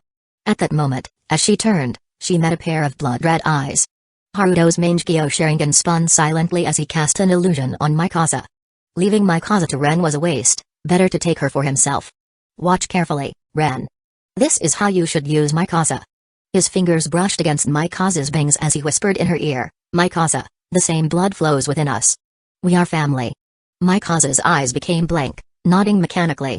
If one day you feel lost or in pain, come to me. As family, you can always rely on me. Haruto deepened a suggestion in her mind. When Ren starts showing signs of losing control, Haruto handed her a small pink vial. Make him drink this. Mikasa stared blankly at the potion, then nodded again. With a snap of his fingers, Haruto lifted the illusion and turned to leave. Kamyu wasn't as absolute as Koto Matsukami, but illusions could still plant seeds that would grow over time. After a long moment of daze, Mikasa suddenly snapped back to reality. Instinctively, she clenched the potion tightly, then carefully stored it away. A few days later, Haruto gazed out the window. The sun had not yet risen. Darkness stretched outside. But that didn't affect his vision. Large snowflakes were falling, piling up thickly on the windowsill. Winter had come to this world. They might lose their lives on that snowy mountain if they weren't careful. This training carries a considerable degree of danger, so you can choose not to participate. Keith suddenly spoke. Everyone was stunned upon hearing this.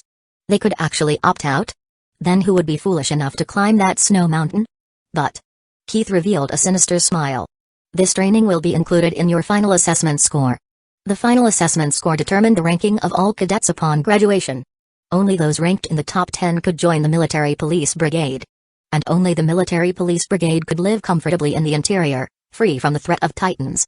It could be said that joining the military police was the goal of 97% of the cadets. If not for the exceptionally talented cadets of the 104th Training Corps, the ratio could have been as high as 99%. So, with that said, everyone gritted their teeth. Was there even a choice? Seeing the group's reactions, Keith smiled before announcing the training teams. Mikasa, Ren, Armin, Mina. Haruto listened to the team assignments and made a rough evaluation. Each team consisted of 2 strong and 2 weak members. For example, the protagonist's team had Mikasa and Ren, who ranked high in overall performance. Meanwhile, Armin and Mina were physically weaker. The allocation was quite reasonable. Keith probably didn't want the cadets to actually die on the mountain. As he pondered, Haruto heard Keith call his name. Haruto, Krista, Mir, Daz.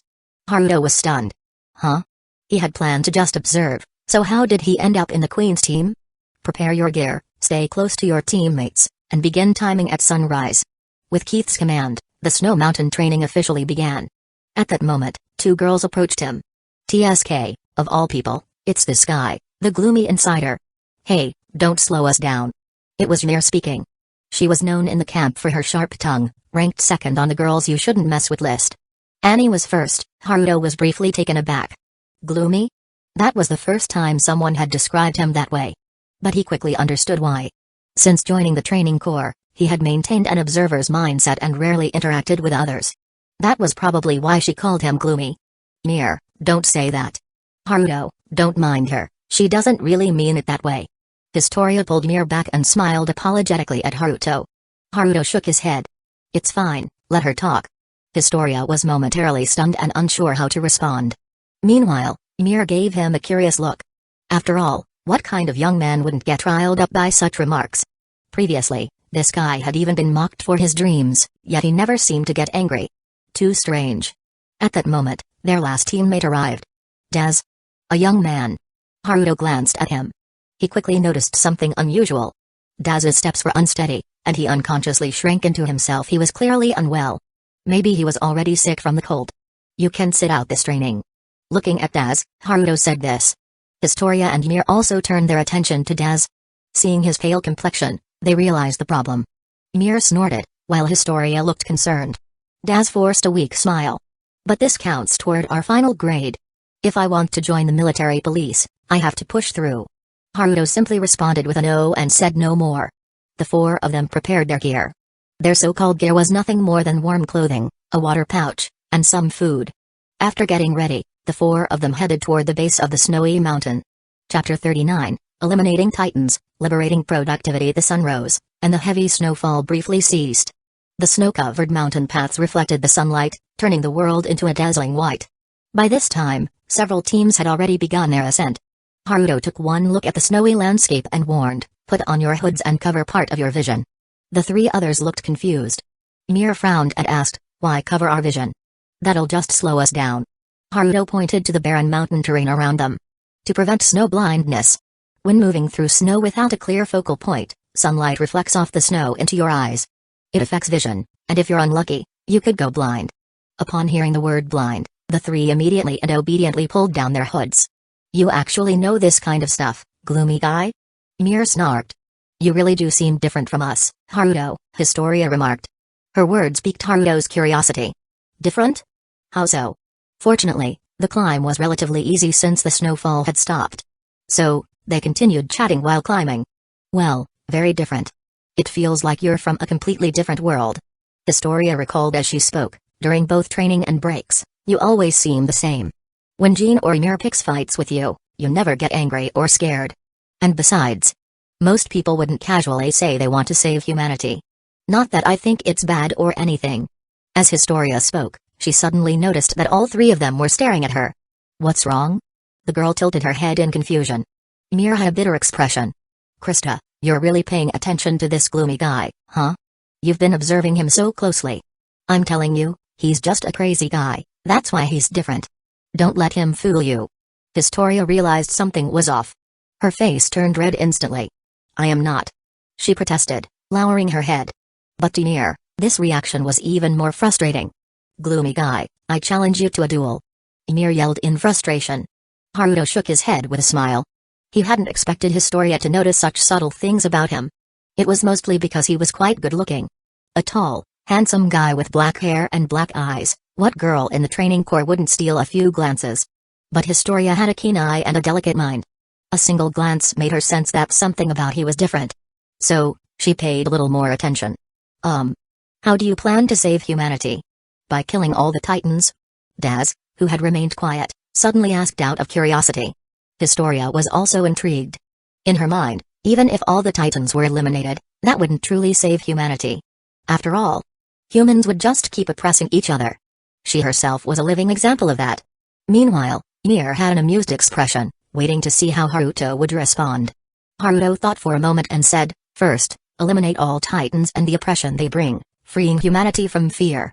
Second, change the political structure, ensure fundamental equality between people, and liberate their thoughts. Finally, focus on basic education, vigorously develop technology, and liberate productivity using production to drive development. Historia, Mir, Daz? The three of them were completely dumbfounded. They had expected to hear something like, expelling all Titans or becoming nobles and distributing money to commoners. Or, at most, some radical dissatisfaction with the monarchy. But what did they just hear? Equality? Liberation? Productivity? Why could they understand every word individually, yet, when put together, it made no sense at all? Historia had read many books in her childhood. She could barely understand a little. But precisely because she understood a little, she felt even more shocked and confused. After a long silence, Ymir asked, so? What you're saying is, kill all the titans first, then start a rebellion. Haruto nodded. Although the methods differ, that's roughly the idea. The three of them gasped. This was the first time they had met someone who spoke about rebellion so casually. As if they were just discussing what to have for dinner. If these words were spread around, wouldn't his entire family be executed? Historia anxiously grabbed Haruto. This is dangerous. The girl tried to warn Haruto, making him realize just how dangerous his words were. But Haruto only responded with a smile. For the rest of the climb, the group fell into complete silence. Haruto hadn't just killed the conversation. He had almost talked them to death. Yet, he remained completely unconcerned. At noon, they took a break. They ate some food and drank a little water. Even though the food and water were stored inside thick clothing, they were still ice cold. The water hadn't frozen yet, but drinking it felt like swallowing blades. The food was dry bread, so hard that they worried it might break their teeth. After a short rest, they set off again. By the time they crossed the snowy mountain, the sun had quietly set. At the same time, snowflakes began falling from the sky once again. But the terrifying part was that even though the sun had set, they still had nearly half the journey left. At this moment, the silence between them was not intentional, it was because they no longer had the energy to speak.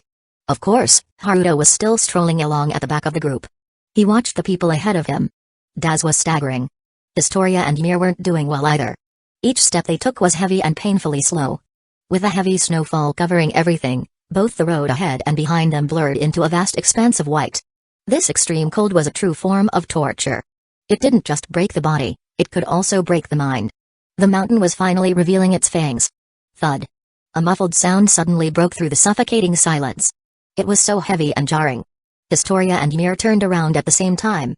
They saw Daz collapse onto the ground, sending up a spray of snow. Daz! Historia cried out in alarm and quickly ran over, crouching down to try and lift him up. However, Daz did not respond. His face was flushed red from the cold. Historia removed her gloves and touched Daz's forehead. In this freezing world, it was burning hot. Chapter 40, Don't mistake suffering for your own fault. Daz was burning up with a fever and had completely lost consciousness. On this snowy mountain, in their current situation, this was practically a death sentence. This kind of deep unconsciousness was impossible to wake from, and it meant losing control over his own body. Have you ever tried supporting a drunk person? Doesn't it feel much heavier than usual? Right now, Daz was no different from a 100-pound piece of luggage. If they abandoned Daz, he would definitely die on this mountain. There was no way he could survive a winter night with a high fever. Rescue wouldn't arrive until after sunrise tomorrow at the earliest. But if they insisted on dragging Daz along, 3 exhausted ordinary people would be dragged to their deaths, leaving them all buried in this snowy mountain. Ymir stared at Haruto. She wanted to see how this guy, who talked so much about saving humanity, would react now. But what she saw was that Haruto looked like a mere bystander. He showed no reaction at all. That indifference sent chills down Ymir's spine. Only now did Ymir truly understand what Historia had meant when she said that Haruto was different. Meanwhile, Historia was overwhelmed with worry after checking Daz's condition. Her gaze swept around before she quickly found 2 branches as thick as an arm. She then prepared to use some of their cold weather clothing to strap Daz to them and drag him along. It was a decent plan. But with a normal person's strength, dragging Daz down the mountain was impossible. Krista. Give up. Either we abandon Daz so that the 3 of us can survive, or we all die here together. Ymir said coldly. Historia didn't stop what she was doing. Her eyes showed a stubborn determination. No, that's the wrong judgment, Ymir. Suddenly, a hand grabbed Historia. It lifted her off the ground. Haruto. What are you doing? We can't abandon Daz. Historia shouted at Haruto, who had lifted her up. He pointed at Daz and spoke coldly. Daz was already sick before coming up the mountain. He knew his own condition, but he still took the risk because he wanted to join the military police. He made a choice for his own future, but he miscalculated. Now he has to bear the consequences. Even knowing this, you still want to save him? Historia nodded firmly. No matter what, he is our comrade. Haruto pointed at Ymir, then at himself. And what about us? Because of your misjudgment, we might die on this mountain too. At this moment, both Haruto's eyes and voice were as sharp as a blade. Each word cut into Historia, making her ache, making her wake up. Historia froze, then shook her head violently. No. If it doesn't work, then what? Should we abandon you instead? Haruto interrupted coldly, staring at Historia. So you just want to die? His roar echoed through the empty mountains, startling countless birds into flight. Historia's eyes widened, and she could no longer say a word. Because she realized what Haruto said was true. Under his oppressive gaze, Historia's eyes turned red, but she couldn't even shed tears. In this freezing wind, tears wouldn't fall. Mir couldn't bear it anymore and was about to step forward. But at that moment, Haruto put Historia down. He took off his scarf and wrapped it around her neck.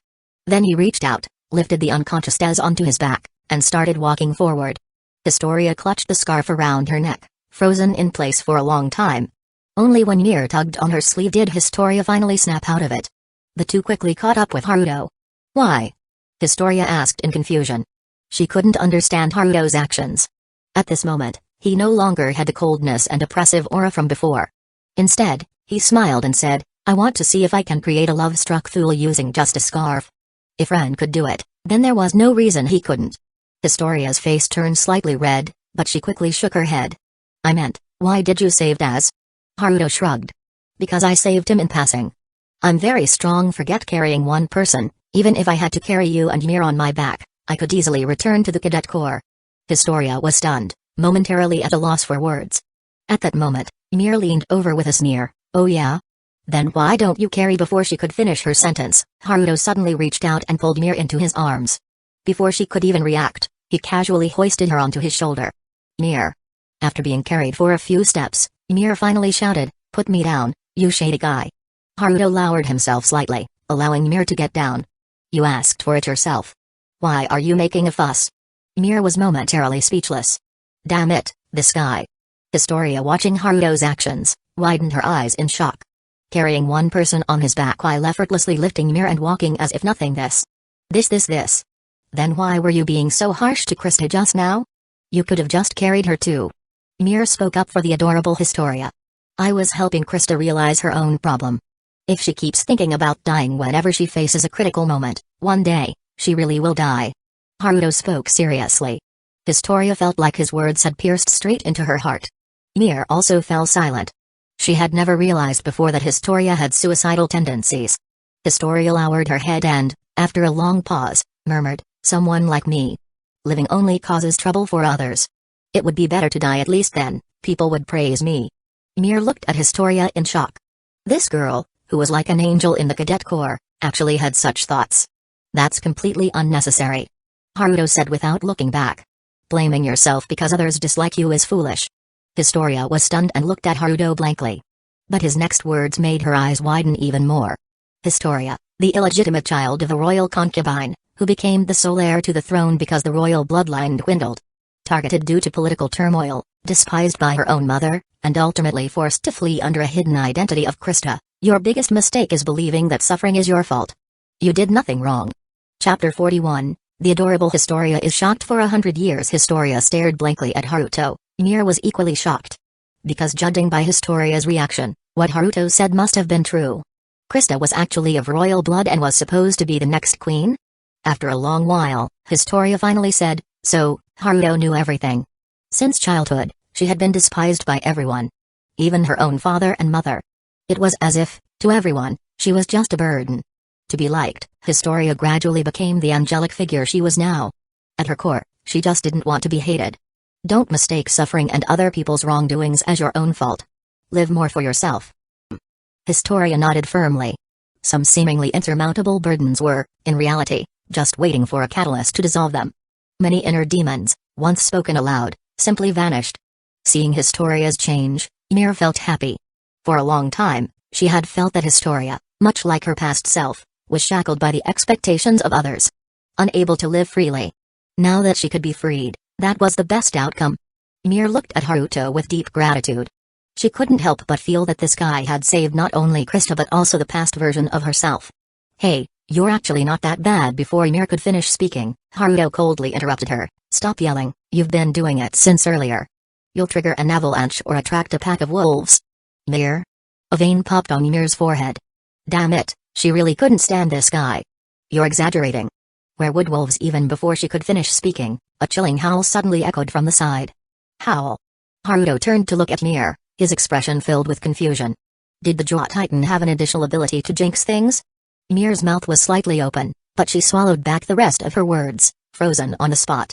Historia quickly drew her short blades and watched her surroundings warily. Under the bright moonlight, Several snow wolves appeared in their field of vision.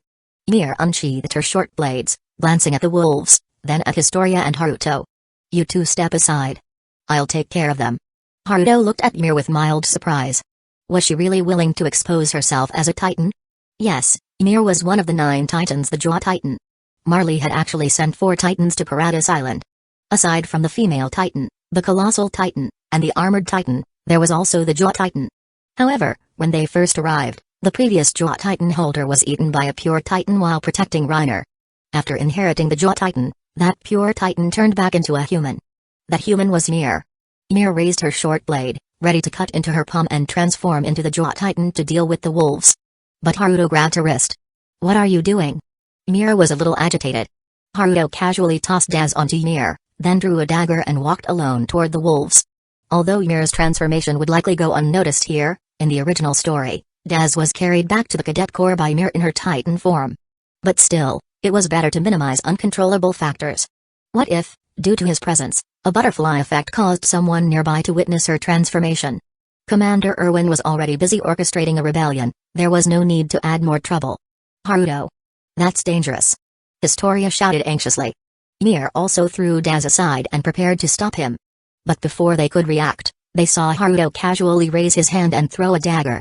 The next second, a wolf howled in pain. A snow wolf collapsed, its skull pierced clean through by the dagger, dying instantly. The other wolves, seeing this, didn't retreat. Instead, they lunged forward together. The first wolf to pounce was immediately grabbed by Haruto and used as a weapon. He swung the wolf in his hand. Several pitiful howls rang out. The other wolves that had leaped at him were sent flying after being smacked by their own comrade's corpse. Moments later, not a single wolf could move. The one in Haruto's hand had already died the moment it struck the first wolf. Tossing the lifeless wolf aside, Haruto clapped his hands, looking somewhat uninterested. "Krista and Ymir? Hey, are you a monster?" Ymir pointed at him in shock. Haruto rolled his eyes. "At least I saved you. Can't you say something a little more pleasant?" Ymir snorted. "Even without you, I could have." Before she could finish her sentence, Haruto interrupted. "Oh, right. You could have turned into an ugly giant and handled it yourself." "Ymir. You. How do you know that?" Historia looked completely confused. "Giant? Ymir is a giant?" Haruto shrugged. "I'll say it again, my goal is to save humanity. You think I was just talking big?" Ymir was instantly speechless. Haruto looked down at the snow wolf corpses scattered across the ground, lost in thought. "Tie up these snow wolves and drag them down the mountain," he suddenly said. Historia and Ymir both froze, confused. Haruto pointed at the snow wolves. "This is meat. Wolf meat might be a bit tough, but it's still meat." The two girls were speechless.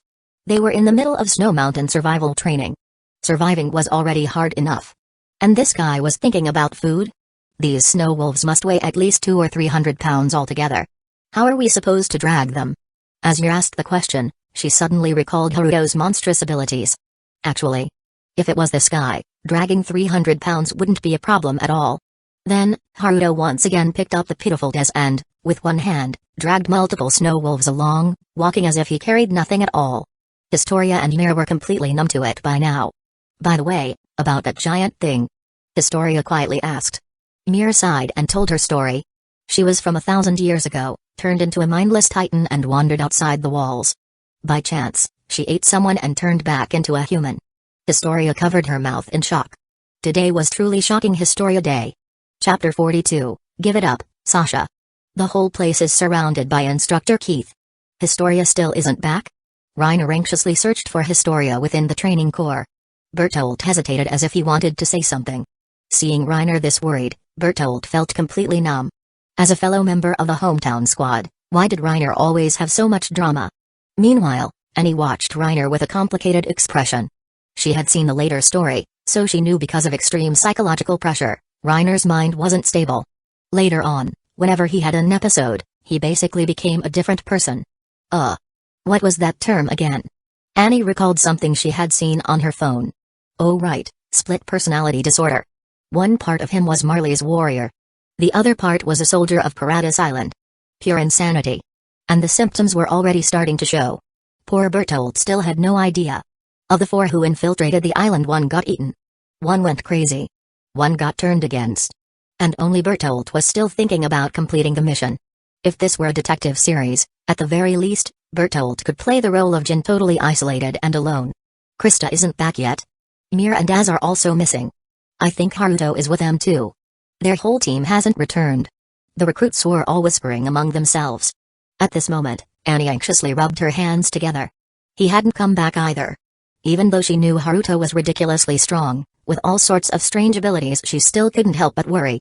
Just then, a shout came from outside, "They're back! They're back!" Many of the trainees rushed out.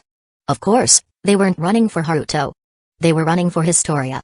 After all, Historia was the little angel of the 104th Cadet Corps. But when they saw the scene outside, everyone collectively froze. At first glance, there were only 3 people. Mir was carrying Daz on her back. And as for Haruto, what was that huge pile of stuff he was dragging? Wait. Were those snow wolves? The recruits were all confused and bewildered. Mikaze quickly ran up to Haruto. Armin and Ren followed right behind her. Even though they had only known Haruto for 3 days, they had developed a good relationship. "Haruto, are you okay?" Mikaze asked with concern. Because of Haruto's illusionary suggestions, he had already left a deep impression in Mikaze's heart. Normally, she wouldn't have noticed it, but at this moment, it surfaced. Haruto smiled and shook his head, indicating that he was fine. Mikaze let out a breath of relief. Ren, on the other hand, noticed the huge pile Haruto was dragging. "This is?" Ren asked in confusion. "Oh, these are snow wolves we encountered in the mountains. I killed a few and brought them back for everyone to have a feast." Ren. Haruto's voice wasn't loud, but since everyone had gathered around, they all heard him. Everyone was completely dumbfounded. They looked at the snow wolves behind Haruto. Even though they were dead, they still looked terrifying. These snow wolves were huge. Even as corpses, they made people's backs shiver. And that must be several hundred pounds of meat. The recruits turned to look at the vast, snow-covered mountains in the distance. He dragged those wolves all the way from up there? They recalled how they had struggled to climb the mountain. Just barely making it back to the training camp had left them completely exhausted. As everyone was still in shock, suddenly, a girl dashed out of the crowd and threw herself at the snow wolves. "Meat! Meat! Meat!" Everyone was stunned. Then, Connie shouted, "Stop that idiot Sasha. Doesn't change the goddamn fact that lil shit ruined my mood, resulting on me not finishing the story." Only then did everyone react, quickly pulling Sasha back before she could start eating the raw snow wolves. "Sasha is an idiot. Her brain is only filled with food," Mikaze quietly explained. "That's fine, but first, we need to get Daz inside for treatment." Haruto responded with a smile. Only then did everyone realize that Daz, still on Mir's back, was in bad shape. A group of trainees quickly stepped forward, carefully taking Daz and rushing him to the medical ward. Fortunately, Daz was just suffering from hypothermia and a fever. A bit of hot soup and rest under warm blankets would be enough to recover. Meanwhile, at the far back of the crowd, Keith Shades silently observed the scene. His gaze landed on Haruto. He had been waiting outside, personally checking off the returning trainees one by one. Naturally, they all saw Haruto dragging several snow wolves behind him. Even Keith found it unbelievable. The chances of encountering wolves during snow mountain training were low, but in all the years of the training corps, there had been 1 or 2 cases. For a single team, the outcome was usually either severe casualties or barely managing to escape. But to not only annihilate a wolf pack but also drag the wolves back, this was absolutely unheard of. As expected, someone placed by Erwin was no ordinary person. The members of the training corps noisily entered the building. On the table was a meal that was relatively lavish. At least compared to their usual miserable rations, this could be considered a feast. However, at this moment, no one was eating. Everyone surrounded Haruto and the other 2, curiously asking about what happened in the snowy mountains. The snow wolves were dragged away. After Haruto gave his consent, Keith instructed the soldiers to take the wolves to the back kitchen to provide the training corps with an extra meal. "That was a wolf pack. How did you kill them all?" "That's insane," Ren asked excitedly. Haruto found it hard to deal with the over-enthusiastic kid and cast a pleading look at Mir. Mir rolled her eyes. This guy had been clean and efficient when killing the wolves, almost inhuman, but now he was struggling. Still, Mir spoke up. "It was just a few snow wolves. What's there to ask? Do you all have too much free time?" As soon as Mir spoke, everyone instinctively backed away. The power of a sharp tongue was undeniable. Just then, the wolf meat was cooked and brought to the table. The topic was quickly changed. In the training corps, the lack of meat had reached a serious level. After all, it was difficult to develop animal husbandry inside the walls. Meat was a luxury. "Sasha. Are you trying to die? That meat is for everyone. Sasha, let go. I don't want to kill you. Tie her up. Tie her to a pillar. The crowd grew rowdy. Haruto watched the commotion with great interest. This was far more entertaining than the anime. Just then, two people approached his table with plates in hand. Chapter 43, gained Historia and Ymir. Looking at Historia and Ymir, who had sat down with their plates, Haruto raised an eyebrow. Aren't you too afraid? Historia tilted her head in confusion, while Ymir scoffed. Afraid of you? Who do you think you are? Haruto shook his head with a chuckle. He had assumed that after exposing their secrets and displaying his inhuman strength, they would at least keep their distance from such an unpredictable factor. Yet, because Haruto is our comrade, so of course, we wouldn't be afraid. Historia belatedly explained. Ymir nodded but then glared at Haruto with a warning look. That being said, Historia, this guy is definitely not a good person. Don't fall for him. Historia's face turned red, and she snapped, Ymir, stop talking nonsense. Watching the two bicker, Haruto couldn't help but smile. Being able to experience such a slice of life in the world of Titans was truly rare. Haruto sighed with emotion. It was precisely for the sake of a world where people could enjoy such harmonious daily life that he wanted to establish the SCP Foundation.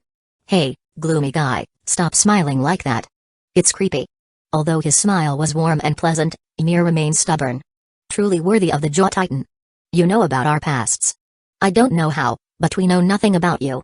Ymir's words made Historia nod in agreement. Even the kind-hearted Historia couldn't help but be extremely curious about Haruto's mystery. Haruto pondered for a moment before nodding. Alright, I'll tell you. Hearing this, Ymir was a little surprised. This guy actually agreed without hesitation? Historia, on the other hand, was full of anticipation. Actually, I'm not from Shiganshina district. I come from beyond the sky, from another world. Historia and Ymir? The two of them stared at him, dumbfounded. If you don't want to talk, just say so. Don't spout nonsense. Ymir complained. Historia also lowered her head in disappointment but Haruto shook his head. Listen first, then judge whether it's true or not. Ymir rolled her eyes but stayed silent. In my world, everyone is relatively equal. We begin our education as children, then enter a standardized school system to learn knowledge. Elementary school, middle school, high school, then either university or employment. Everyone chooses their own path based on their interests and talents. We forge iron vehicles faster than horses, and we have enormous metal birds that allow humans to soar freely in the sky. Haruto began describing the world of Earth. Of course, he omitted some of the political corruption and the evils of capitalism. No world was truly equal, only relatively so. At first, Ymir wasn't very interested. But as Haruto continued speaking, she gradually became immersed in this beautiful, foreign world. Historia lifted her head again, her eyes glowing with curiosity. To them, every little detail Haruto's described was fascinating and wonderful. So wonderful that it felt unreal. In Paradise Island, people constantly lived in fear of Titans, under the oppression of the royal government, and the exploitation of the military police. Does Haruto's world have walls? Historia asked curiously. He shook his head. There are no Titans, so naturally, there are no walls. There's simply no need for them. Wow! Historia gasped in amazement. As the two of them were deeply engrossed, Haruto suddenly stopped. Historia, confused, followed his gaze and looked around. She saw that most of the people in the mess hall were staring at them. 80% of the 104th Training Corps was watching their table. Haruto had been speaking in a low voice at a corner table, so others couldn't hear him. But seeing them chatting so happily was shocking. After all, Historia was beloved by everyone. But Ymir? That girl was notoriously difficult. She always kept a strict guard over Historia, snapping at any boy who spoke too much with her. Yet now, the male trainees were filled with frustration. Damn it. Why is that guy able to chat so freely with Historia? Ymir, what are you doing? Roast him. Don't be biased. Feeling everyone's eyes on her, Historia's cheeks turned slightly red. Ymir scoffed, about to use her sharp tongue to drive them all away, when a whistle sounded outside. It was time to return to the dorms and rest. Ymir glared at everyone in frustration. She hadn't heard nearly enough yet. Historia also looked disappointed. For them, the world Haruto described was so beautiful. Just getting a glimpse of it made them yearn for more. Haruto chuckled, standing up and patting both their heads. Don't worry, the future is long, and we have plenty of time. I'll tell you more later. Historia nodded happily. Ymir also instinctively nodded. Then, she realized something was wrong. She actually got her head patted. She hurriedly slapped away Haruto's hand, looking as if she was about to bite him. Meanwhile, Historia got her head patted too, but more calmly taking it than Mir. But there was a noticeable blush on her cheeks. This scene left everyone else utterly speechless. He actually patted that Mir's head. And their angel too? Armin, am I seeing things? Did Haruto actually pat Mir's head? And he's still alive? Ren exclaimed in shock. Armin also widened his eyes, looking incredulous. Mikasa stared at Haruto, deep in thought. Her fingers subconsciously tightened around the vial hidden inside her clothes. How could this be? Reiner was in tears. That was Historia, and she was stolen right before his eyes. Sitting at the same table, Bertold looked at the weeping Reiner and mentally typed out a huge question mark. Was his teammate really okay? Time passed quickly after that. Haruto was still the same as before, slacking off during training. The only exception was during ODM gear training, where he put in some effort. Not because he wanted to enhance his combat power with ODM gear, he just found it interesting. Moving swiftly through the air, it was fun, after all. The only difference from before was that now, two girls often hung around him, with Mikasa occasionally showing up as well. Chapter 44, Combat Training. Reiner's cunning moves explaining Earth wasn't something that could be done in a short time.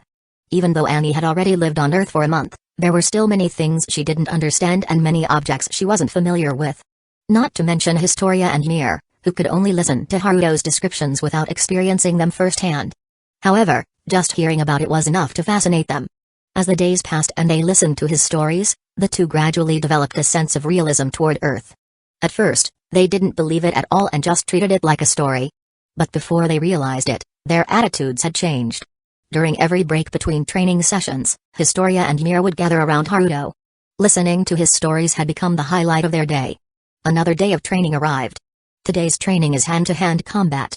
One person will act as a criminal holding a wooden knife, while the other must subdue them and seize the weapon. Keith announced the day's training objective. The recruits of the 104th Cadet Corps looked unenthusiastic.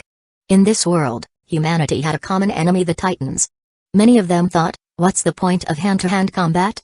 So, they had little motivation for this training. After making the announcement, Keith left immediately.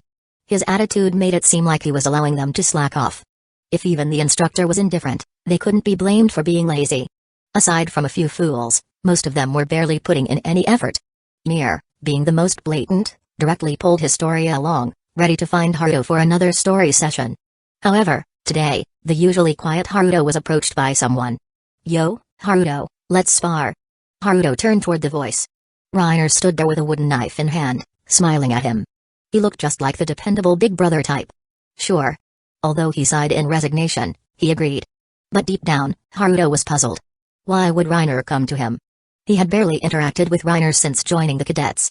Haruto had always been a fringe figure. Otherwise, Mir wouldn't have nicknamed him Gloomy Guy. After the Snow Mountain training, he mostly stuck with Historia and Mir. Other than them, the only people he talked to were the three main protagonists. He had little contact with anyone else. Mir clicked her tongue when she saw Haruto getting into a stance.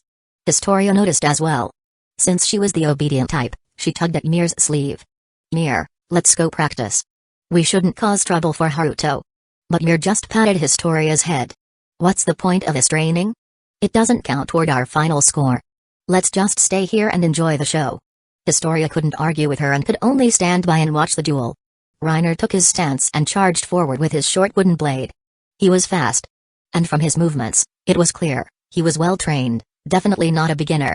Haruto narrowed his eyes slightly. In the original timeline, Reiner had chosen to spar with Ren at this moment. And he had let Ren win. Reiner was a marly trained soldier. Although he wasn't the best, he could easily dominate rookies. So why was he going all out now? As Haruto pondered, Reiner was already upon him. Haruto swiftly grabbed Reiner's wrist and twisted his body, seamlessly applying a joint lock. Reiner was startled and tried to break free. But the next second, Haruto kicked his lower leg, making him lose his balance. With his wrist pinned behind his back, Reiner was effortlessly subdued and pressed to the ground. Reiner? Haruto took the wooden knife and let go. Reiner really was weak. Haruto hadn't even used his enhanced strength or speed, just slightly above average reaction speed. A simple grappling move was enough to finish it. No wonder Reiner, even in his armored Titan form, got beaten by Ren's attack Titan. If Reiner's hand-to-hand combat skills were even a third of Annie's, he wouldn't have been that bad. Reiner lay there for a while before getting up. TCH, you're strong. He rubbed his sore arm and sighed. Haruto shook his head. Just picked up some street fighting skills back when I lived underground. Classic nonsense. Historia and Mir walked over at that moment. Reiner patted Haruto heavily on the shoulder. I'll leave Historia to you. Take good care of her. Hearing this, Historia's face instantly turned red. Mir, on the other hand, snorted and retorted, "Ha. So you guys are fighting over my cute Historia. Give it up, she's mine." Haruto didn't know whether to laugh or cry. So this was why Marley Shield had challenged him, to test him for Historia? And here he was, overthinking some elaborate conspiracy. Reiner awkwardly chuckled at Mir's words. At that moment, a loud thud echoed in the distance. Everyone turned to look. Ren was sprawled on the ground in a miserable state. The culprit, Annie, acted as if nothing had happened and casually tried to sneak away and slack off. Seeing this, Haruto couldn't help but sigh. The inertia of the plot was really strong. Ren still ended up getting beaten up by Annie. Hilarious. Just then, Reiner slung an arm around Haruto's shoulders. She's trying to slack off again. Haruto, since you're so strong, go teach her the duty of a soldier. Haruto, what? Did he just tell him to fight Annie? Haruto was about to refuse but Ymir egged him on from the side. Yeah, gloomy guy, an opportunity to spar with an ice-cold beauty like her doesn't come often. Don't waste it. Hearing this, Haruto looked at Ymir. Come on, sharp-tongued girl, haven't you always wanted a duel to the death with me? I agree to fight you. As a sign of respect, I will go all out. Upon hearing this, Ymir's face darkened, and she rolled her eyes. Get lost. Who would want to duel a monster like you? These words were said casually, but the listeners took them to heart. Reiner, standing nearby, maintained a neutral expression, but he made a note of it in his mind. Let's go. That kind of unserious attitude can't be allowed to continue, Reiner said with a smile. Haruto had no choice but to follow Reiner as they walked toward Annie. When they reached Annie, Reiner looked down at her with an extremely infuriating expression and spoke arrogantly, "Hey, you wouldn't want to experience the instructor's headbutt, would you? If you don't want to end up even shorter, then remember the reason you came here in the first place and train properly." Chapter 45, Is Annie Jealous? Haruto saw Annie's expression visibly darken. She usually had a cold face that warned people to stay away. But now, she looked like she was about to kill someone. It was no different from when she had woken up after being drugged by Haruto before. Seeing Annie's terrifying expression, Reiner felt a chill in his heart. Why did it seem like Annie was genuinely angry? Even so, he still shoved Haruto forward. Alright, Haruto, go teach her a lesson.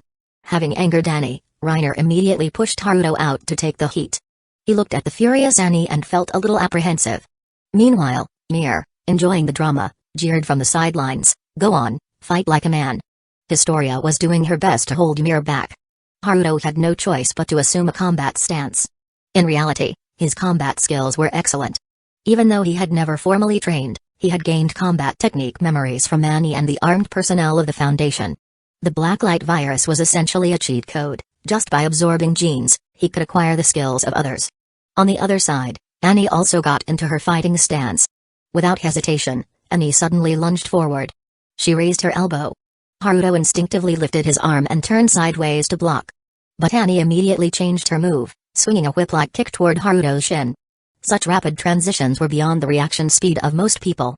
However, Haruto instantly jumped back, dodging the attack. Annie, missing her strike, lunged directly at him. Her arms spread open, one hand gripping Haruto's neck, while the other hooked under his arm. A classic grappling stance. Haruto immediately dropped his weight and lowered his center of gravity. The two began a battle of strength. At that moment, Haruto heard Annie whisper in his ear, "Reiner and the other suspect are a titan because of the Snow Mountain incident. This is a test, they want to injure you and observe your healing ability." This was the first time Annie had spoken to Haruto since joining the regiment. After all, given her personality, suddenly talking to a stranger would be highly suspicious to Reiner and Bertolt. Haruto was momentarily stunned. He had already sensed that something was off about Reiner. Why would he randomly ask for a sparring match? So it was because of his abnormal performance during the Snow Mountain training that Reiner suspected him of being a titan. After all, Haruto's squad not only survived the snow wolves but also carried back their supplies, along with an injured teammate. Reiner believed Haruto must have used titan powers in the Snow Mountain to achieve such a miraculous feat. That suspicion was Reiner's real motivation. Clearly, Historia was just an excuse. As expected from Marley's top actor, Reiner's performances were so immersive he even split his own personality in the end. I'll go along with it. Let them confirm I'm a titan, and when they make a move, I'll contain them. He quickly made a decision. Annie let out a soft grunt of acknowledgement. Then, she suddenly exerted force, as if she were determined to give Haruto a brutal beating. Hey, we're just acting, don't take it so seriously. Haruto whispered. You bastard, what the hell are you even doing? Did you came to this world just to chase women? Annie said viciously. Clearly, the mission was one thing, but at this moment, she genuinely wanted to beat Haruto up. I'm working on it. This is strategy. Haruto tried to defend himself. But it was useless. She kicked his leg, causing him to lose his balance. Of course, if Haruto wanted to resist, Annie wouldn't stand a chance. But right now, he was playing the role of a slightly above-average human. So thud. Haruto was slammed onto the ground. Annie mounted him and started delivering punches. Haruto. He raised his arms to protect his head, subtly shifting his head side to side to avoid Annie's strikes. For some reason, he felt like she was jealous. Spotting an opening in Annie's attack, Haruto pushed her off and then played dead on the ground. Seeing this, the surrounding crowd gasped and inhaled sharply. Reiner stared intensely at Haruto. Soon, he noticed a faint wound on Haruto's arm, but in the next moment, it healed before his very eyes. At this moment, Reiner was convinced of his judgment. However, that wound was something Haruto had intentionally created. Otherwise, with his ghoul-enhanced regeneration, even bullets wouldn't be enough to break his skin. Hey, Reiner, it's your turn now, Annie casually tossed a wooden training sword to Reiner.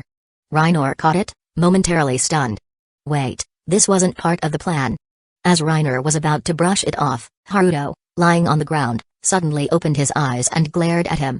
Reiner, get in there. Weren't you just preaching about soldierly principles? Reiner's face twitched. Damn it.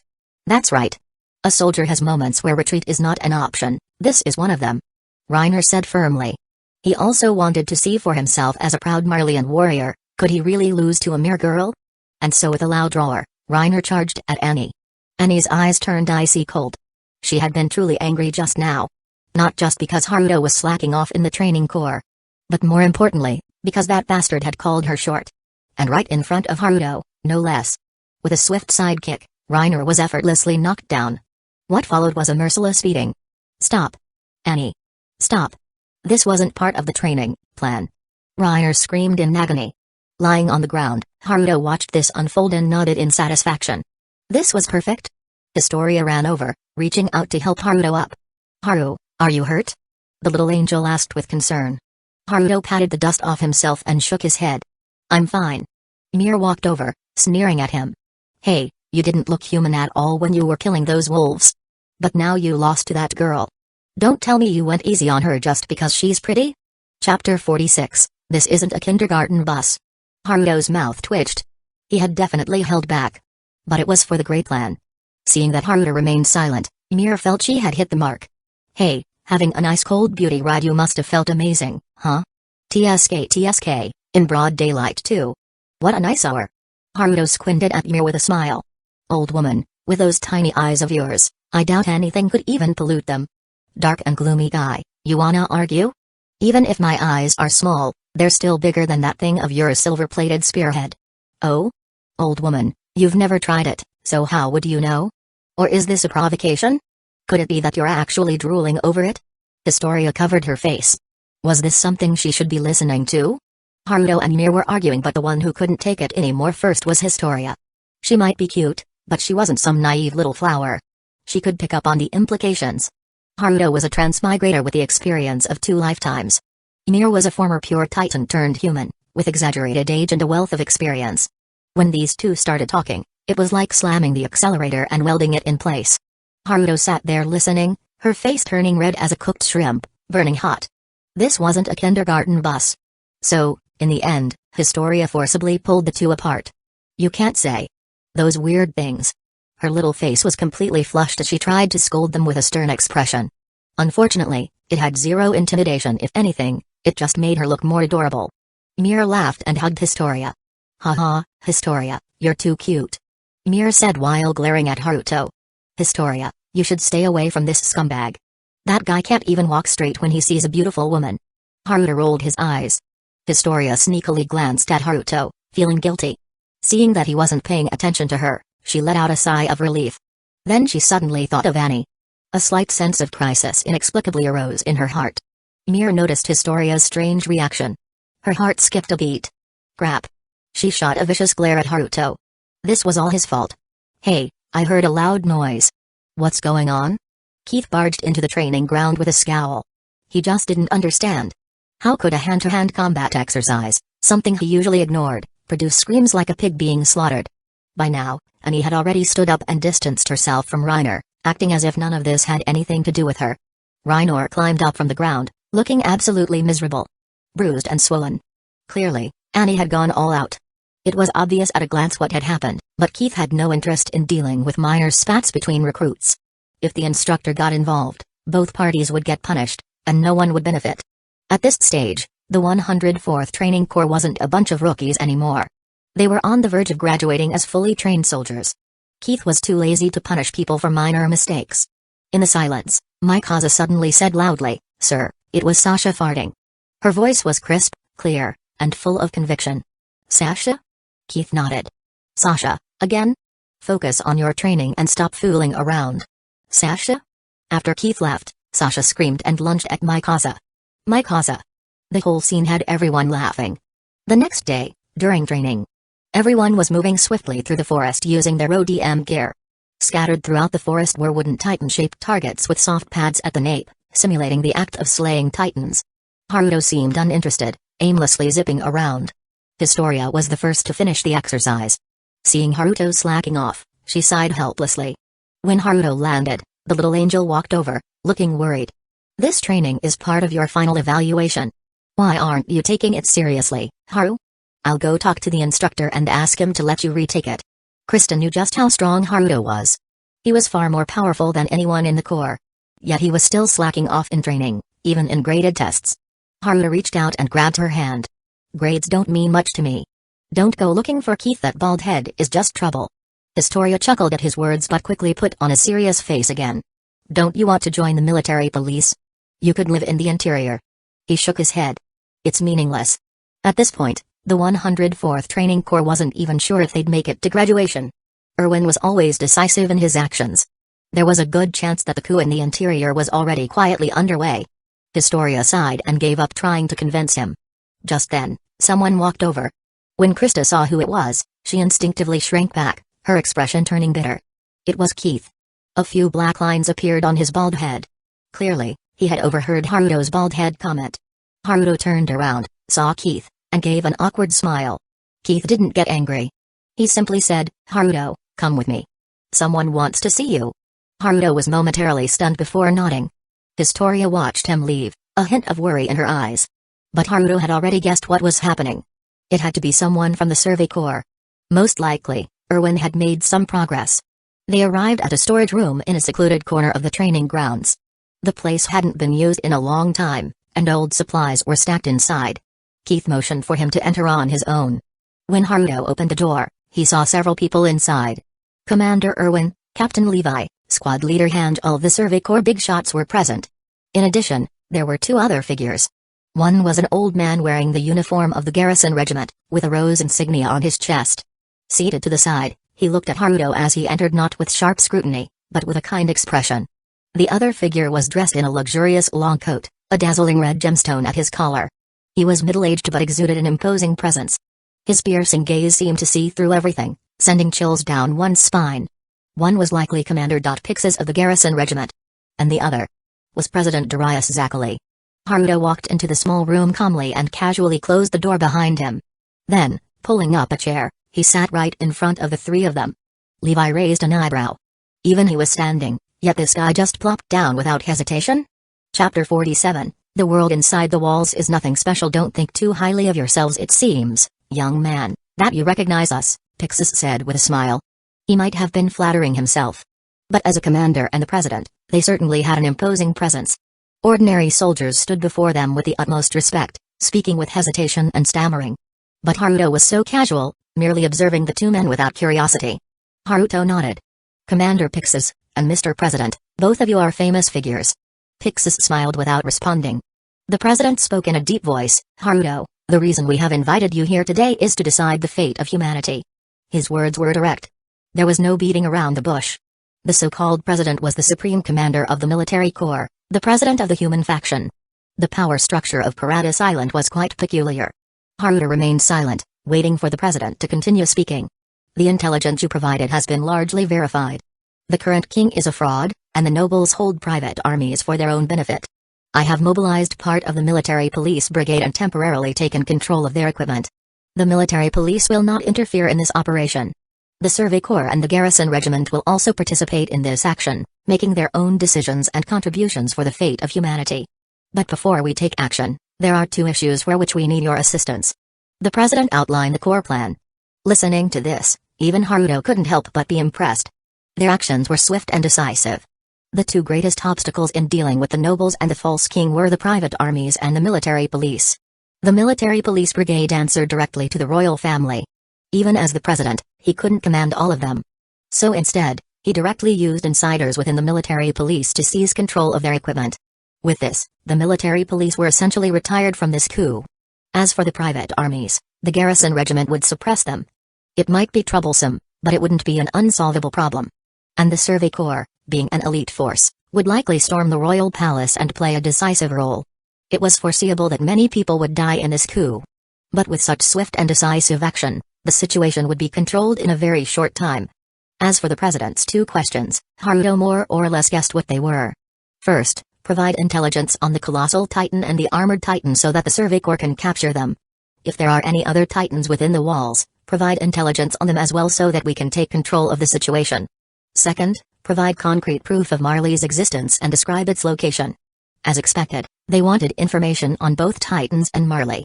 Titans were the most unstable factor inside the walls. Previously, Haruto had said that his companions would handle them, but clearly, the president didn't trust that. After all, if anything went wrong with the Titans, the catastrophic events of Wall Maria could repeat. If Walrose were to fall as well, then humanity within the walls would be completely annihilated. And as for Marley, ultimately, the people inside the walls had no way to verify its existence. Only after further confirmation could they determine their next course of action. As for why they were launching a coup before confirming this intelligence, it was likely because the military had already determined that the royal government had hidden the truth about the Titans. And they had also discovered that the king was a false ruler, a puppet of the nobles. Just based on these 2 points, the royal government had already been sentenced to death. Whether or not Marley truly existed, a coup had to happen. If Haruto simply cooperated with their plans, the world of the Titans could develop in a stable manner, and he would be regarded as an esteemed guest of the military corps. But what Haruto wanted, or rather, what the SCP Foundation wanted, was the swift and effective containment of the Titan world. I must refuse. The containment of the Titans should not be handled by the military corps. I will complete it myself. As for information on Marley, I will provide guidance after the containment operations are completed. Haruto's stance instantly dropped the temperature in the room to freezing. Hey, kid. Levi glared at him and gave a low rebuke. Refusing at this moment was an unwise move. Levi didn't want to see him meet a tragic end after providing so much intelligence and assisting the Corps. Erwin frowned. Haruto, you once said your goal was to save humanity. May I ask, which faction do you truly belong to? Previously, Erwin had assumed that Haruto was an Eldian from Marley. That he was a member of a resistance group formed under Marley's oppression. This is referring to the Eldian Restorationists, though Erwin didn't know their name, only that such a group likely existed, but now, things seemed off. Haruto nodded in appreciation. I am a special executive officer of the SCP Foundation, designated O51. The Foundation's goal is to contain anomalies. I will contain the source of the Titan's power and restore normalcy to this world. Please cooperate with the SCP Foundation's work. Haruto laid his cards on the table. Commander Pixis put away his smile and stared at Haruto. You are inside the walls, yet you expect the Corps to follow your lead? Haruto nodded as if it were only natural. Gentlemen, please be clear about one fact, my communication with the Corps is out of humanitarian concern, to reduce human casualties. It is not because the SCP Foundation requires the Corps power. Even without your cooperation, the SCP Foundation will still prioritize the containment of anomalies. As soon as he finished speaking, the room fell into silence. Through his perception, Haruto could sense that the small secluded house used for the meeting was now surrounded. Dozens of elite soldiers from the Survey Corps had completely encircled the area. Their blades were drawn, ready for action. If the signal was given from inside, they would immediately attempt to kill Haruto. Are you saying that this so-called SCP Foundation has the power to destroy the entire world inside the walls? Commander Pixis locked eyes with Haruto sharply. Guzoan nodded calmly. Don't place yourselves too high. The world inside the walls is one that could be destroyed by just 2 intelligent Titans. That single sentence left Pixis speechless. Because it was the truth. The Colossal Titan and the Armored Titan had broken through Wall Maria. They could do the same to Wall Rose. The world inside the walls could be easily annihilated. Chapter 48, I armored, he colossal, he kicks, I smash. In the end, the president did not issue the command to kill Haruto. The negotiation concluded with Haruto holding absolute authority. The subsequent plan would be formulated by him, and the military corps would cooperate to execute it. After explaining his plan, Haruto walked out of the stifling room. No one stopped him. The sound of the door closing echoed. Silence filled the room for a long time. Finally, Levi broke the silence. What do we do? Levi looked at Erwin. Erwin shook his head. We follow his plan. It's the only choice for humanity, aside from destruction. At this moment, on Paradis Island, technology was locked down by the royal government. They had no intelligent titans of their own. There were no bargaining chips. As Haruto said, 2 intelligent titans could easily wipe out the world inside the walls. If the core had new ODM gear, thunder spheres, and controlled Ren's attack titan, Erwin might have considered other options. But there were no ifs. The condemnation from his conscience had already driven Reiner insane. Since they had found the founding titan, they had to recover it immediately. They arrived with 4 titan shifters, and they would return with 4, at least they could give an account of their mission. As for Annie, she knew the time for containment had come. Her fingers instinctively reached into a small pocket sewn into her sleeve. Inside was a delicate little medicine bottle. Amidst the murmured complaints of the many cadets, the group was led toward their target location. It was a desolate area outside the city. There were hardly any houses around. Yet, for some reason, dozens of tall logs stood erect in the ground, spaced apart at intervals. Today's task is to transport these logs into the city. Keith gave the order and then began assigning groups. Ren looked at the logs in the distance, puzzled. Armin, look at those logs over there. Why are they placed vertically and driven into the ground? Armin also looked at the standing logs with confusion. But soon, a thought surfaced in his mind. Placing the logs like this should make it easier to use the ODM gear. This area is too open. Without these logs, the ODM gear would be almost useless. But why? Armin was puzzled. Why prepare an area suitable for ODM gear use here? He spoke in a low voice, so only Ren, Mikasa, and well, also Haruto. With his keen hearing, Haruto overheard Armin's speculation and couldn't help but click his tongue in admiration. As expected, early-stage Armin was a top-tier strategist. Such sharp insight. Unfortunately, in the later parts of the story, after Armin ate the Colossal Titan and inherited Bertholdt's memories, well, it's hard to explain. These logs were prepared by Erwin. If Haruto failed in the containment mission, the hidden members of the Survey Corps would rush in. Erwin would never pin all his hopes on Haruto alone. So, this place had to be suitable for ODM gear use. The cadets were scattered in small groups to move the logs, preventing excessive casualties. Once the groups were assigned, they began carrying out their task. Mir and Historia were paired together. As they were about to start, Historia noticed Haruto approaching quietly. Haru, what's wrong? Historia asked curiously. But Haruto made a silencing gesture. Although puzzled, Historia lowered her voice and stopped speaking. Mir was also confused, but then she saw Haruto motioning for her to come closer. When she did, he spoke in a low, serious tone. Mir, take Historia and get far away from here. The Corps won't stop you, but try to stay hidden. If possible, take Ran Yeager with you too. Hearing this, both Mir and Historia furrowed their brows. What do you mean? Is something sensing something was off? Mir wanted to ask more. But Haruto simply shook his head, urging them to move. Though they hadn't known each other long, the three of them trusted one another. After all, Haruto had already uncovered all their secrets. With everything laid bare, trust naturally followed. So, once Haruto left, Mir took Historia and slipped away unnoticed. Haruto, meanwhile, followed the plan and went to the designated location to put on his act. Telling Mir and Historia wasn't favoritism. Mir had the power of the Jaw Titan, but she was actually quite weak, lacking the sharp claws and fangs typical of the Jaw Titan. If a fight broke out and Mir got caught in it and died, her Titan power would be randomly transferred to a newborn Eldian. That would be a disaster. Meanwhile, the three warriors from Marley gathered together. Reiner, are we doing this? Right here, right now. Bertholdt asked excitedly. Just the thought of making a move had him thrilled. Ever since Reiner started losing it, Bertholdt's stress levels had skyrocketed. He hadn't had a single dry forehead in days. He was genuinely afraid that one morning, Reiner would snap completely and ruin everything. So if they could act now and escape back to Marley, that was the best outcome for Bertholdt. Reiner nodded. It's been too long. No matter which Titan Naruto is, we capture him, and we go home. Annie listened expressionlessly. Annie, you lure Naruto over. Reiner suddenly stopped mid-sentence. After a brief pause, he continued, we'll talk to him, tell him who we are. Since he wants to save humanity, maybe he'll be willing to come with us. Chapter 49, containing the armored and colossal titans. Hearing Reiner's words, Bertolt and Annie both mentally put a question mark. Hey, Reiner, what are you thinking? Bertolt was nearly in tears. Don't lose it at a time like this. But Reiner just shook his head. If he cooperates and leaves with us, great. If not, we'll sever his limbs and take him by force. If the situation spirals out of control, Bertolt, you use the colossal titan to clear the area. Annie, use the female titan to get us to the wall. Once we're at the wall, we'll use ODM gear to climb over quickly. Then, outside the walls, I'll transform into the armored titan and carry us out of here. Hearing Reiner's plan, Bertolt finally relaxed. As long as he wasn't losing his mind. This plan was quite solid. The female titan was highly mobile, second only to the jaw titan in speed, though it lacked the cart titan's endurance. With the female titan's speed, they could reach the wall quickly.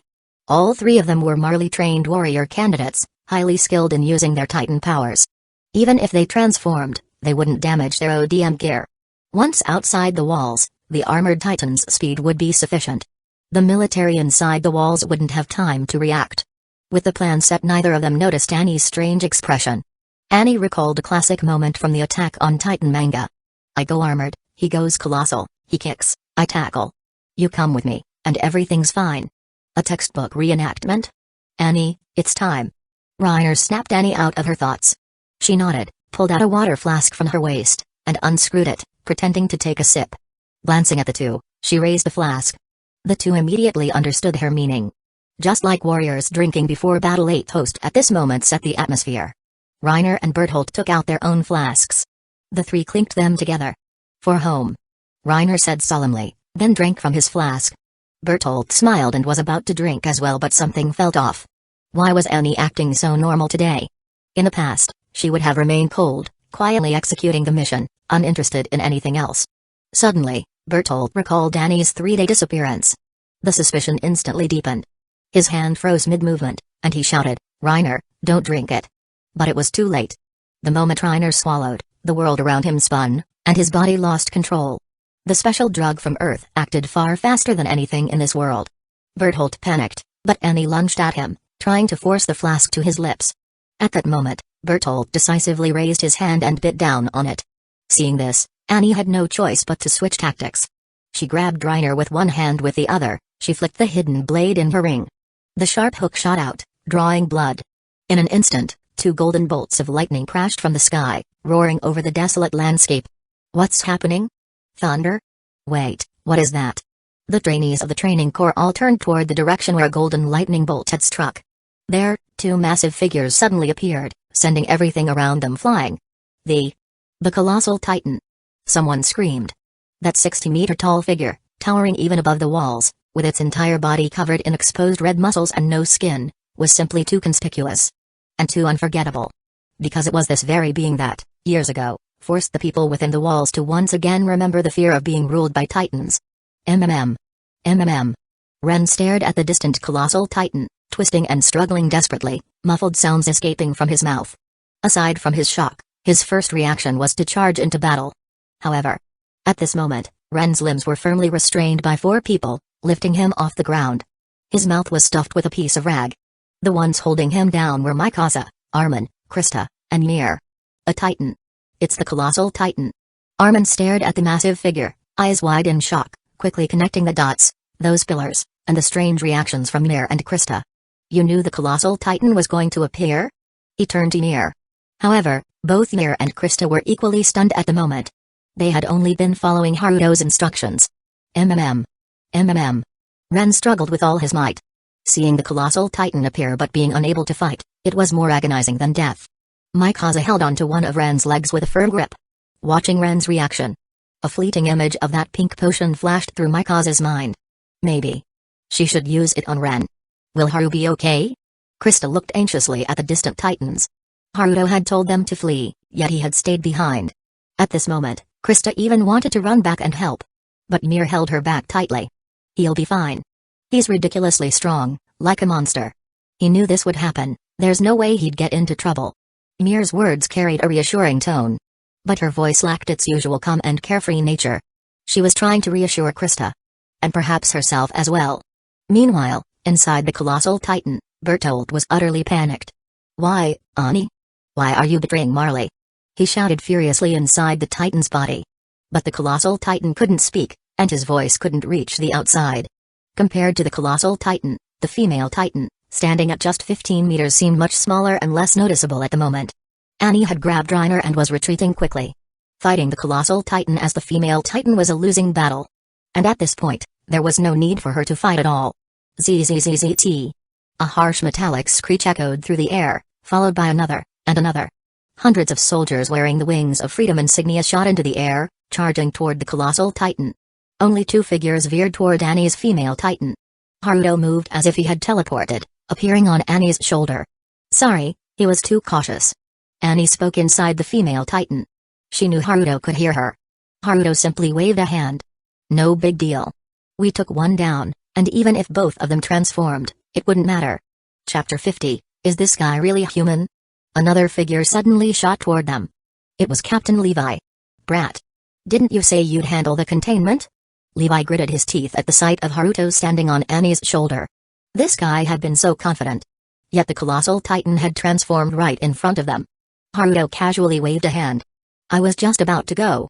It's just a colossal titan, Captain, you're too tense. Levi glared at him, tempted to kick him right then and there. All right. Annie, in a moment, undo your titan transformation and contain Reiner. Captain, don't touch Annie. After saying that, Haruto leaped off Annie's shoulder. Levi's eye twitched. This guy.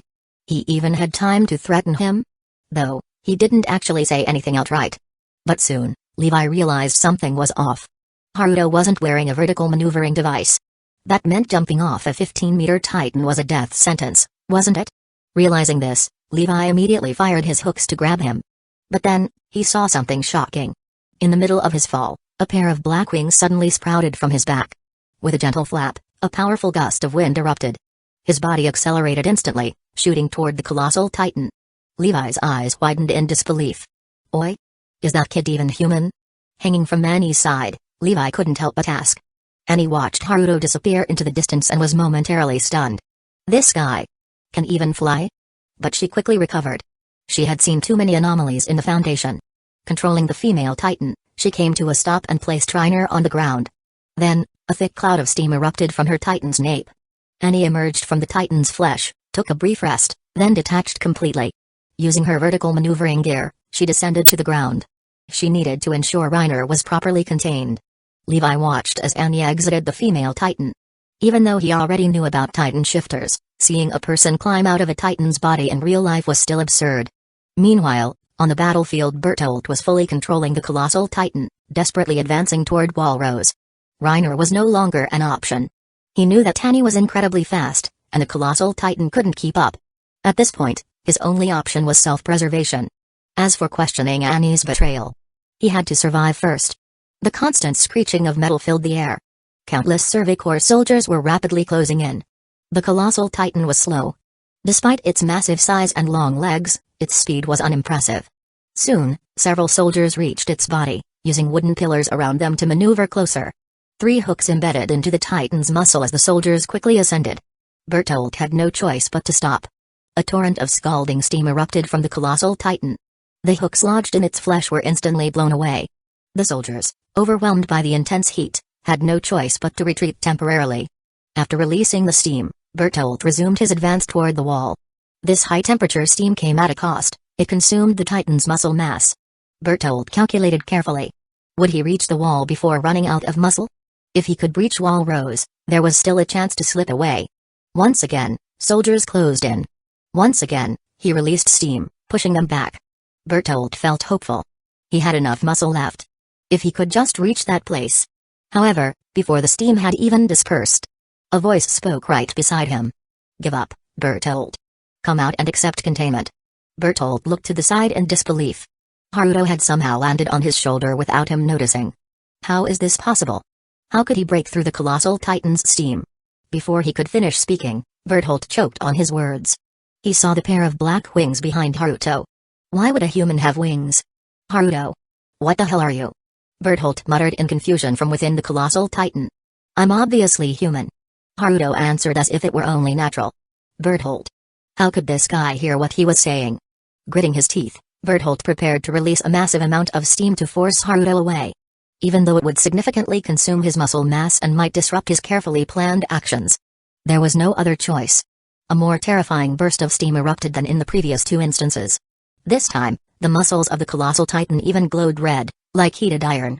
However, to his horror, Bertolt realized that Haruto, standing on his shoulder, remained completely unmoved amid the scorching steam. The heat, which could burn a person into charcoal, struck him yet felt like nothing more than a gentle breeze. Bertolt, expelling steam with all his might, could only watch as Haruto walked through the steam toward the back of his neck. Slash. The sound of flesh being sliced apart. Bertolt was yanked out of the colossal titan entirely. The muscles connecting his limbs were severed all at once. In an instant, the massive colossal titan dissipated into steam, vanishing completely. All that remained were a series of enormous footprints on the ground. You're a monster. Bertolt's voice trembled. The colossal titan consumed an immense amount of stamina, especially when releasing large amounts of steam. He was completely immobilized now, left dangling in Haruto's grasp as they slowly descended. Several grappling hooks pierced through the lingering steam, shooting toward them. Silhouettes of the wings of freedom tore through the obscuring mist. However, upon seeing the scene within the steam, the soldiers of the Survey Corps were completely stunned. They had no idea what had just happened. All they knew was that the colossal titan had suddenly stopped and begun releasing intense heat and steam. Then, it had simply vanished. And now, cabling into check, they found Haruto standing there, holding Bertolt as if everything was under his control. At that moment, Erwin arrived as well. Seeing Haruto holding Bertolt, he took a deep breath. Good thing you stand on the side of humanity within the walls. In his heart, Erwin confirmed that Haruto's combat power was far beyond what the world inside the walls could resist. Chapter 51, Rebellion and the Approaching End of the Titan World, Successfully Contained Anomaly, Power of the Titan's Colossal Titan, Successfully Contained Anomaly, Power of the Titan's Armored Titan, Containment Level, Category 3 Hazard, Containment Status, Stable, Reward, 2 Level 3 Draws. The system's notification sounded in his mind. Haruto nodded in satisfaction. Nice. Reiner and Bertolt were taken away by the Survey Corps for interrogation and imprisonment. By the time they left, they were wrapped up like mummies. Annie looked a little concerned. However, after some words from Haruto, she quickly let go of that concern. After all, the worst that could happen to Reiner and Bertolt was captivity. Killing them was not an option, as the power of the Titans would randomly transfer. Even torturing them was out of the question. If they were wounded and pushed to desperation, they might transform on the spot, perhaps even triggering a colossal Titan explosion. The Survey Corps had captured them only to detain them and conduct verbal interrogations. And in any case, Haruto had already spoiled all the critical information. With that matter settled, the recruits of the 104th Training Corps were sent back. This containment mission had resulted in no deaths, though a few Survey Corps soldiers suffered burns. None of them were severe, however. In other words, this was humanity's first major victory. Unfortunately, the Survey Corps couldn't bring themselves to celebrate. Because of Haruto's existence, although Annie's identity as a Titan was exposed, she was still free to move around. Additionally, based on how Haruto's had warned off Mir and the others, Erwin deduced that there were more Titans among them. However, he did not pursue the matter. He merely sighed. The 104th Training Corps truly was full of hidden talents. As far as Erwin knew, there were at least 5 Titan shifters among the 104th. Counting Haruto, there were only 9 intelligent Titans in total. And yet, Erwin had underestimated. Excluding Haruto, there were actually 6 Titan shifters in the 104th, 2/3 of all intelligent Titans. Ren held the Attack Titan and the Founding Titan, Annie had the Female Titan, Mir had the Jaw Titan, Bertolt had the Colossal Titan, and Reiner had the Armored Titan. Truly a gathering of legends. But back to the main story. After returning to the Training Corps, the 104th recruits were all restless. The sudden appearance of the Colossal Titan left them deeply shaken. 4 of their comrades had not returned. Reiner and Bertolt, along with Haruto and Annie. This made the recruits uneasy, unable to sleep or eat well. Mir and Historia, after returning, were particularly worried about Haruto. Although they had seen him briefly after the mission, where he informed them that he would be leaving for a while, worry was worry. The entire 104th was silent, with one exception. Ren was running around, demanding to know what had happened. However, the instructors refused to give him any answers. Mikasa, watching Ren's frustration, only grew more anxious. Under this heavy atmosphere, training life continued for more than a week. Then, one morning, an astonishing piece of news spread. So widespread and shocking was this news that even the recruits confined in the training corps caught wind of it. That morning, Keith gathered all the recruits in one place. Sweeping his gaze over them, he announced in a loud voice, "I assume you've heard rumors about the royal family in recent days." The recruits of the 104th exchanged glances, their expressions growing excited. They had indeed heard bits and pieces, and the rumors were so shocking that they were dying to know the truth. Now, it seemed the instructor was about to reveal everything. The rumors are mostly true. The royal government was corrupt. The nobles buried the true royal family and installed a puppet on the throne. For years, the royal government and nobles suppressed technological advancements, preventing the Survey Corps from upgrading their equipment. The fall of Wall Maria, the senseless deaths of 250,000 civilians, and countless other disasters, all of these bear the responsibility of the royal government. Now, under the leadership of the president, the involved nobles have been brought to trial, the false king has been imprisoned, and the decision-making power has temporarily fallen to the military. Before Keith even finished speaking, an uproar broke out. What a joke. The nobles really put a fake king on the throne? Suppressing technology? Even with the Titan threat, they still fought for power? Damn those nobles. Damn the royal government. My family was wiped out because of them. What would have once been considered treasonous words now echoed loudly and repeatedly. Of course, the fall of Wall Maria wasn't entirely the royal government's fault. But suppressing technological advancement was undeniably damaging. The nobles of the royal government had collapsed under their own weight. There was no question of wrongful accusations here. Amid the crowd, Ymir and Historia exchanged glances. Both saw the shock in each other's eyes.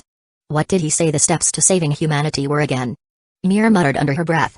Historia thought for a moment before replying. Haru said something like, "First eliminate the Titans, then overthrow the government to make everyone equal." I don't remember the rest. This. Was this his doing? Ymir asked in disbelief. Historia did not answer. But deep down, she vaguely felt that this was exactly what Haruto had done. He was truly saving humanity. However, this has nothing to do with you all, Keith said coldly. Train properly. Although he said this, it was clear that everyone's training was somewhat absent-minded. Meanwhile, outside the regiment, after causing a great uproar among the people inside the walls, everything soon calmed down. A change in regime actually had little to do with most people. It was policy changes that mattered. So, the people's excitement came quickly and disappeared just as fast. At this moment, Haruto was wandering around inside the regiment with Annie.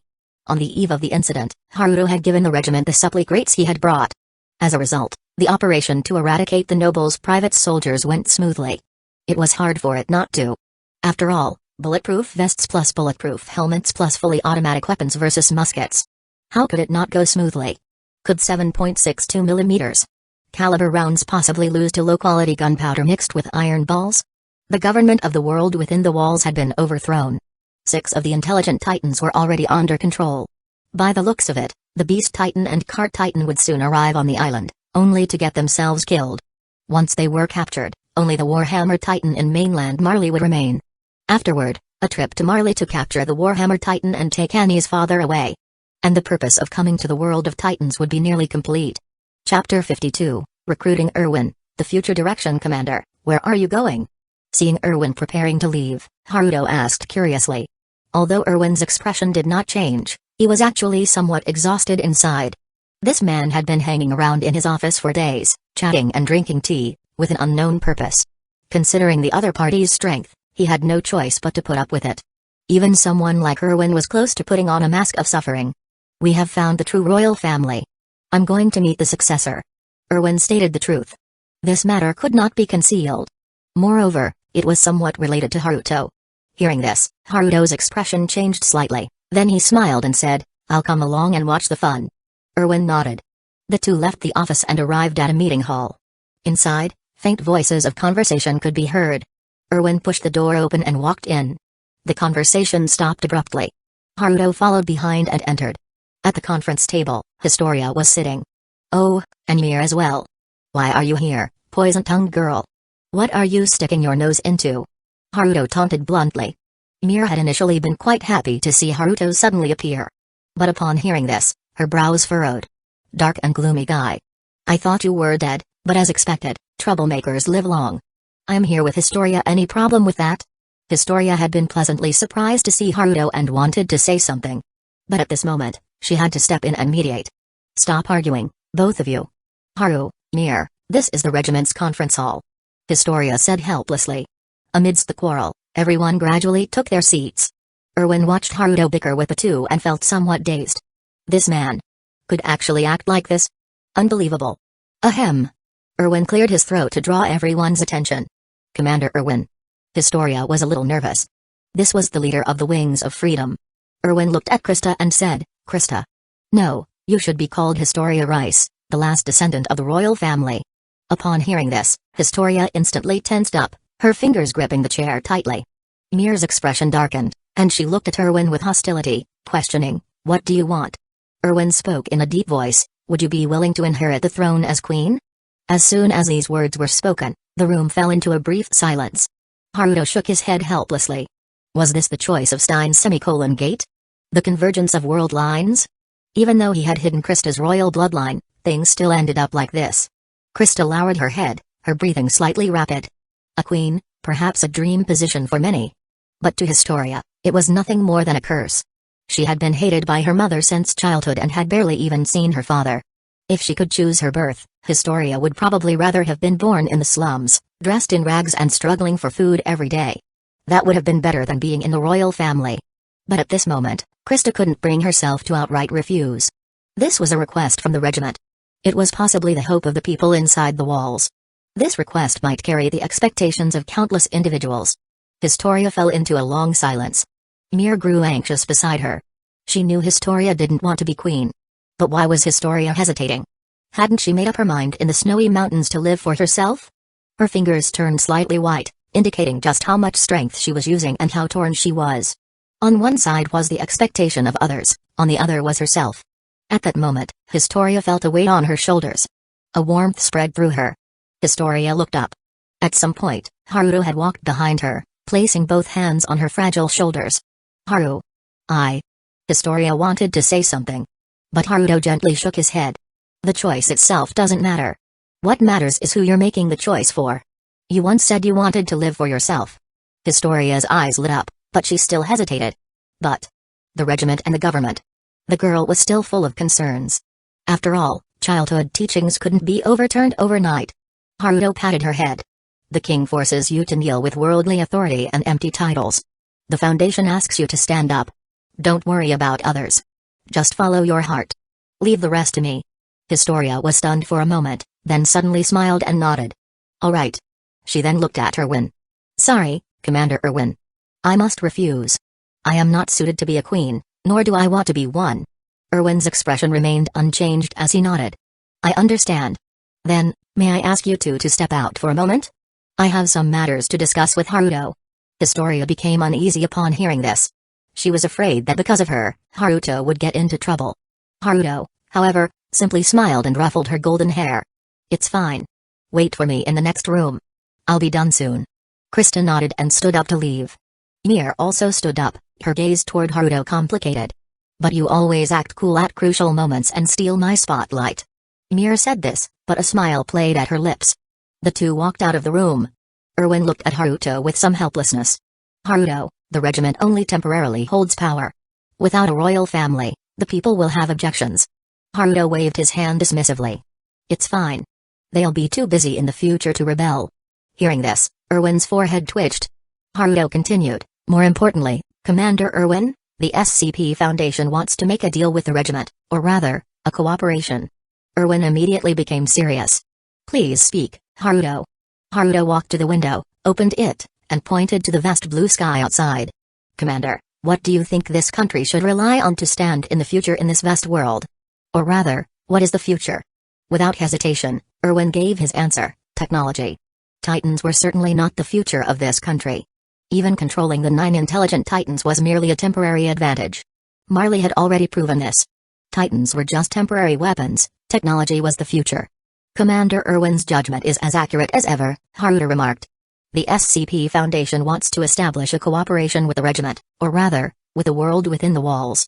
The Foundation can provide advanced technological blueprints for the world inside the walls, blueprints covering weapons, production, and daily life. In exchange, the world inside the walls must agree to trade with the Foundation, allow the extraction of ice-burst stone, and engage in commercial exchanges. At the same time, an SCP containment site will be established underground on Paradise Island to secure anomalies. What do you think of this proposal, Commander Erwin? Chapter 53, Establishing an SCP Foundation Site in the World of Titans. Haruto finished speaking and gave Erwin time to consider. Erwin's gaze lingered on the open window, looking at the distant, vast blue sky. Humanity needed a future. Once the crisis was overcome, they couldn't just focus on the present. Erwin carefully contemplated the proposal. After a long while, he nodded. I believe this is the best choice for the world within the walls. I will inform the president and persuade him. Although Erwin knew little about the SCP Foundation, Haruto, as the Foundation's representative, had already demonstrated absolute overwhelming power and advanced technology. Those 2 points alone were enough. Haruto nodded with a smile. Oh, by the way, soon, the power of the Titans will completely disappear from this world. Erwin's mouth twitched. Then why did you even ask me to consider this? If the Titans disappeared, wouldn't your proposal be the only option for the world within the walls? The reason Erwin had hesitated was because of the Titans. Although they were not the future, they could buy time to reach that future. Using Titans to deter outside nations, Paradise Island could at least develop for a while. But if the Titans were to disappear, then Paradise Island had no other choice. Haruto smirked mischievously. I just wanted to know your judgment, Commander Erwin. Do you have any interest in joining the SCP Foundation? Hearing this, Erwin was momentarily stunned, then prepared to shake his head. But before he could answer, Haruto spoke again. In the future, the world inside the walls will remain stable during technological advancement, probably for as long as you and the regiment members are alive. During this time, the regiment may no longer desperately need you, and beyond that, you won't be there to see it. Perhaps your duties as commander have already reached their conclusion. But by joining the SCP Foundation, you can see a much vaster world. Erwin, when one's duty ends, most people go on to pursue their dreams. Hearing this, Erwin couldn't help but smile bitterly. Haruto, this is the first time I've heard someone make poaching sound so noble. Haruto spread his hands and smiled. So, what is your answer, Commander? Once again, Erwin looked at the sky outside the window. A vaster world, huh? Erwin murmured to himself before responding. Once things have settled, I will give you my answer. Haruto nodded with a smile. Although it wasn't a definite yes, since Erwin hadn't outright refused, it was as good as settled.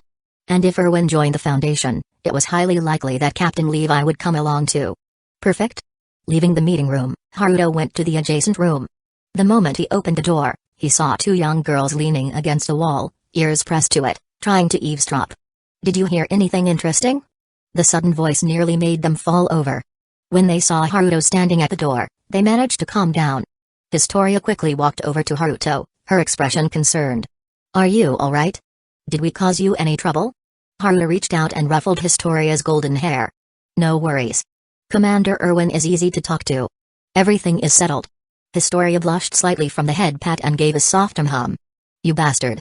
Ymir instinctively wanted to swat his hand away, but seeing that Historia wasn't resisting, in fact, she seemed to enjoy it. Ymir sighed helplessly and instead asked, the overthrow of the royal government. That really wasn't your doing?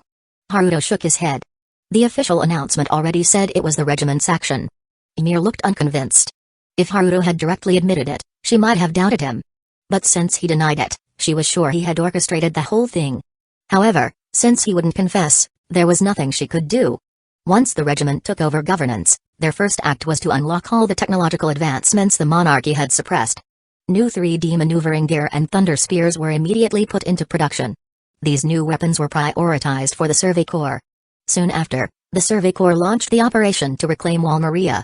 With the addition of Annie and Haruto, the operation went so smoothly it felt unreal. Not a single soldier died, and they successfully reclaimed Wall Maria. Following the cleanup, Shiganshina district was once again under the control of the world within the walls. At the same time, the 104th Cadet Corps officially graduated. Notably, many members of the 104th chose to join the Survey Corps. After all, the great victory at Wall Maria had reignited people's hope. The Survey Corps then began exploring the world beyond the walls. The trio of main characters was among them. Meanwhile, Haruto and Annie left the world within the walls. Carrying Annie in his arms, Haruto spread his black wings and flew toward the edge of Paradise Island. Before long, a massive concrete dam came into view. This was where Marley exiled Eldians. On top of the dam, Eldians were injected with Titan spinal fluid and kicked off, turning them into Titans to be used as weapons against the world inside the walls. Haruto hovered above. Beside the dam was a beach and the endless ocean. Unfortunately, beyond the sea is not freedom, but enemies. Haruto sighed. Annie remained silent. Just then, a steamship slowly approached. Seeing this, Haruto couldn't help but praise his luck. Although, based on the timeline, the Beast Titan should be arriving soon, encountering them by chance was unexpected. The ship came to a stop. Several squads of Marleyan soldiers disembarked. At the center of the group stood two people, one man and one woman. Zeke Yeager and Pike Finger. Those two, Zeke, the warrior commander, and Pike. Annie pointed at the two people below. Haruto nodded. Confirming their identities made things simple. It's monkey slaying time. Chapter 54, The Power of the Founding Titan and the Feminization Serum. What is that? Zeke unintentionally looked up and saw something strange high in the sky. His eyesight was far superior to that of an ordinary person, so he could tell it wasn't a bird. The shape was somewhat unusual. Following Zeke's words, Pike and the Marleyan soldiers also looked up. Then, under everyone's gaze, two people descended from the sky. One of them had enormous black wings. The Marleyan soldiers were momentarily stunned, then immediately raised their guns, remaining vigilant against these two abnormal individuals. Annie. Jike recognized Annie. His eyes kept darting to Haruto, who was beside Annie, seeking information from her. However, Annie gave no response at all. This made Zeke feel a sense of unease. Zeke Yeager, Pike Finger, please cooperate with containment. Thank you. Haruto didn't waste any more words on them. Zeke and Pike exchanged glances. Open fire. Zeke immediately gave the order. Gunfire erupted instantly. The Marleyan soldiers wielded guns of World War I caliber far more lethal than mere muskets. Even Titan shifters would die under a hail of bullets if they didn't transform in time. However, just as the shots were fired, the black wings behind Haruto instantly enveloped both himself and Annie. The bullets struck the black wings, producing metallic clinks before bouncing off completely. They didn't even leave a scratch on the wings.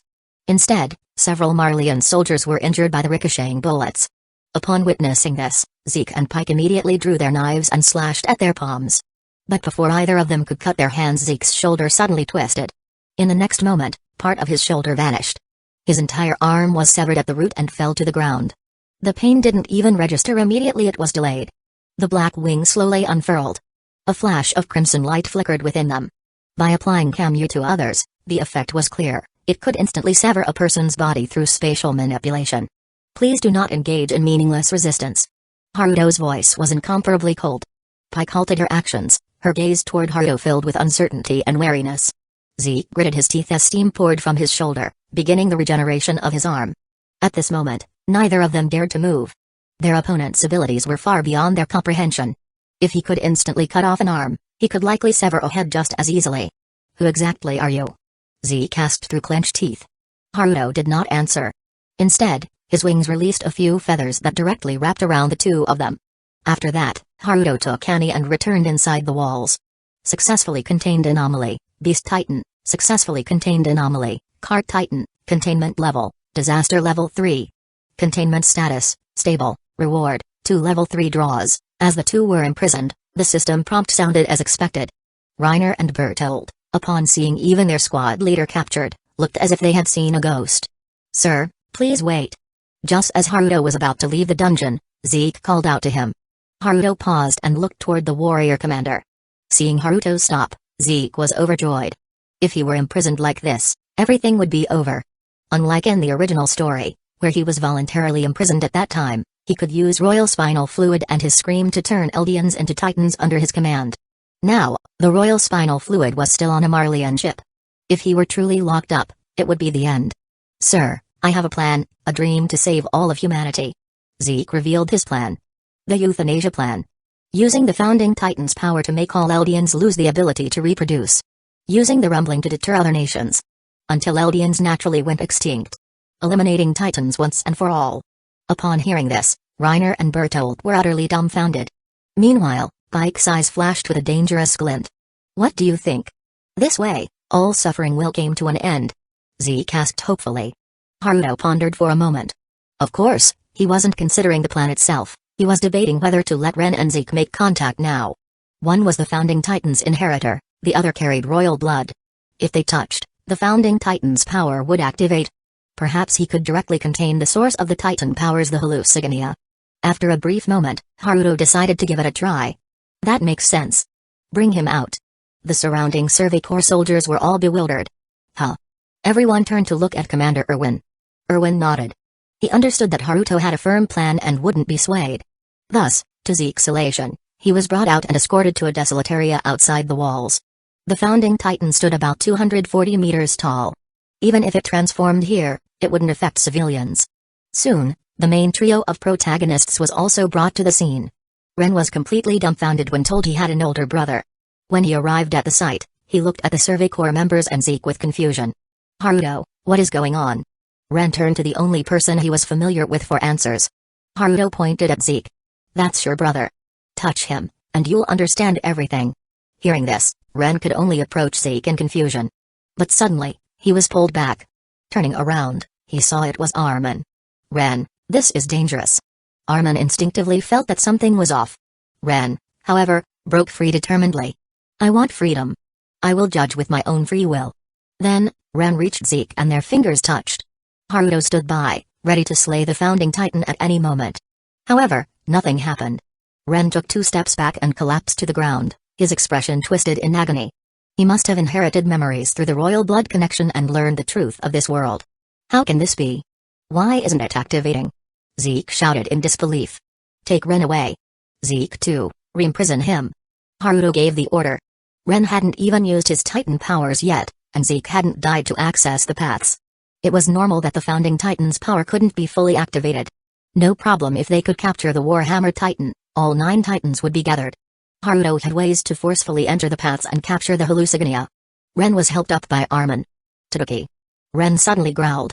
What? Armin was a little confused. Armin. This world is cruel. It's not us who are wrong, it's this world. Ren suddenly grabbed Armin by the shoulders. The sea exists, but beyond the sea is not freedom, it's enemies. Taduki. We must fight until all enemies are destroyed. Ren practically shouted the last 2 sentences. Armin looked utterly bewildered. At that moment Mikasa suddenly sprang into action and shoved a bottle of pink potion into Ren's mouth. Ren. As the potion was forced down, Ren immediately passed out. Mikasa. What is this? Armin was even more confused. Mikasa held the now empty potion bottle, hesitated for a moment, then spoke seriously. Ren will lose control if this continues. This is a potion to prevent him from going berserk. The unconscious Ren was carried away by the 2 of them. But they didn't notice Ren's body was slowly shrinking, and his hair was growing longer. Chapter 55, Annie's Change of Heart, Capturing the Aberrant Worm. The end of the Titan's Marley ship was seized. The soldiers were temporarily detained. Fortunately, in this era, communication technology was underdeveloped. There was no way for the news to be sent back to Marley. Moreover, Zeke and Pike's mission required them to stay on Paradis Island for some time. Marley wouldn't notice anything unusual for a while. Taking advantage of this opportunity, Haruto took Annie and flew toward Marley. The seas stretched vast and endless, but Haruto's flying speed far surpassed that of ordinary airplanes. They set out in the morning, and before noon, they had already reached land, the territory of Marley. Looking at her familiar homeland, Annie's expression became somewhat lost. Let's go to your home first. Point the way. You should still recognize it, right? Haruto said. But Annie shook her head. Let's complete the mission first. We'll capture the Warhammer Titan before anything else. Haruto was momentarily stunned. Returning home to Marley had always been Annie's wish, so why was she refusing now that they were so close? Did something happen? Haruto asked directly. Their relationship was no longer that of strangers. There was no need for roundabout words, asking directly was the best way to solve things. Annie remained silent for a moment, then pressed her forehead against Haruto's chest. I'm scared, Annie said softly. That home. Maybe it's just my obsession. Haruto fell silent upon hearing this. Annie's father was not her biological father but her adoptive one. The man who adopted Annie never showed any parental affection while training her. Their relationship was a highly twisted version of a father-daughter bond. As a child, Annie was trained by her adoptive father and required to obey him absolutely. Rather than raising a daughter, it was more like raising a warrior. Annie's first and only praise from him came when she broke someone's leg during a sparring session. And yet, despite everything, the only family she had was that man. When she left Marley, her only hope was to return home someday. But now that she had actually returned, Annie found herself with the space to think. Yet the more she thought, the more terrified she became. Maybe that home never really welcomed her. Maybe that man had only ever seen her as a weapon. Maybe he wasn't truly her family. This realization filled Annie with overwhelming fear. The one hope that had kept her going might have been nothing more than an illusion. The small body in his embrace was trembling slightly. Haruto hugged her tightly, his fingers brushing through her hair. It's okay. If that home is just an obsession, then stay with me. You will always have a place here, Annie. Hearing Haruto's gentle words, Annie could no longer hold back. She buried her head and cried loudly. His clothes were soon soaked with her tears. Haruto gazed down at the chaotic world below and let out a long sigh. This world was undoubtedly cruel. Cruel enough that people often forgot how young some of these characters actually were. Annie was only 11 years old when she was sent to Paradise Island. At that age, in a normal world, she should have been innocent and carefree. Instead, she was forced to carry the weight of expectations and kill countless people. And Annie was just one of many examples in this world. So capturing anomalies and restoring the world to normal was necessary. Time passed quietly. Annie's sobbing gradually stopped. Crying couldn't change anything, but at least it allowed her to vent the pain in her heart and feel a little better. Let's go. You should meet him. This has to be dealt with eventually. Haruto said softly. Annie nodded. She pointed in a direction. That was her home. With a flap of black wings, they flew toward it. Marley's land was divided into two areas. The Marleyan residential district. And the Eldian internment zone. The contrast between the two was stark. Inside the Eldian internment zone, there were rows of dilapidated houses that barely provided shelter from the wind and rain. The Eldians here lived in constant fear. Every month, some were chosen for exile. Exile meant being taken to Paradise Island, injected with Titan spinal fluid, and transformed into Titans. It was no different from death. Or perhaps, even worse than death. In the internment zone, every Eldian kept their head down. There was no hope to be found in their expressions. It was as if the entire world had turned gray. In this bleak place, inside a crumbling house, sat a haggard-looking man in a chair. His eyes were sunken, his gaze vacant, and his complexion deathly pale. He looked like a man on the brink of death. Beside him was an old, battered cane. There was a knock at the door. The man lifted his head and looked toward the entrance, his expression dazed. Using his cane, he slowly and stiffly walked toward the door. When he opened it, he saw a well-dressed young man standing outside. It was obvious that this youth didn't belong to the internment zone. The man's eyes filled with confusion, and he asked, "Who are you?" Haruto studied the man for a moment, then spoke. "I am Annie's companion. I came to inform you of her death." Clang. The cane fell heavily to the ground. Ignoring his own difficulty in walking, the man lunged forward and grabbed Haruto by the collar. "What are you saying? Annie, how could she?" His bloodshot eyes were filled with rage and despair. Seeing the man's reaction, Haruto sighed. At least, there was still some emotion there. Easily pushing the man's hands away, he collapsed onto the floor. "I came from Paradise Island. Annie betrayed Marley and handed over intelligence to me. I snuck over while Marley's soldiers were distracted." Chapter 56, The Warhammer Titan and Ren. Haruto wove a lie on the spot. He simply didn't like this man. Even though he knew he couldn't blame him entirely for Annie's suffering, he still didn't like him. So, he crafted a deception to see the man's most genuine reaction before making a decision. The man, still sitting on the floor, widened his eyes in shock. "You?" He looked utterly disbelieving, then hurriedly asked, "Did Annie send you to find me?" Haruto nodded. The man grabbed his messy hair with both hands. "Annie must really hate me. It's all my fault." "No, Annie misses you. Before she died, she asked me to come back and see you one last time and inform you of her death," Haruto said coldly. The man sat on the ground, unable to hold back his sobs. "Can you tell me? How Annie?" The man didn't understand why Annie would betray Marley. After Annie was sent to the island, she couldn't bear to kill her fellow Eldians and eventually confessed the truth to Paradise Island. In fact, her personality wasn't suited to be a warrior, so she ultimately died at the hands of Marley's other titans. Upon hearing this, the man choked up and said, "That child. Annie. She couldn't let go of her emotions. She really wasn't fit to be a warrior. It's all my fault. But for the sake of liberating the Eldians and restoring Eldia's glory, I had no choice." Haruto's gaze sharpened. "Restoring Eldia's glory?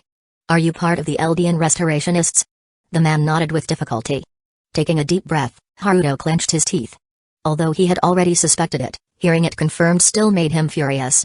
The man didn't notice Haruto's anger and continued speaking to himself. "I discovered that child. She had extraordinary combat talent, a gift that no amount of effort from ordinary people could match. The military was preparing to select warriors, so I wanted to train her to become one, a hope for the Eldians. But during the process, I gradually realized that Annie wasn't suited to be a warrior. She was too soft. Yet, I didn't have time to tell her everything before she was chosen by Marley and sent to Paradise Island. I'm not a qualified father, but now I just hope she can come back." When he finished speaking, the man burst into uncontrollable sobs. Haruto looked at the crying man, feeling angry yet unable to vent it. "Hey, Annie, you heard everything, right?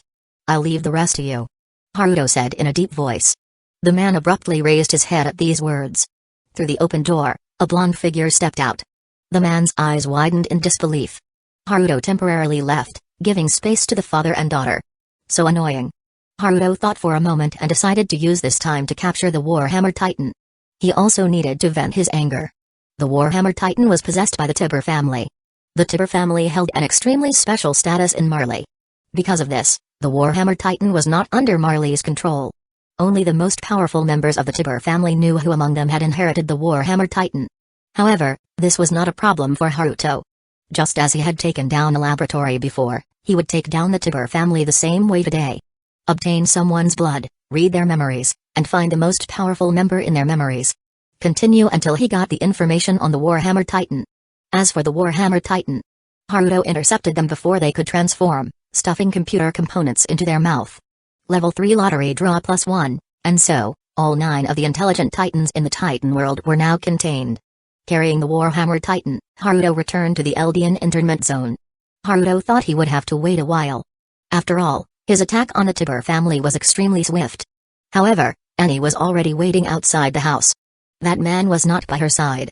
When she saw Haruto arrive, Annie quickly walked up to him.